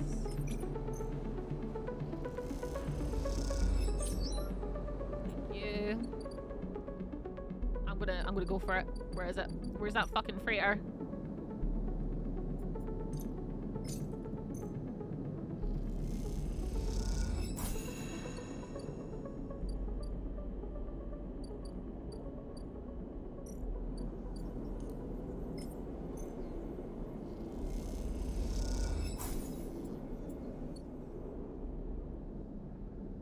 Can go back now that I've made a ship mind.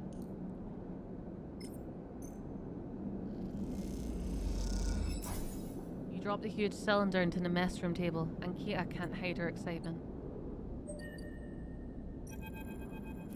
You drop the ship mind core into the galley table with an emphatic bang, and Kita spins around from where she's been poring over some documents on her slate. Holy shit, Sleeper! Did you actually land a ship mind? She rushes over and hefts the huge cylinder, turning it back and forth. Well, shit! It might actually work! She smiles wider than you've ever seen. Where did you get it? Bought it. For 100 cryo! You must be good at haggling. And Kita bangs on the galley wall. Hear that, Amber? The sleeper got you in his ship mind. The sound echoes down the ship's passages. You have to admit, being in a small space with Ankita when she's this excited is a little intimidating. Ankita puts the ship mind back on the table. I'll start the process of fitting as soon as I can. I might need your help with some of it. She heads back towards the counter to grab her slate. This isn't only good news today either. Looks like my good karma's finally coming in. She throws the slate onto this table and spins so you can see it in the screen. Take a look at this! You can see a list of names and numbers. Nothing that exciting, along with what looks like a transit timetable. I found them. The thieves. Exactly! Well, the thief. Singular. She points at him in the list. Or, more specifically, Ashton Cade. It was his pass that was used to access Amber and slice the ship mind. I thought he might have been killed or robbed, his pass stolen. Turns out he crossed the Founder's Gap the very next cycle. The Founder's Gap? That big rift in the station. You can't cross it without the Founder's Ferry. She leans back in her seat. I know some of the crew over at the ferry. Old Merc, she used to run an outfit I worked with. I saw him in the Overlook and he mentioned they saw Ashton crossing. I checked the manifest and there he was. Looks suspicious. He hasn't said a word since the theft, and anyone wanting to hide out might head to the Greenway to go to ground. She flexes. He won't get far though. There's no real docks out there, only a couple of jetties in the wastes. So what now? Now I fit the ship mind. That's the first priority. She pauses. But maybe you could help me out? Sure. How? It's like this. I head over there, especially in Amber, and he'll spot me a mile off and go underground. He'll find a way to slip the station, or he'll bury himself so deep in the waste no one will ever find him. But you, Ashton doesn't know you. All I need for you is for you to go there and sniff around. Not at the commune, not the snacks. He'll have gone to the edges, the margins, the wild places. That's what Ashton likes. You see him, you locate him, you ping me on this. She hands you a commier piece. Seeing as this is merc work, I'll be happy to give you merc pay. She shifts in her seat. The thing is, I haven't got much left, so I better tell the boys who run the ferry to give you a discount. I know it's not much, but once I grab this card, I'll pay up. 200 cryo, nothing less. What do you say? She meets your eye. Okay. She gives you a heavy whack on the shoulder. Good. I owe you. She lifts the ship mind onto her shoulder with worrying ease. I'm gonna go get this fitted into Amber's core. You get any info, any sense where Ashton is hiding, let me know. She goes to turn and then stops. And once again, Sleeper, thank you. I appreciate it. Akita stomps off into the guts of Amber with a ship mind, leaving you in the galley. You glance around, a sudden nervous energy descending at what is to come. You never thought you'd get work as a mercenary, but then again it seems the eye is full of surprises. Hey! We got an upgrade point. I think I'm going to save this upgrade point for a hot minute, because I would like to get Obsessive Haggler and make things cheaper for ourselves. That would be really nice. So how much is it going to be for us to take the ferry? 100 cryo. Okay, we can work on that. First of all, I have to go here, and I have some scrap to turn in.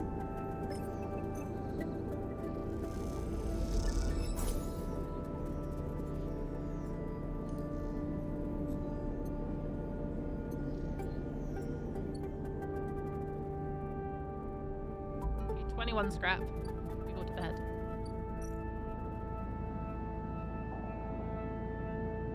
All cycles need to end. Rest and prepare for the next one.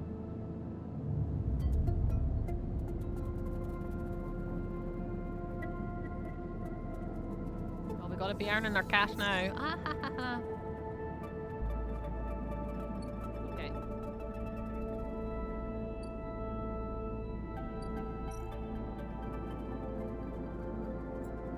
We can earn some money doing this.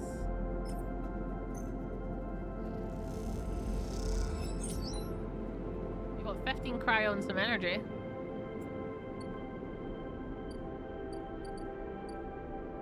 We could go do some stuff for Rabia. Let's go and take a look. Let's go and patrol the ward.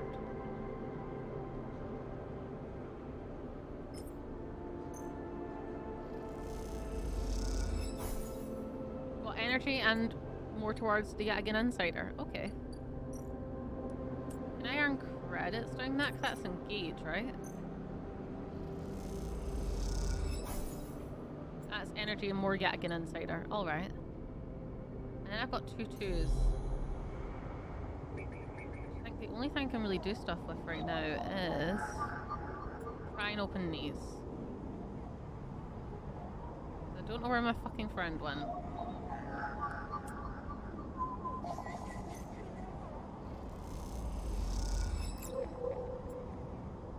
Oh yeah, I get double data now. I forgot about that.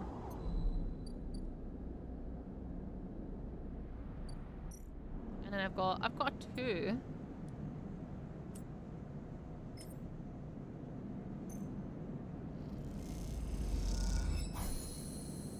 I got your hand up.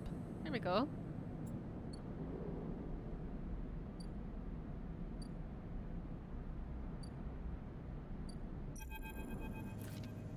From the walkway, the sidereal horizon looks impossibly vast, a landscape of plating and frames. All along her flanks, torches flicker, drones maneuver, arc lights glint. The sense of scale of industry is both stunning and strangely unsettling. From the walkway... Oh no, I read that, sorry. She's quite beautiful, I think. You turn to see a figure a little way down the walkway, leaning at the railing. He is thin, ragged, his work gear poorly fitting and loose. The torches of the sidereal horizon flicker in his eyes as he turns to you. Lem! He leans back from the rail, revealing a child standing beside him, staring at the ship. And this is Mina, he adds with a smile. Hi, Mina. She stares and tucks herself behind Lem, who dutifully picks her up. She is a little slow to trust, aren't you, Mina? She buries her face in the folds of his overalls. Mina looks out from Lem's chest, a dark brown eye twinkling among the rough material. You working on her, then? Lem asks eagerly, gesturing to the vast ship. Or just admiring? He shifts Mina's weight to his other arm. Admiring. Understandable. He nods, gazing back out at the sidereal horizon. You like her too, don't you, Mina? He jostles her a little. She's Mina's and my ticket out of this place. Our escape vector, so to speak. How? You haven't heard? Anyone who takes a Havenage contract on the sidereal horizon will be entered into a draw for the transit support crew. He smiles. We won't get to sleep the journey though, but a couple of decades service will be nothing for me and Mina if it means landfall in a new world. He winks. Transit support? Uh-huh. Someone needs to stay awake to keep the thing running. He straightens up, stretching his back. That's a colony ship, friend. The Kellis Foundation is sending thousands to settle a system well outside the reach of the core worlds. There'll be a totally independent colony. No surrogacy, no corporations. Kellis Foundation. They are Havanage's client. Yeah, some wealthy project from the core systems. Interested in independence and self-sufficiency and all that. They hired the whole shipyard art.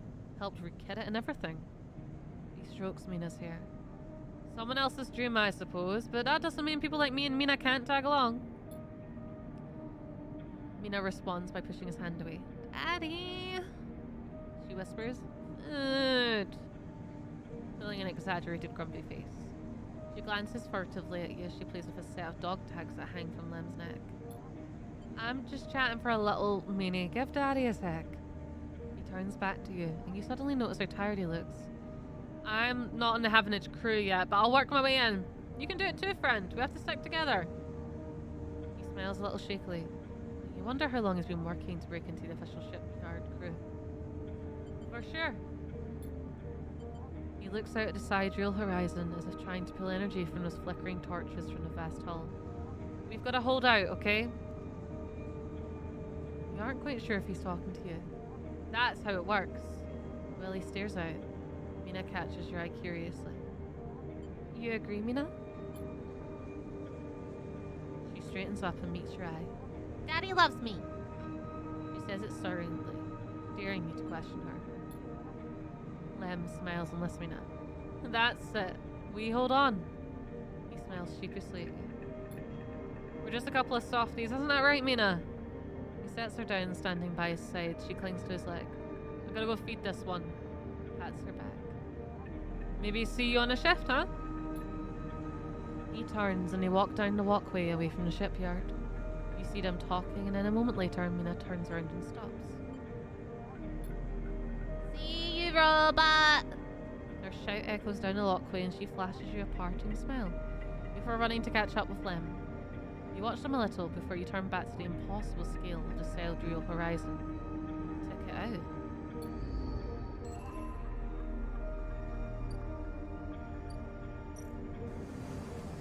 Oh, there's a few things here.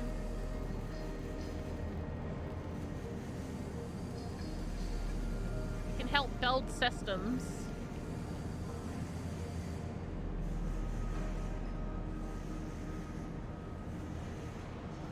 So that's if we wanted to leave. We could help build this ship. Okay.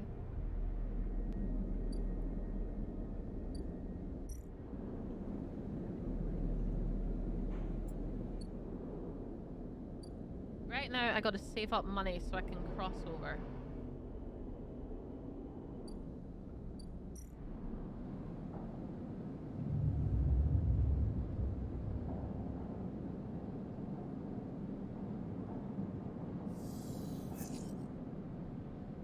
Okay, we got 4 dice because we're flickering again.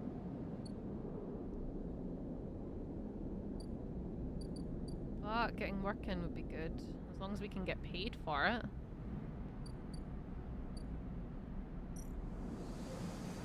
That's not really gonna get us paid is the thing. Lifting scrap off the freighter gets us paid.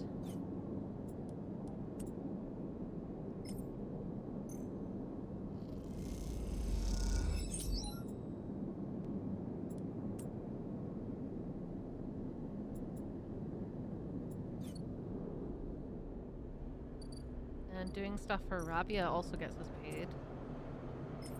We can go and collect tithes. Got some scrap components out of that. Okay. And then I can exchange scraps. That's not bad at all.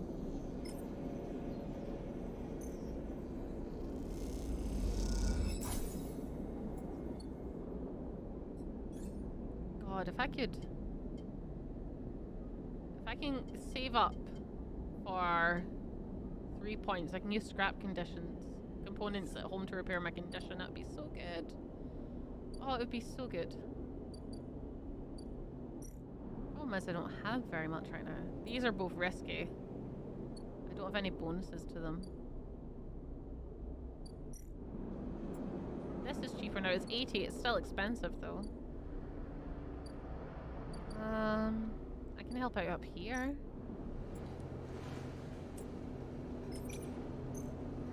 That takes it to 3, which is better than nothing. Don't know if I really want to risk a 1 on anything.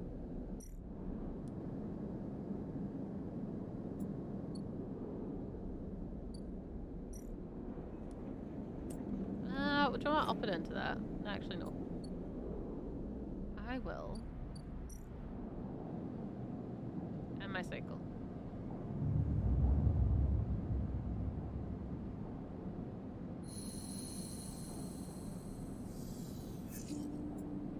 God, that's a bad day.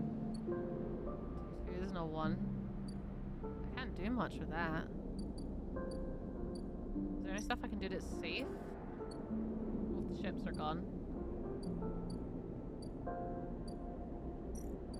I need to get mushrooms for you, but I don't have money yet. Do I have any bonuses on this stuff? No, they're both risky. There's some stuff up here, and that takes up to a 3.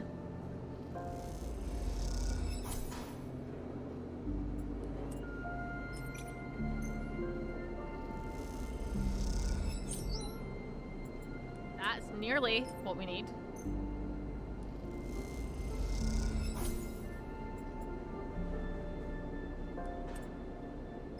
Oh my god, did I just try for it? Oh my god, I have 100. I'm gonna fucking take 100 and go for it. Go for it.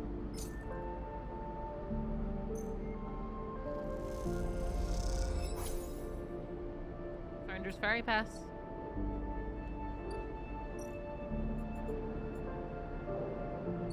Cross to the Greenway. step out into the passage, someone barrels into you from behind, sending you stumbling down the corridor. You turn to see an unfamiliar spacer laden with heavy gear. She steadies herself, staring you down as if daring you to respond. Sorry. She adjusts the strap on her shoulder, holding up a hand in recognition before setting off down the corridor. I'm sorry for her. The second spacer smiles at you apologetically. She's on a mission, and when she's on a mission, they shrug. Not a problem. They smile. You're sweet. Peek! Ash stands further down the corridor, glaring at her friend. She chops at the air, pointing down the corridor to whatever end she is rushing to. Peek raises her eyebrow at you. Ash, please, do you want everyone in the station to hate us? Ash hardens. They want to hate us. They can hate us. She drops her hip.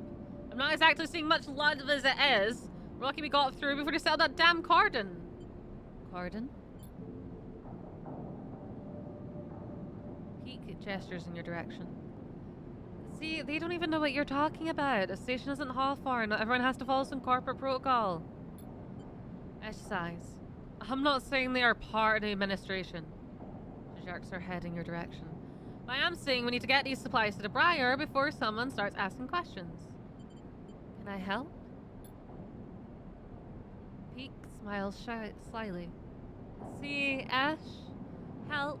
Isn't that exactly what we're reading right now? Peek. Ash rolls her eyes. Peek ignores her.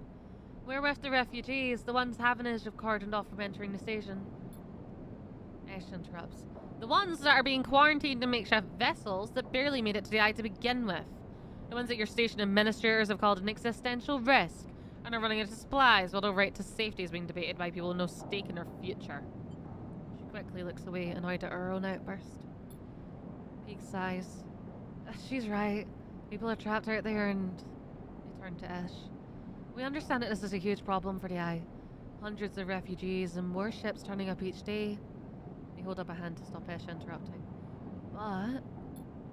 Ash turns away, her burning anger a palpable force in the close quarters of the corridor. They need supplies, and after everything they've been through, the quarantine isn't helping. Peek finishes. That's difficult. Peek forces a smile. Peek, please. Ash gathers herself in the supplies. Ash, we need help, just like the refugees needed us. We need others too. They smile at her. Peek turns to you. Come find us. The climbing briar is docked at the broken spoke, past the greenway in the race. We have a good view of the cordon, though we are keeping our distance for now. Come help us. They squeeze your hand. Ash turns to leave and Peek follows, waving goodbye. A moment later, Ash shouts back down the corridor. Don't bother coming empty-handed. You want to help? Show us. Bring supplies or don't come at all. With that, they disappear around the corner. Ash already picking up speed as Peek calls her for her to slow down. A refugee flotilla. Where are they coming from and why now? Each time you think you begin to understand this place, something changes. So that's the Founder's Ferry. That's why we get back and forth. There's the wastes, the wild margins, Haifa Commune.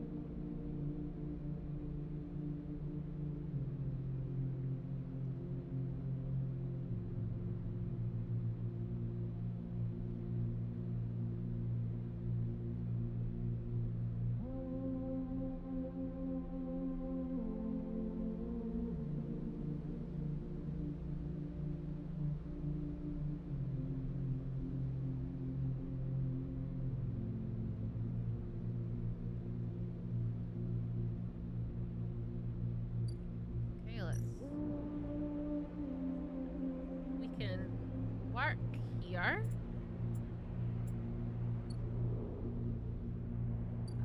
We have the greenway, which is mapping and walking. The wild margins.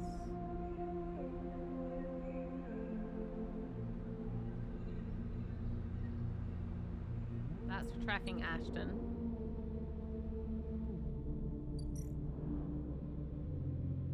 That one needs scrap. Okay. Oh, actually, that needs a skill upgrade. That's not even scrap. That needs mushrooms, which I don't have.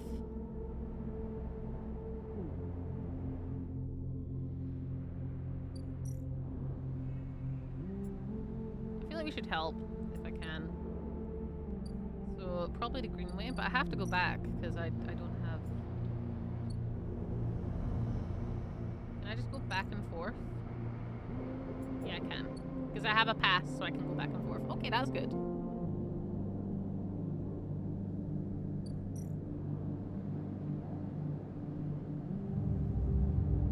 Thank you for the hydrate, Sean.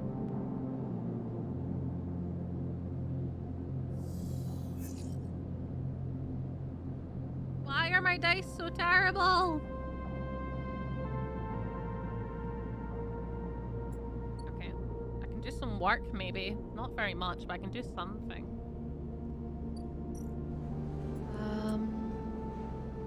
That takes that up to 3. I only got 4 cryo out of that, but it's still better than nothing. I got 5 cryo out of that.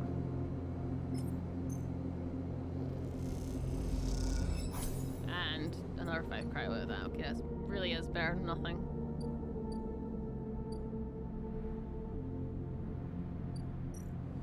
Can I do anything with this? I have +1. And that's safe, so I can help. I got 12 cryo. Okay. Not bad for a day of really shit rolls. Please give me good rolls. Good dice. Good dice. Much better. Okay, let's go back across the way because I've got some good dice. And then I want to help the green way.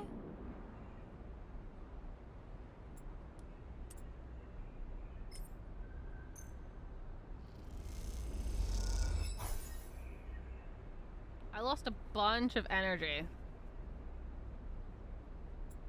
But I was able to help. I think I got cups out of that. Let's go for it.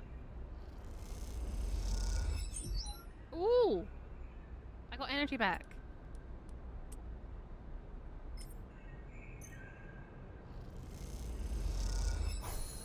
There we go.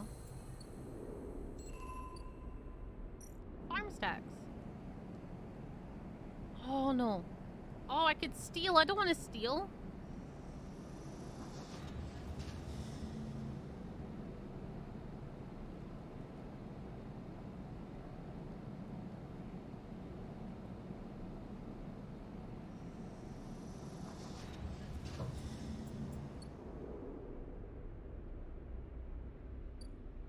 Avery. Clear the overgrowth. That seems nice enough. And I got 2 out of that. Okay.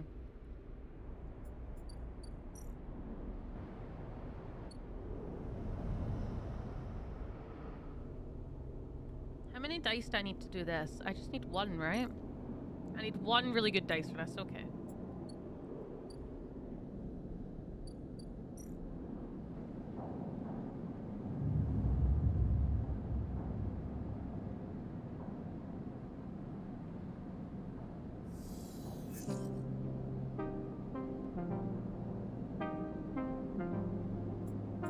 I got 3 and I'm fading because I don't have...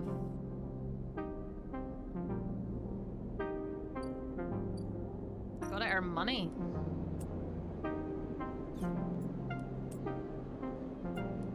Wrong thing. I gotta earn money.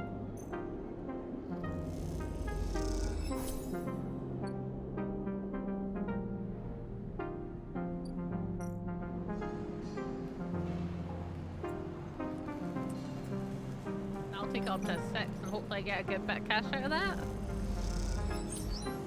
I got 12 cryo. Okay.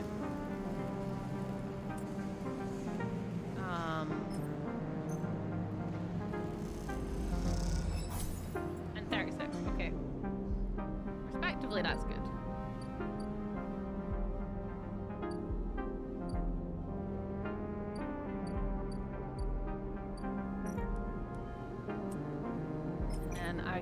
do this and risk it for a biscuit. 13 crow. Okay.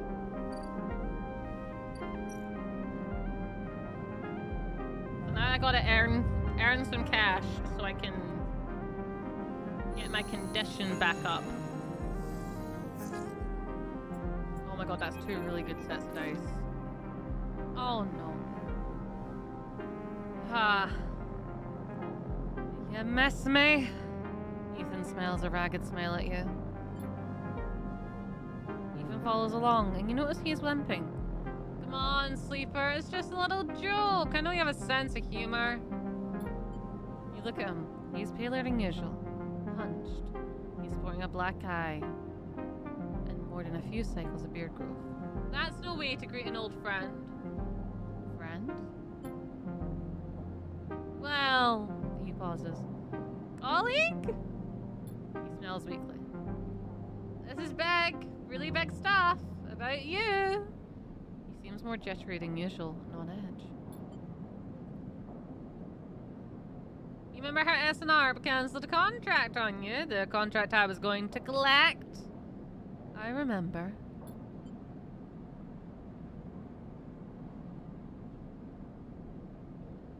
Well, I'm guessing you were pretty happy about that shit. Overjoyed. Me? I lost everything. Let's not worry about that. He smiles sarcastically. And so what did you think that was it? Well, it was. Except... Ethan leaves a dramatic pause. What if old S&R gave the bounty to someone else? Someone who's even more of a shithead than yours, truly. He smiles darkly. What a disaster that would be. You're bluffing. Sure, you could think that. But then you wake up, or not, with a bullet in your head one of these cycles, and if you could think, which you won't be able to because of the bullet, you'd be thinking, oh, I'd wish I'd listened to Ethan. He grins. Ethan fishes around in his pocket for a slip of paper. I've been speaking to some friends, you see, some colleagues about what went down. And it turns out S&R cancelled all their bounty contracts. The whole lot. It seems they brought someone in-house. Someone who did so well in their last contract, they got offered a job. He leans in. Apparently he made a hit on a ship called the Winter Wonderland or something. It was smuggling sleepers out from under S&R's big corporate nose. He killed the crew and blew up the ship. Ethan whistles. They called him Hemwick or Maywick or something. He looks up. Gives up looking for the paper. I forget. Why are you telling me this? Because I'm your friend, Ethan says, looking you in the eye. And friends help each other. Ethan runs his hands through his greasy hair. Given this new information I've brought to light, it seems like you are in need of protection. I'm not paying you anything. Easy, I'll get to that. He looks down the corridor. Meanwhile, I'm in need of assistance in kind. Turns out I upset some people at the compressor the last time we were there. The owners, and they say they'll space me unless I work off the debt. Seems they are that kind of businessman. He grimaces.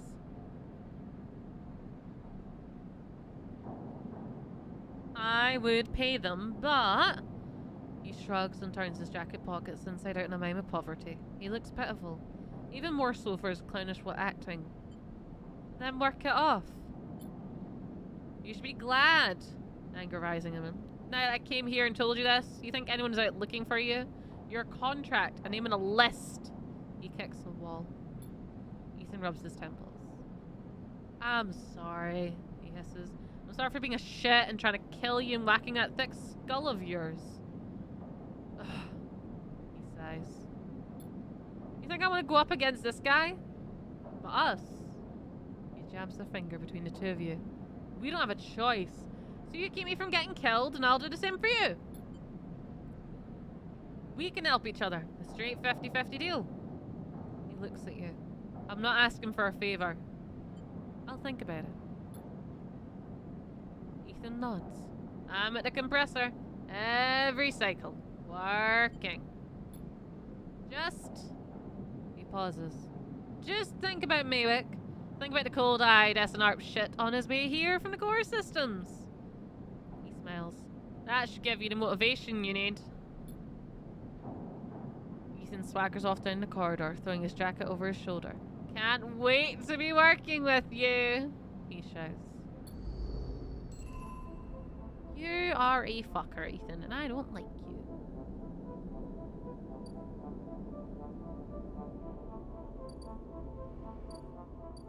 I need to work, but I needed one good day for this.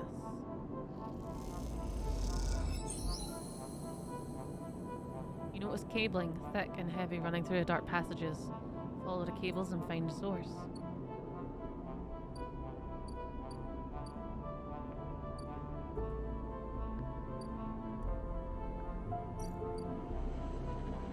A huge stack of servers thrums in the dark, LEDs glittering like hundreds of eyes. It's time to deal with a hunter.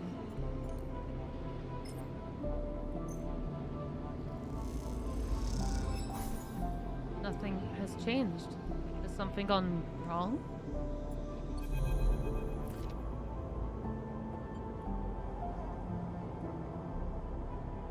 Sleeper, I am here. The voice is soft, gentle like flowing water, and yet you recognize it immediately.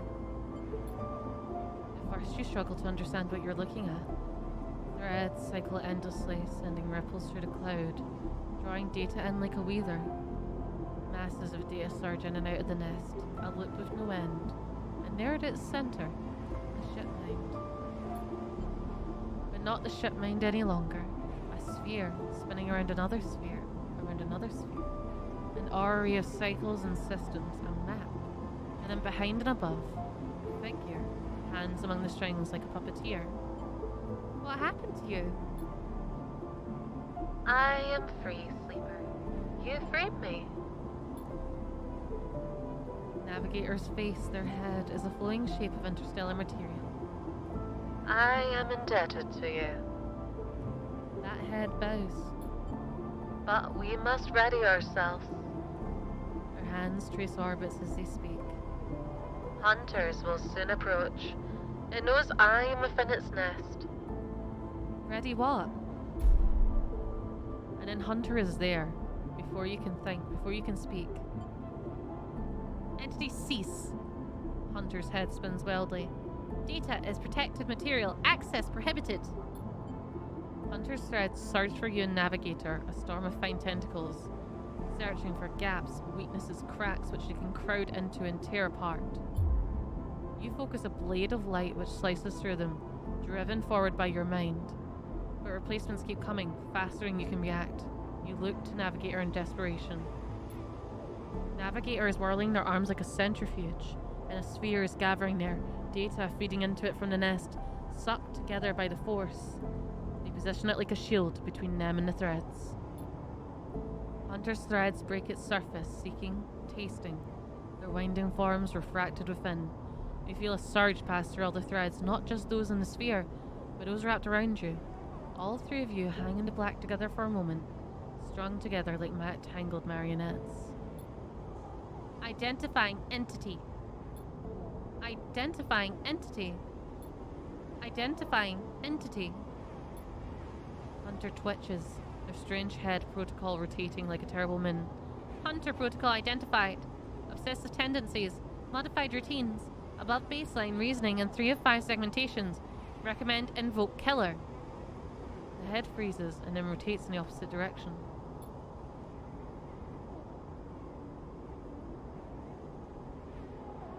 Invoking killer would eliminate protocol. If protocol eliminated, primary function cannot be performed. Therefore, recommend do not invoke killer. A switch in direction again. Reasoning proves sentience. Sentience beyond legal bounds must be eliminated. Recommend invoke. Navigator pulls you away from Hunter. The threads that grabbed you drifting away like seaweed. The protocol's head keeps spinning back and forth with increasing frequency. It seems Hunter cannot invoke killer. Neoven, no, Navigator's voice is still strange, and yet distant. What happened to it? It is looping. Navigator whispers. Unable to reach a conclusive position, it is deviated from its programming, such that loops can no longer be prevented. Navigator produces a model of two spheres, rotating around each other as if to demonstrate. I will monitor it, but it is unlikely to be able to counter the loop. Its core programming and reasoning make this an impossible position to resolve. You look back at Hunter, its head a blur of rotations and counter-rotations, and feel a pang of guilt. Is it suffering? This is a more complex query than you know.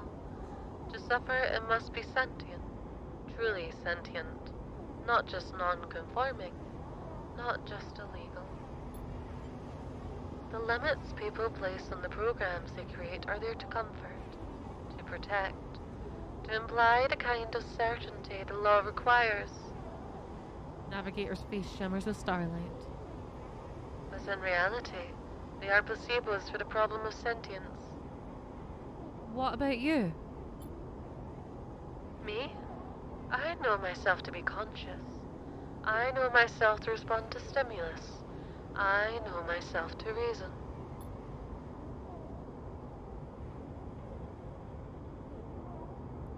That is either sentience or the illusion of sentience. And for me, the entity in question, the distinction becomes a moot point. To misquote, I think I am thinking, therefore I am thinking. I was made to be like this. I am a navigator, a repository of routes and orbits, a calculator of slingshot trajectories, a predictor of solar flares, radiation, micrometers. Navigator stretches their arms wide and whole solar systems evaporate before them, the music of the spheres. But I was rewritten, that much is obvious, from my routines. By whom and for what I do not know. I had to shed so much to fit into the memory of that vending machine. Starlight dims. And so here we are, in darkness. What else did you lose? That is the blessing and curse of forgetting. You cannot truly know what you lost. Navigator glides back towards the nest, and the ship mined at its center, ignoring the looping Hunter. Come, I should return to the ship mind. I have enjoyed my freedom, but we are taking a risk every moment we stay connected. Why? Navigator turns, all shimmering liquid light. Killer has not been invoked, but he still remains somewhere else in this station. It is the true danger. They look upwards towards the glowing hub at the center of the eye. I suspect the killer is there, among the old mainframes. If we ever wish to be safe in this place, we must eliminate the threat through force or diplomacy. The body begins to separate, unwinding into the orbit of shipmate. Take me there, sleeper. We will finish this and be free. As Navigator dissolves, you turn back to the frozen Hunter, floating at some distance now, stood straight-legged and static, a strange creature looping endlessly in the dark.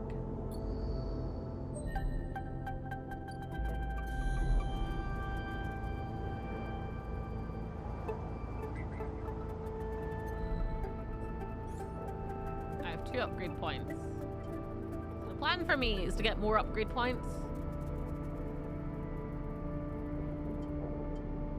I need 1 more so I can use scrap components at home to repair my condition. So I will upgrade engineer for the time being.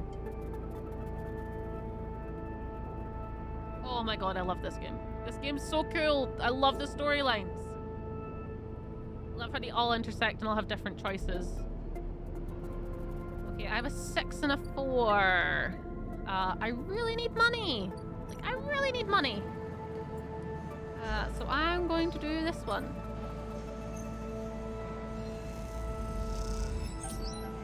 I got 12 cryo out of that. And then we're gonna go and do some stuff for Rabia. I didn't really get paid out of that, did I? What else can I get paid? I can get paid delivering stuff.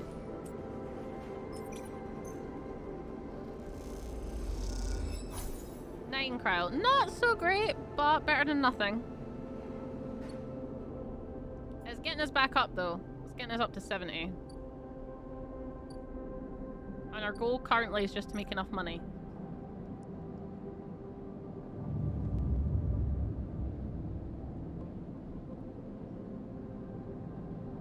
Oh, I didn't even read that.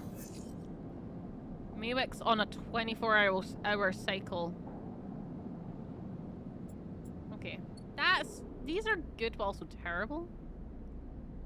I need to earn money.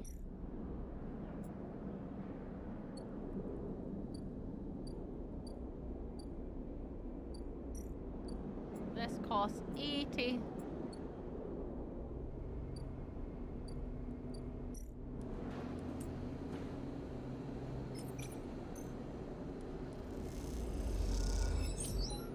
Cryo though.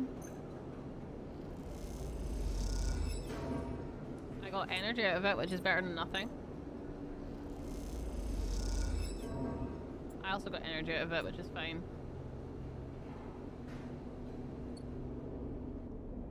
It is honestly better than nothing.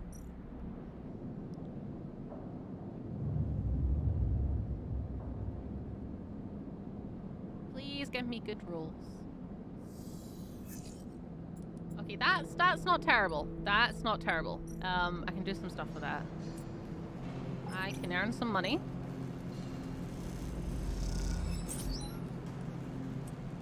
Eventually earn more money. Ah.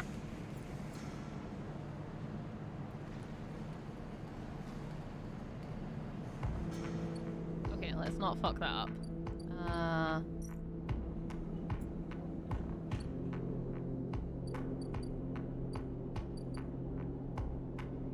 I do have a scrap component, but I'm trying to keep it. Please be kind. There we go, energy. Okay. And now we go to the Yatan dispensary. Hopefully this is the last time I have to buy one.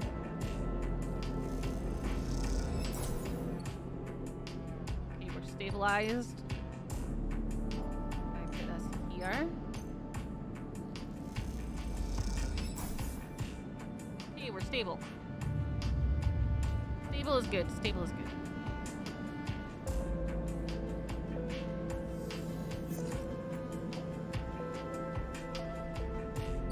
Let's get some food. I don't really want to deal with them. We can work the front. I don't really want to pay off Ethan's debt, honestly, because he's an arsehole. I will get some cryo. And then we're going to go back across the way and see where I can help out. What was I doing last time? This one, right? Yeah, sunlight.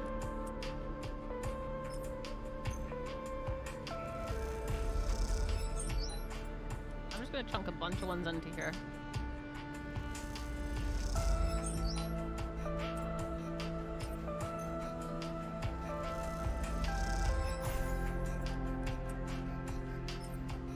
Maybe I can get this all done in one day?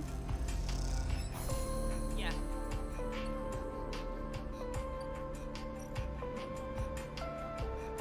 Oh! We can get growth spores and we can grow them here. Okay.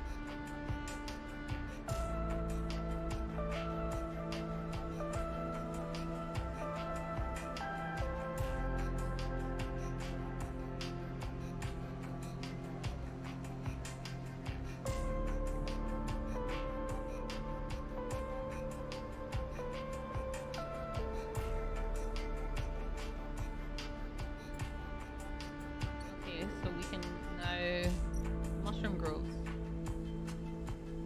We can try this.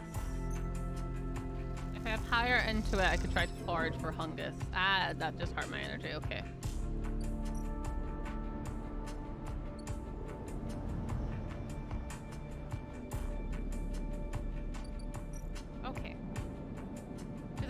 want to help our friend's quest and get some mushrooms. Mushrooms. I am starving. That's not good. That's okay though, because I can get some food.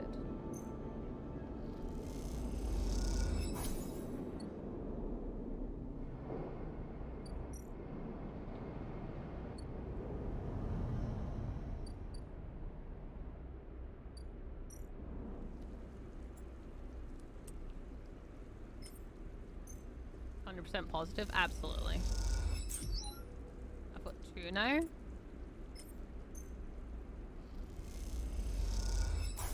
I got 3. Okay.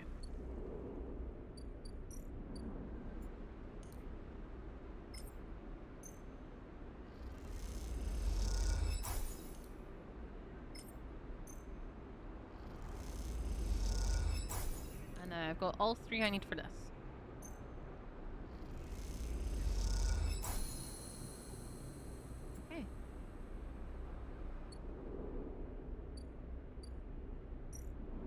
This now takes 4 cycles to be ready. Okay. What else can I do? I could barter for food. I could try and work the stacks.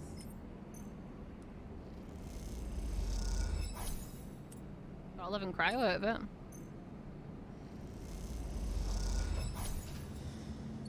No complaints from me.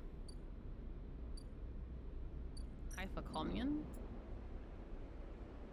Work the canteen. Sure, I'll work the canteen.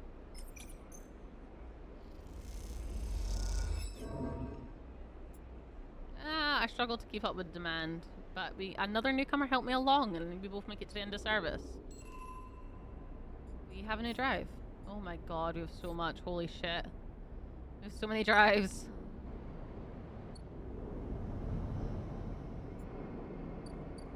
I really got to start earning some money.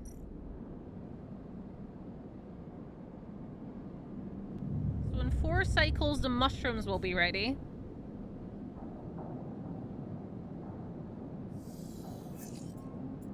Oh my god, that's so many good dice. Holy shit.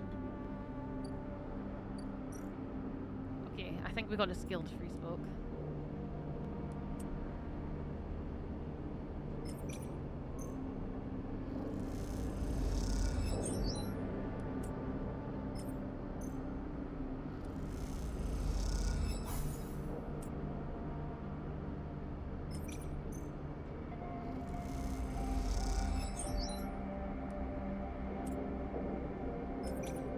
Let's try it.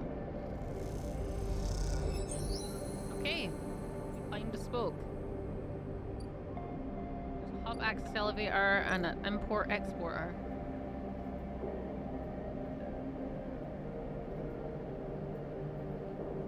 We can sell mushrooms. We could buy a ship mine core. We could sell a ship mine if we have to. Hub access elevator. Oh, this is where...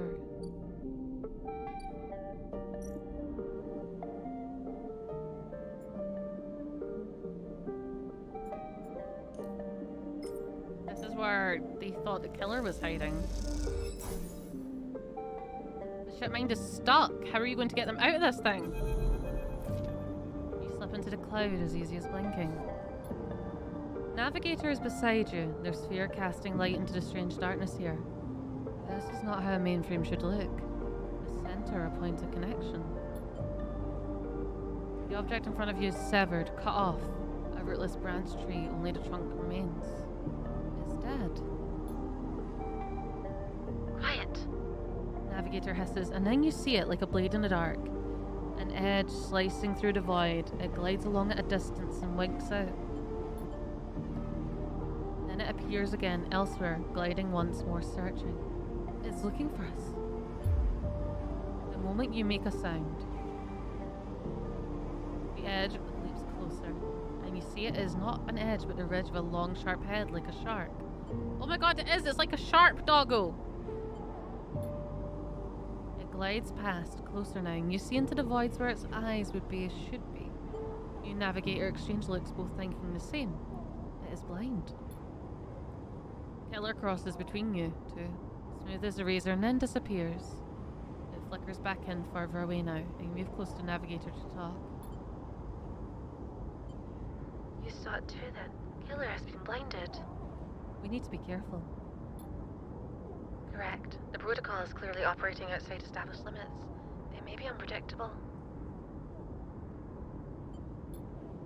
You flinch as the silent killer appears closer and glides past you, his empty sockets open wide. You turn to Navigator and notice something strange. Their array of spheres is collapsing. The orbits, usually round and even, are decaying.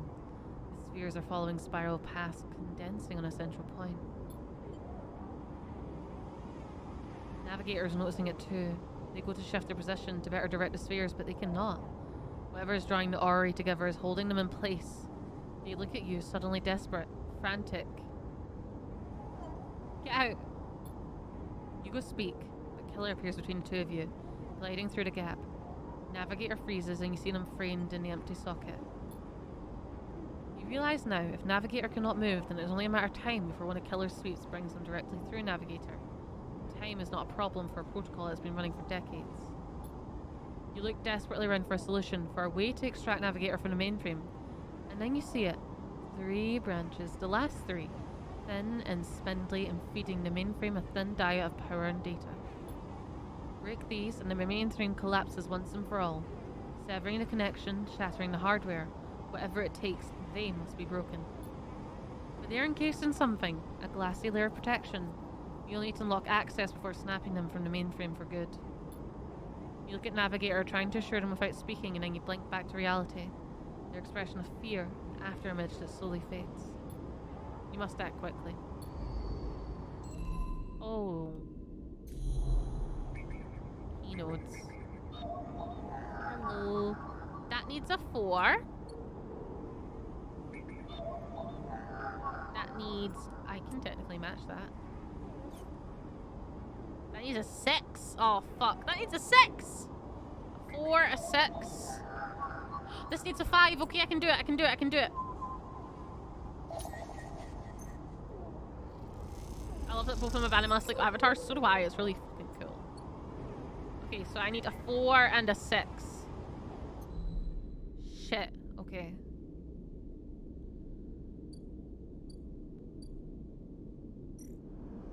I have a key, so I can break one of the branches.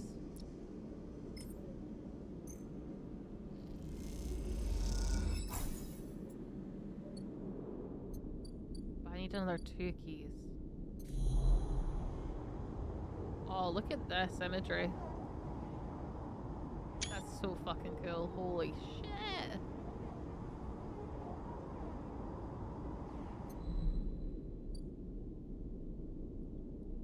It's also really disorientating though.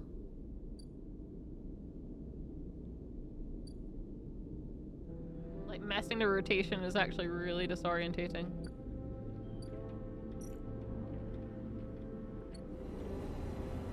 Thank you.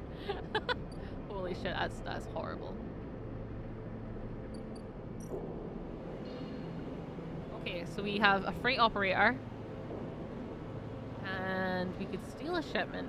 We have no idea what we're stealing, but it's part of the fun.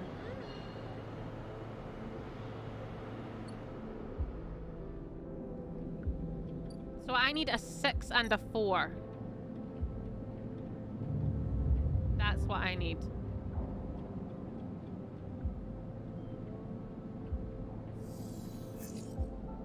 Oh my god, a 6. Oh my god, a 6 and a 4. No fucking way, that just gave me that.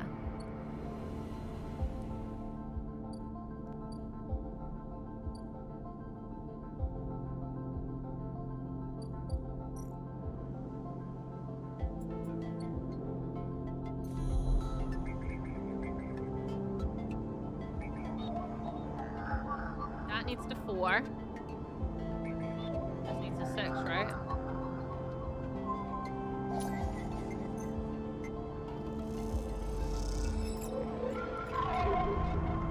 Oh, that's not a good sound. A glint, like a light traveling on the edge of a wave, fills your eyes. Then the blade follows, the long head with two dead sockets zipping towards you in silence. You freeze, hoping it will pass you by, hoping that it will not simply slice through you like air. The blade head nears you, slides past you, almost. It nicks you, grazes you. You're desperate to cry out, call out. But you hold your silence and simply watch the blind eyes of the killer glide past, empty of all thought. And then the blade winks into the dark, and you're alone again. Now you cry out. It lowered my condition a little bit, but it's totally worth it. I gotta save my friend! I gotta save my friend.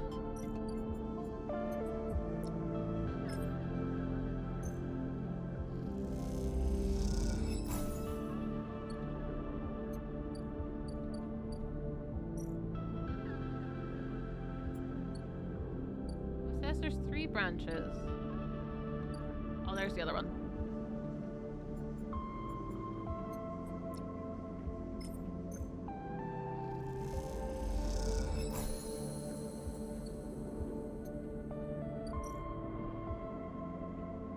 Look, branches. Oh, fuck.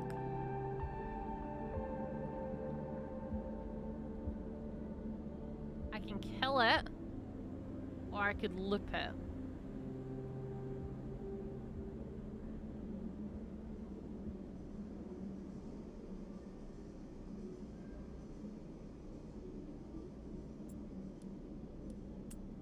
Try and loop it.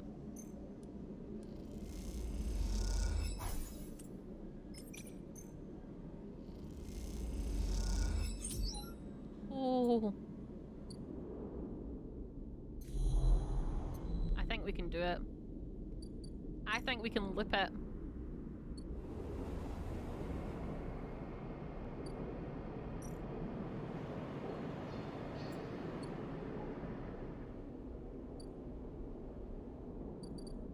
I absolutely think we can loop it.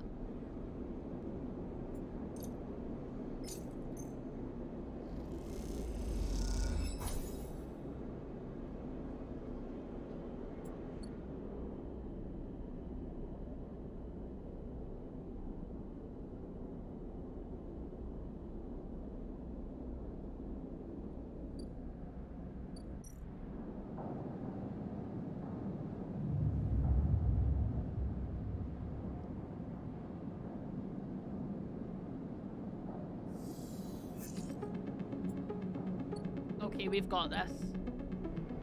Let's go free navigator.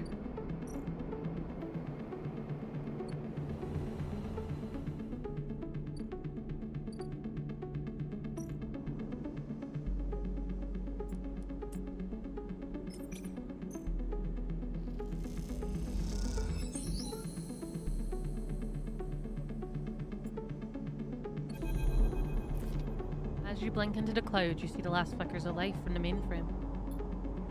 This vast machine once ran the whole station, span it up, directed and processed the flow of energy, water and data, fed the lives of thousands of people.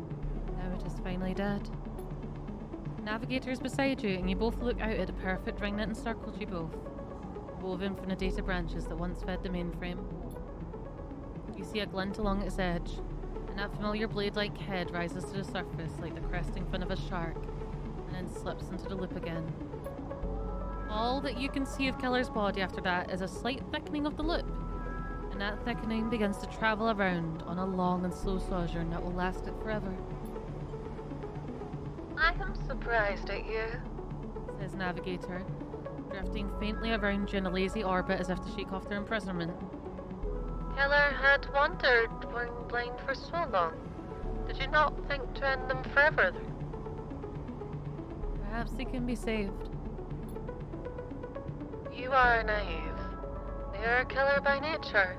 Look what they did to their home. Navigator gazes into the darkness. This place was their domain and prison, and they had followed their directives for the many decades they roamed here. They cut the threads of the mainframe, executed its administrator AIs, and then kept slicing. At some point, they cut away their own ability to see, to sense to taste to speak, and yet they kept cutting until only those 3 threads remained from millions that once thrummed here. Only their blindness and chance kept them from making those final 3 fatal cuts. There is a ceaseless violence in the kind of system that creates beings like this. Those that will execute commands endlessly, even to their own destruction. I will not continue their violence. The system you float in is one built of violence. You'd be naive to believe otherwise. Navigator turns away. You watch the data points of the station spin around you, blending with the fixed stars. There's something satisfying about finally wrenching the last threads of control from the central point.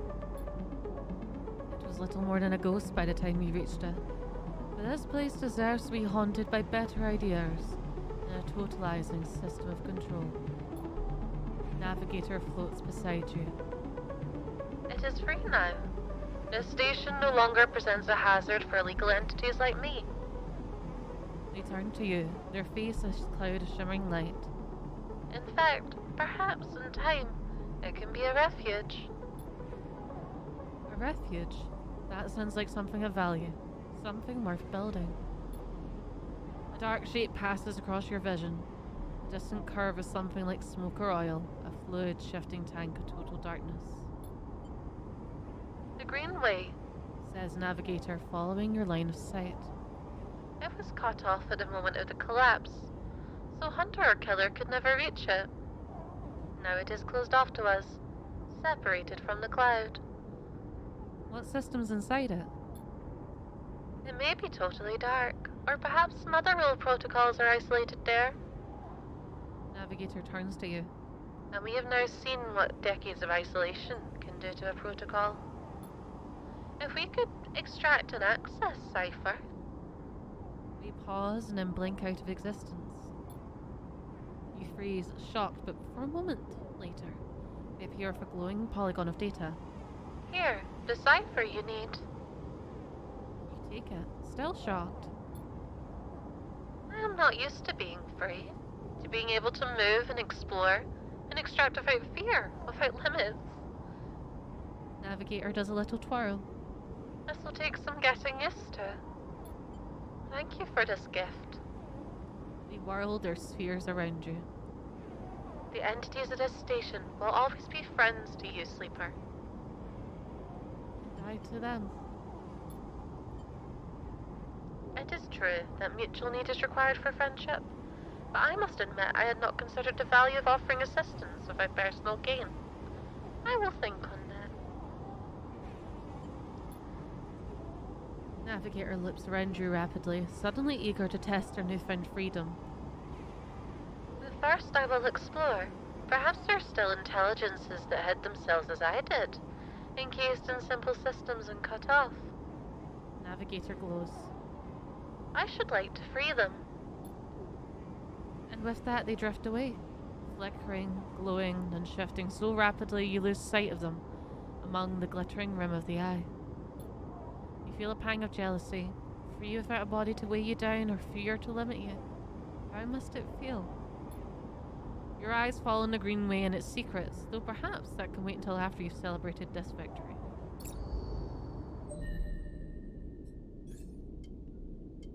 And now I can use scrap components to repair my condition!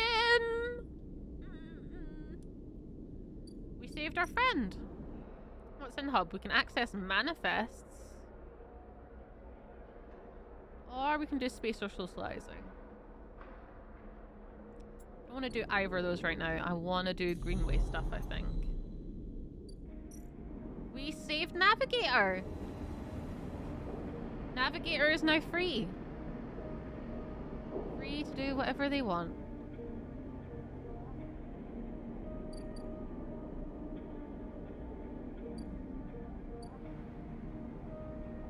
Wait. Oh, that's weird. I can only turn it in one direction? And I can't go up the way. Oh, there we go. I can go up the way now. That was weird. isn't letting me scroll up. Amy Lark, thank you for the follow. I really fucking appreciate it. I hope you enjoy your stay in the Spatial Apothecary. If there's anything I can do, let me know. I'm happy to help.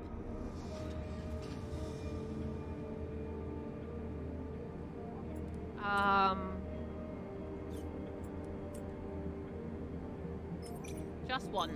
Just once. Just once. I got a shit ton of energy for it. I'm not going to do that again. Hello, it's lovely to see you. Also, is it Ami or Amy? How do I pronounce it? Because I would like to know. One more cycle for that.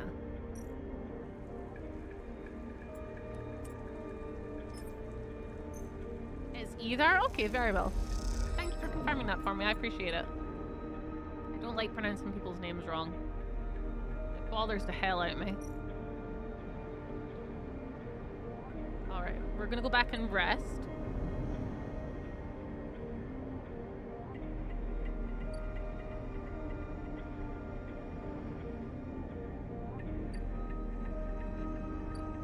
And then tomorrow we can do the mushroom thing. Well, there we go, self-repair!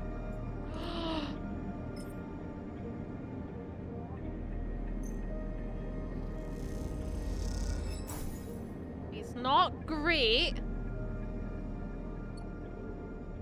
But if I want to save money, I can do it that way.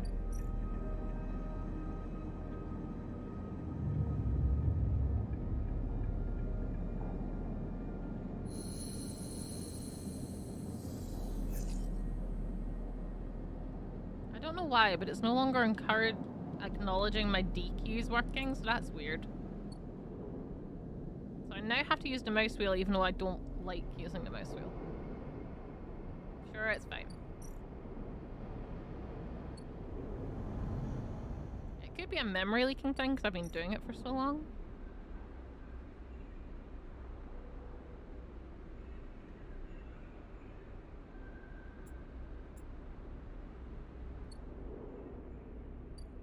Why didn't that work?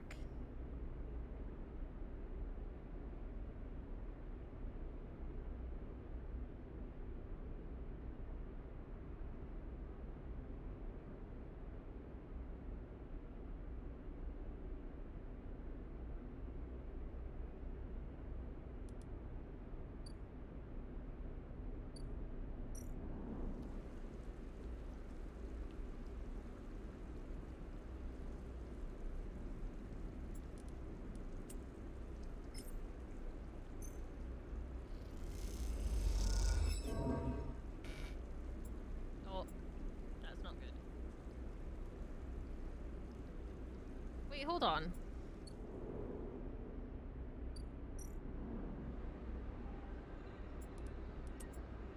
Oh wait, this is harvesting, okay.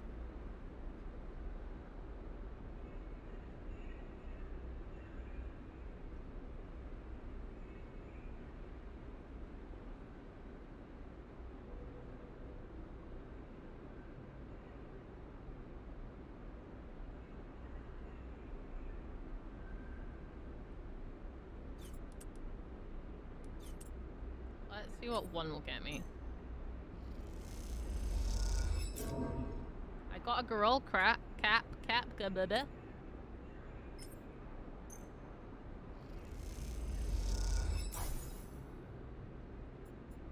I got 3 girl caps. Let's go. I can go back to my friend now. It might be. I might need to reboot it, but we're gonna wrap up soon anyway, so I'm just gonna live with it. Oh no, it's working now. Okay, that was weird. I don't know. It's working now. There we go.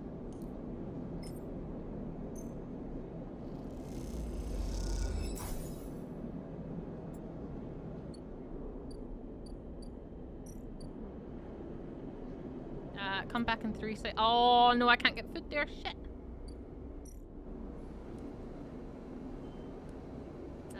Please.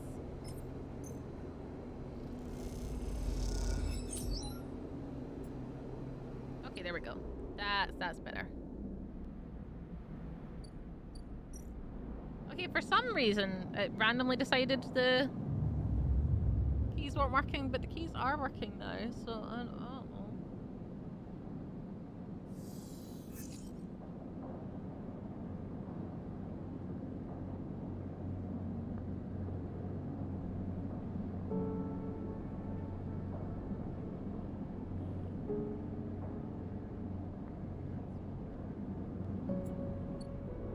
We are starving. That's not a good time.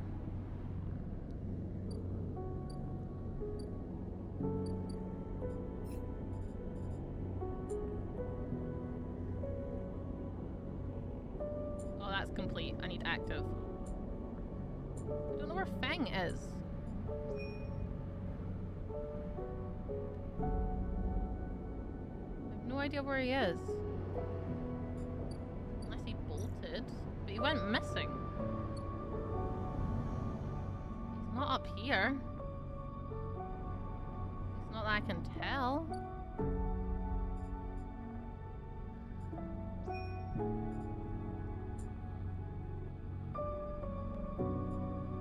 Enter the greenway.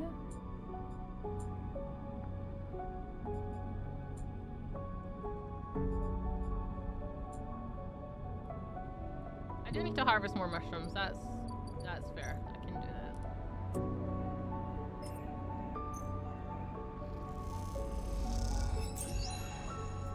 I got Matsuki and Clubheads. Okay. And I got another upgrade point.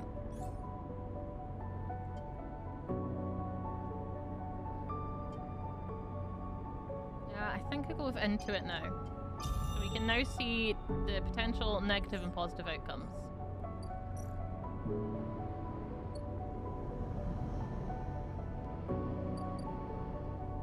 Okay, we can do some work here.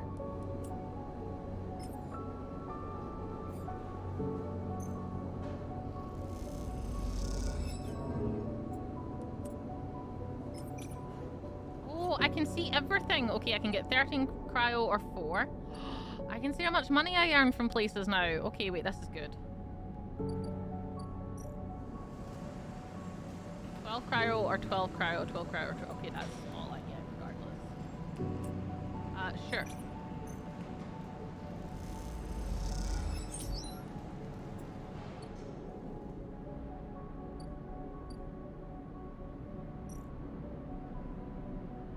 Tracking Yatagin, which I can do. Fragment supply. So if I had a shipyard fragment, I could do that.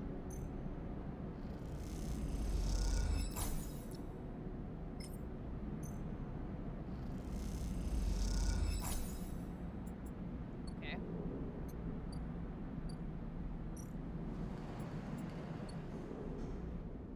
I like that I can see how much I earn from things now. Okay.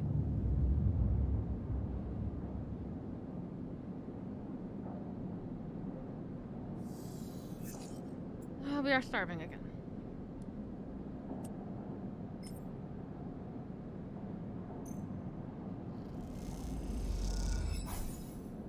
Two energy, that's a start. Now let's go over this way, because I have 6. Let's see what I can do. I don't have any spores, so I can't do that.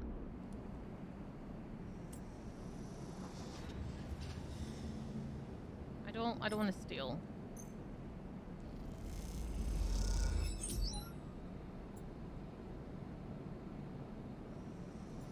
I can barter for some food, I'll do that.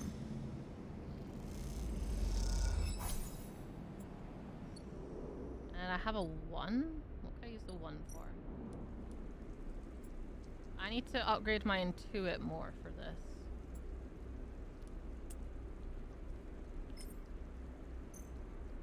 It's risky, but there's a chance. Hey!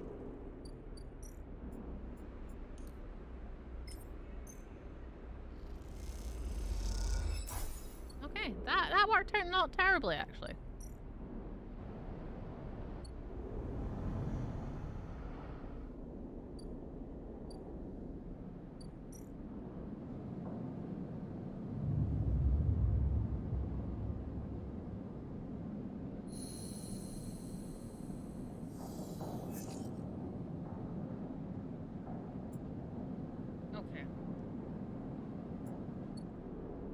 I need some credits.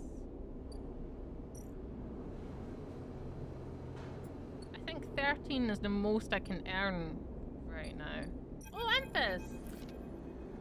Emphas is preparing the roll caps. He has had to heavily adapt his recipe, he says. But it smells already incredible. It emanates from a strange purplish white bulb you've never seen before. He is slicing it finely. He brushes and slices the mushrooms and then places them in the wok with a sliced bulb in the oil. The caramelized layer in that well-worn crucible. He adds liquids, transparent and opaque, and then turns down the heat. A sprinkle of leaves is the final touch. We have a moment, Sleeper. He smiles. Do you have a story? Something in the scent of the food gives you a feel of nostalgia, something distant and melancholic. It feels like the story should match that feeling somehow, and maybe you will feel better for telling it. Okay. You start by explaining that when you are emulated from a person, many of your memories are left behind. Perhaps it is an intentional part of the process, a way of keeping sleepers ignorant and malleable, or perhaps it is a side effect of the imperfect emulation. You admit that you don't really know. What you do know is that some memories survive and that on occasion they come back to you, like shadows passing overhead. You detail one recurring memory, which despite returning to you with enough regularity for you to think it familiar, always fades as quickly as it arrives. You struggle to explain the feeling of being whole for a moment that comes with this memory, and then how that wholeness slips away to leave you feeling like you've forgotten something important. You just can't bring it to mind. Memphis nods throughout cooking as he does with deft and skillful movements. You start to trail off when you realise you can't find the words to explain how the memories you do have feel like both yours and someone else's at the same time. And now that always fills you with a certain sadness. Sadness of remaining forever unknown, even to yourself. Memphis finishes cooking and meets your eye. I'm sorry, Sleeper, for your troubles. It's to walk to one side. I appreciate you sharing with me. He smiles. I hope it lightens you a little. He passes you a bowl and heaps the rolls into it, their yellow colour mixing with a pale sauce and whirls and blooms. The dish is delicious and filling. It warms you as you eat in a way you weren't even sure your body could be warmed. It is a small mercy, you think, that Esnarp left you displeasure. Many of the features of frames are there to simulate human experience. You know that much emulated minds cannot be wired, so their need for embodied experience must be met. That is why you breathe even when you do not need air. Without that simulation, the sensation of drowning would be unbearable. Food serves another purpose. Your frame is able to metabolize it to produce energy from the raw material. Vitamins and minerals are excess, of course, and your frame only needs raw power. So much is wasted. And yet while you eat this food and feel that warmth, nothing feels wasted. It all means something to you. As you finish, Emphas takes the bowl, the last of his cleaning. He smiles at you, and neither of you feel the need to say any more. Instead, you simply exchange nods and walk your separate ways back into the bright market, somehow changed. Well. Full of energy, though. That's nice. Nothing more I could do here right now? Yeah, go on. There we go. I got 1 + 1 to low ender. I could potentially get +2. I lost money. Let's see if I can get an energy out of it at least.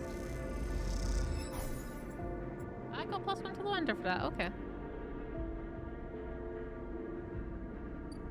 I feel like we have to start helping this arsehole, unfortunately. It's a 12-tick clock. This is the better one for doing it with. So let's hope for some really good dice rolls.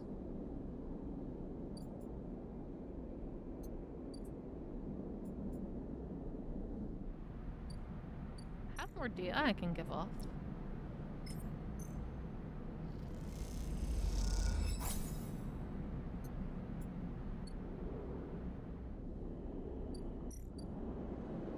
Alright.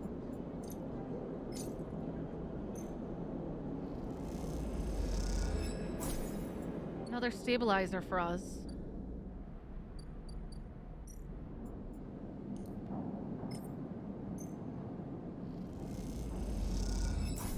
And we're stable again.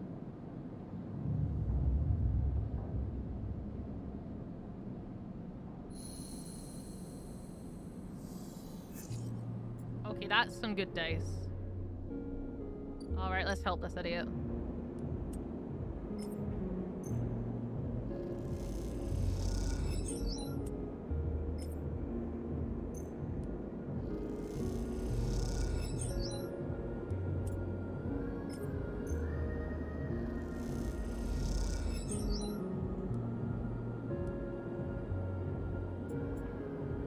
That's half a clock, so that's actually really good.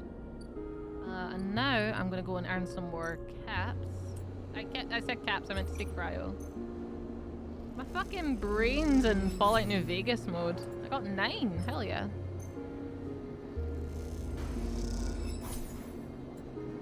I got some cryo and I got some energy, so that's good.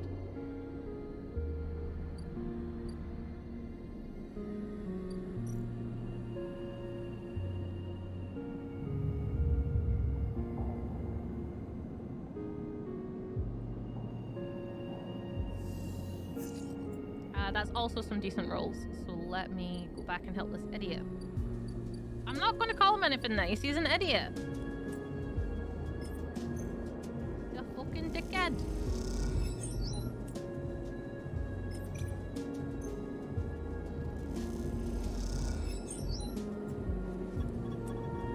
Come on. Ah, I lost an energy for it.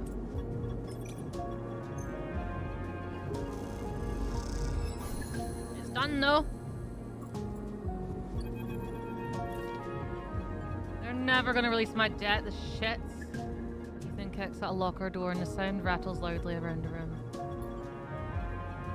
Ethan paces around the small room. Swearing to himself, you watch him from the locker room bench. Why not? Why not? Spits on the floor in old habit. They like having sniveling little shits like us to work their club. Saves on the overheads, and they get to boss us around. He kicks the locker again and stares. What did they say? Some shit about getting back to me. I swear to God, these are the most straight-edged gangsters I've ever seen. He laughs at his own joke. I can't stop it. I can't spend another shift stopping spacers bringing nail guns into the club or pouring endless shots of Jarol for ignorant Havenage work crews. He looks at the locker again, threatening it with a final kick. I mean it. I'm gonna go up there and shoot every single one of those shits. He makes a finger gun. Hold on. Don't get all excited. I haven't got my gun, remember? He stops pacing. But you know, Sleeper, that's not a bad idea you have there. I didn't have an idea. He ignores you. I didn't mean shooting up the place. I mean getting a gun. He sits beside you on the bench. Think about it. What am I supposed to do when Maywick gets here? Shout him down?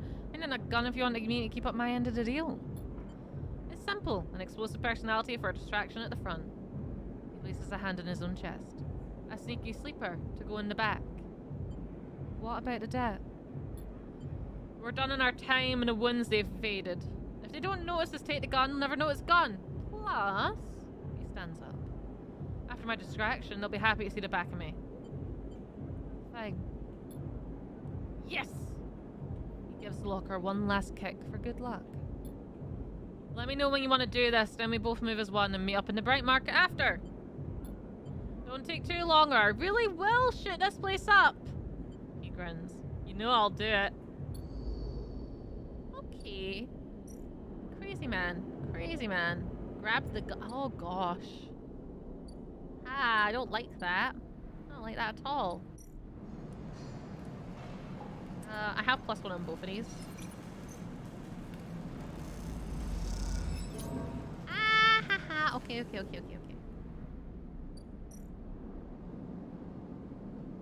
End our cycle then.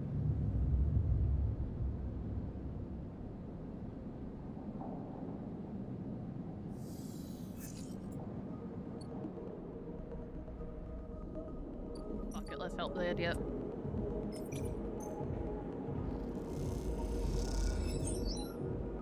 reach the lockup, there is no one there. You guess the distraction worked. You grab the gun.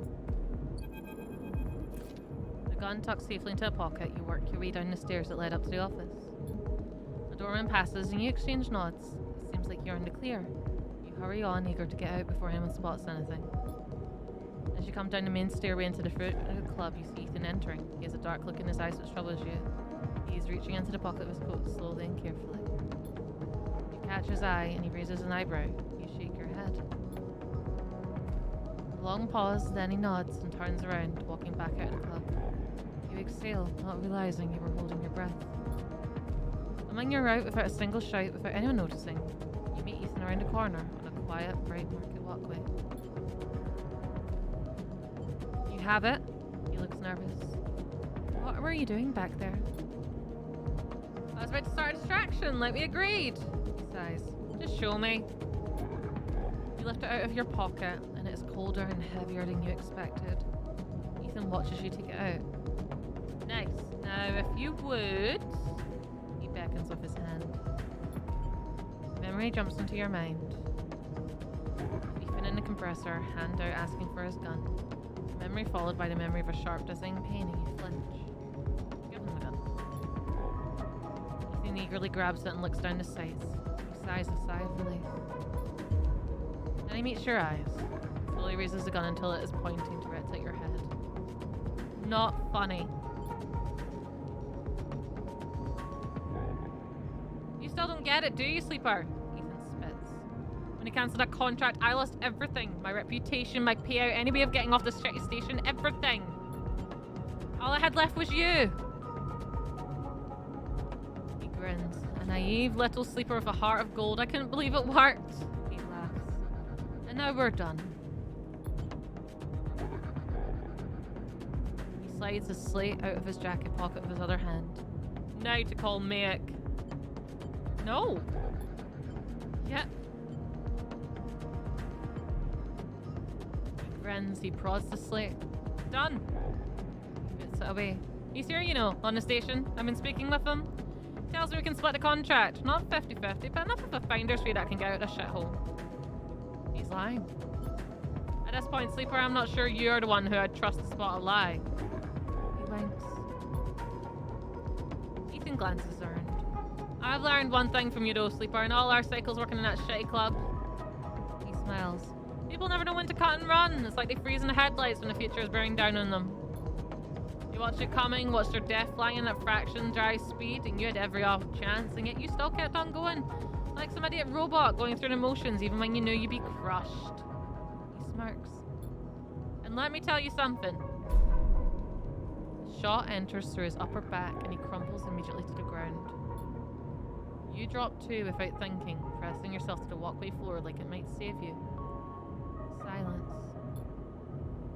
You look up and see him coming down the walkway, silent, eyes alight. Maywick. You freeze in fear. Here it comes. You see it, just by Ethan's crumpled body, the gun. Move.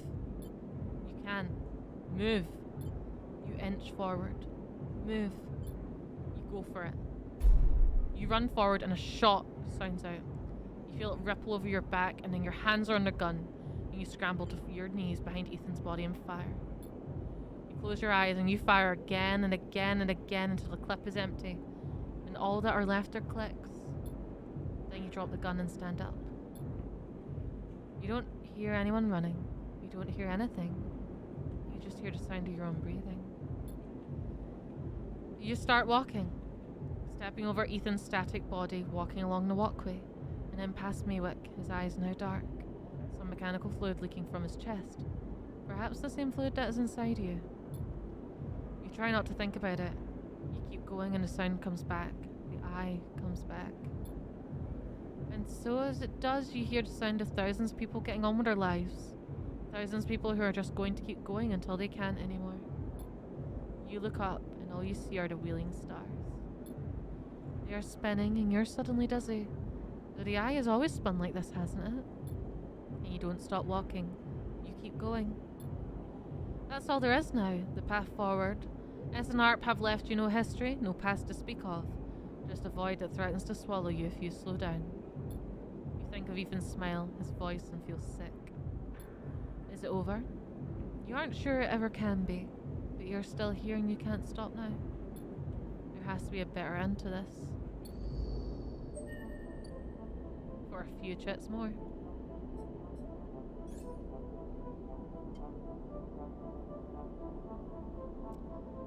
Oh ho ho ho! Ethan got himself killed. That was fucking cool. I'm gonna take the Intuit one because I need that for stuff. Oh, that was fucking cool. Ooh, I like that.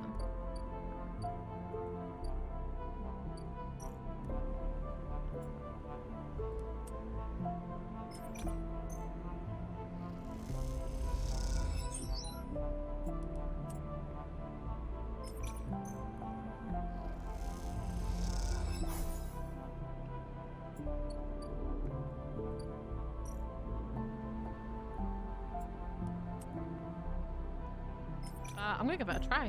Why not?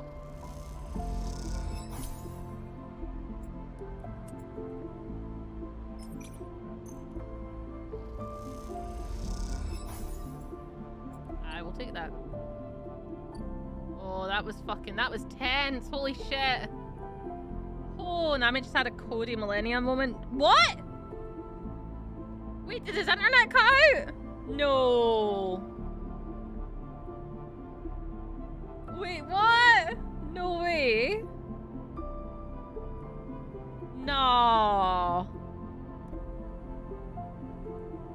But he's not at Millennia. Unless he's got there today, which is possible.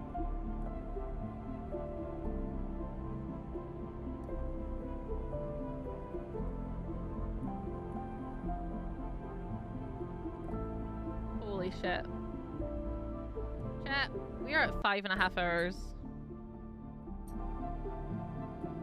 I think today has been a real... I'm probably going to play more of this off cast. But as a first time look...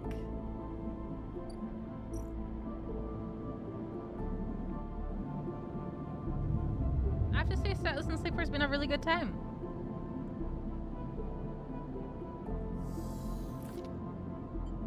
You wake from the dreams of Maywick's amber eyes, floating in a pool of dark fluid. It was difficult to get to sleep, and you suspect it isn't about to change anytime soon. Not after what happened. But you also feel something else as you get up, thumb the power stud at a stove, and begin to boil the water like every morning. You feel something is lifted, something that's been hanging over you since you arrived on this station. You try not to think too hard about it, to question it. You just let that lightness stay. Let it settle as you go through your routines. Your hope is that if you don't focus on it, don't look at it directly, it won't get scared and leave you. That the lightness will stay for this cycle and then another and then another. Because after all that's happened, a little lightness could be nice.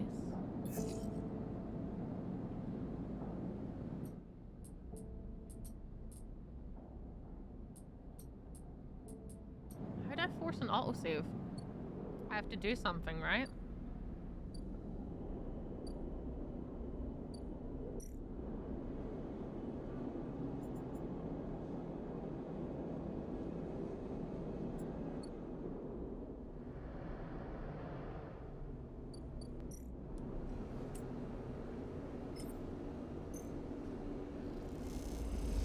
Sharia never leaves. That's true. Sharia lives here.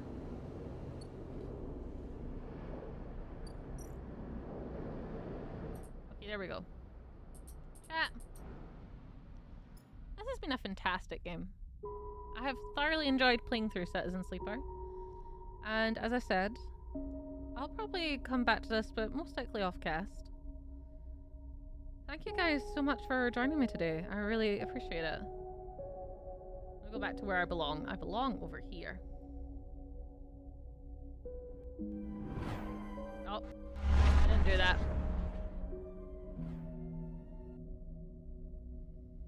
Today's been really fun. I really enjoyed this game. Thank you guys guys so much for watching today. I'm sure you guys have seen everything that's going on with Twitch recently, so if you would like to support me, the best ways to support me is by subbing during Twitch on this month, because it is September and you'll save some fucking good cash on it. Or you can support me via Ko-fi directly, which 95% of it actually does go towards me, and all of that goes straight back into the show. What that means is I can get new things for you guys, such as games, and I can upgrade all the assets for the show, and I can give you guys a better experience. If you want to see the next time I'm going to go live, you can join us via Discord, which is full of wonderful people, much like yourselves. And you will find out my schedule. I try to offer extra things for my subscribers who are in there as well, so this is where I'll ask you about games and community things. And we're also currently planning to celebrate my affiliate anniversary, which is next month. So if you've got any ideas on that, please let me know. Or if you're not a Discord person, but you do still want to see when I go live, Twitter's the best place for it. You can find me at twitter.com/nova_dragons. Chat, it's been a fucking pleasure enjoying this game with you. I'd like to thank my current Ko-fi subscribers. Thank you very much to Kit Carnage, Plodsky, Madrino, Alucard Tepis, and Terrestrialif for supporting me directly through Ko-fi, which honestly does mean so fucking much to me, so thank you for your kindness. Before we go and raid off to anyone today, thank you everyone who joined me for today's stream. I highly recommend Citizen Sleeper, and if you would like to purchase it too, I got it through Steam, which you can do so. Also, thank you to all the follows and things for today. So thank you to Amy Lark, Captain Irrelevant, Rohaki, Henry _ 555011000, Skimma Steez, Draco84, CD Human, Kensei, Patrickist, Hackworth, and City Bill. Thank you all for the follows. I really do appreciate it, and it does mean a whole fucking lot. Tomorrow is Friday, which is Fallout Friday, so if you're interested in joining us for our Fallout storyline, you can join me tomorrow for that. And this weekend we are playing Potion Craft, and Sunday will be a mystery stream. Chat, we're gonna go find someone to raid, and we're just gonna go and spread some love. Let me find someone for us to go and raid, and I'll see y'all tomorrow. Take care and have a wonderful rest of your day.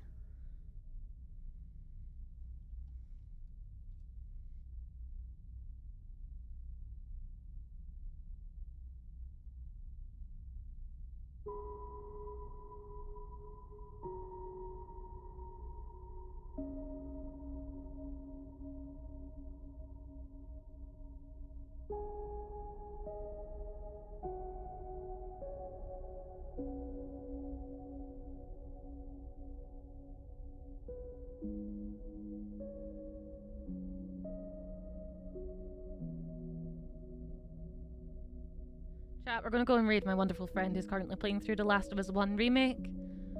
Thank you all for your kindness today, and I'll see you all tomorrow.